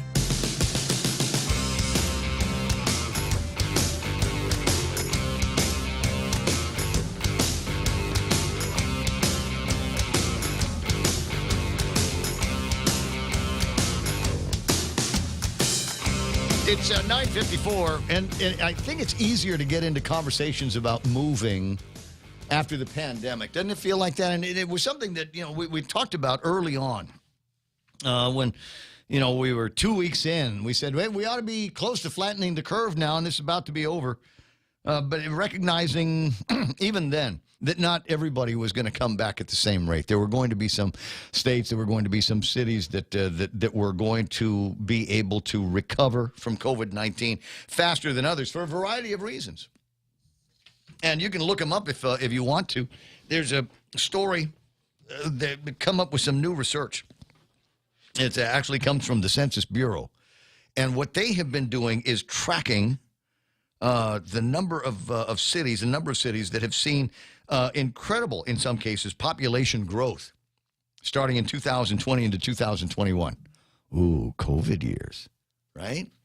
So there were a lot of people that got on an airplane or got a U-Haul and trucked it across the country. Where did they all go?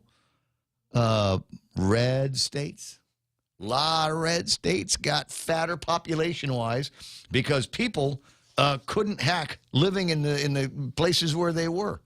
San Francisco, California, huge population declines. Chicago, huge population declines. Where'd they go? Well, I don't know that you'd go from San Francisco directly to Texas. I think there needs to be like one of those, like a middle school state where you can learn how to be a conservative, how to be a redneck. I'm not saying redneck.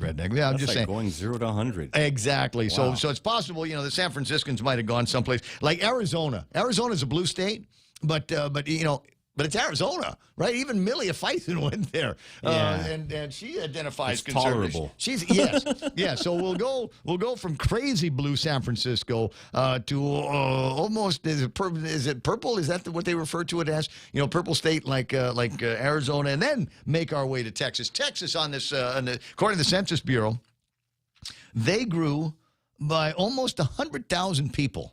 That's not in the millions, right? But I mean, still, it's significant. 100,000 people leaving someplace. Those are tax dollars that are leaving someplace. Those are voters that are leaving someplace. Dallas-Fort Worth area up by almost 100,000 people. Phoenix, Arizona comes in second place on this list, followed by, are you ready?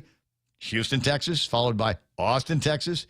San Antonio's in the mix somewhere. Oh, wow. Riverside, San Bernardino, California. And I got to check with Shell. I'm not sure. It might be one of those places where like it's a piece of red that is surrounded by blue.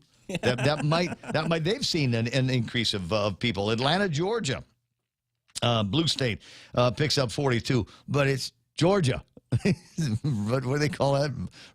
Blue dog state? Red dog state? Bob Klitzky knows what the correct term is. Tampa, Florida, they're red. San Antonio, Texas, red. Charlotte, North Carolina. Raleigh, North Carolina. And Charlotte has seen growth in their population over the years, even before the pandemic. It's a nice place to live. It's a nice place to raise your kids. You don't have to lock your... Well, you do have to lock your door. Well, some parts of the Did they get all 4 seasons there? Or is it 3 seasons? Or? Yes. Yes, I believe they do. Winters. I've been in Charlotte in the winter. As my father would say in Matthews, North Carolina, put the lanya caro. I remember getting there one year, and it was bloody cold, and I said, Papa, are we going to get snow? He said, son, it's too cold to snow. It's cold, and there is no moisture. It's just too cold to snow in here. Can I tell you what the most frustrating thing about Charlotte was? That area in Matthews? Most frustrating thing was my old man had alcohol? No. Oh, dude. Sunday they don't serve alcohol. No. You can buy beer anytime you want to. This is it's not one of those states. I've been to places where they are like that. There's some places in North Carolina that because it's a county by county thing. Yeah, a county can make a decision whether they want to be dry or not. But no, most frustrating thing was we'd be sitting in the back drinking beer and Papa would be smoking a cigarette, and here comes a family of deer. Playing around in the backyard looking for shoots to eat or something like that. And I said, Pop, can you go get your AR and can we shoot one of those and we can cook it and eat it? And he said, no, apparently it's illegal in some parts of the states to do that. 9:59 and change. Look, I got to go. I think we've stirred up enough trouble here for Mike Nicholas and Amanda Shelton here this morning. We'll watch the WhatsApps, and if something happens, I'll find a way to let you know about it. Anyway, Bob Klitsky, His Honor, going to be on Mustache Wisdom for All in Tall Tales. That'll be at 4 o'clock this afternoon. Him and Jose will take you through all the important things that you need to know for your PM drive. But for AM drive, it's Real Joe Cruz and Donna De Jesus and Jerry Roberts. My name is Ray Gibson saying thank you so much for listening. Had a good time this morning and appreciate you indulging me a trip down memory lane thinking about May of 1967 and those first brave souls from Japan that came through when literally the only place that you could stay was Sleepy Lagoon and the red carpet, or you sleep on the beach. It's 10. Here's the news. And Biden of making a reckless statement when he said in a speech in Warsaw that Russian President Putin cannot remain in power. Fox's Rich Edson at the White House. Western leaders are walking a fine line here. They're trying to provide as much help to Ukraine as they can without provoking a war with a nuclear-armed Russia. To that, French President Emmanuel Macron spoke about the president's speech and said he probably would have chosen different words. Secretary of State Antony Blinken is in Israel, where he addressed the president's comments as the U.S. and Western allies escalate a major sanctions campaign against Russia. The secretary stressed they're not trying to oust Russian President Vladimir Putin. The White House clarified the president's comments, saying what he meant was Putin can no longer be allowed to exercise power over neighboring countries. A massive pro-Ukrainian rally at the Lincoln Memorial in the nation's capital today. Ukraine's ambassador to the U.S., Oksana Markarova, appealed to Americans, saying her nation's citizens are much like them. We are fighting the war for freedom. Freedom is the cornerstone upon which America is based, but also Ukraine is built. Ukraine is also a land of free and brave. A video message from Ukraine President Volodymyr Zelensky was also shown. More talks between Russia and Ukraine to end the conflict are scheduled in Turkey this week. Fox's Gernal Scott. Evacuation orders remain in place for about 20,000 Colorado residents because of a wildfire southeast of Boulder. Officials say no structures have burned, and the 189-acre blaze was last reported to be about 20% contained. And North Carolina crushed St. Peter's 68-49 and will meet Duke in the Final Four. America is listening to Fox News.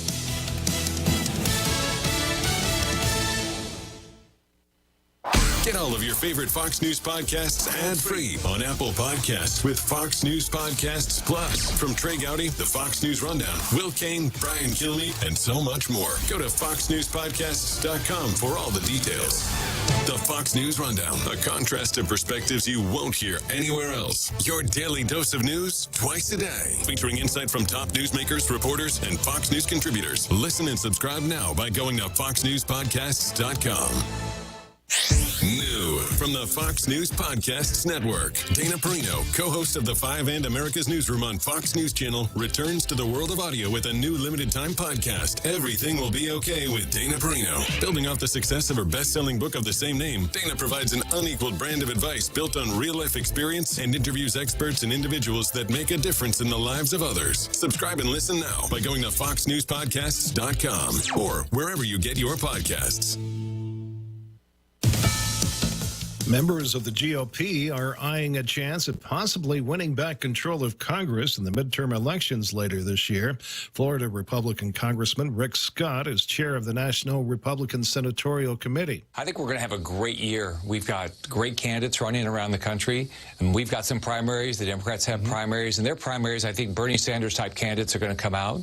The Biden agenda is very, very, very unpopular. So as long as we raise our money, as long as we focus on big, bold ideas,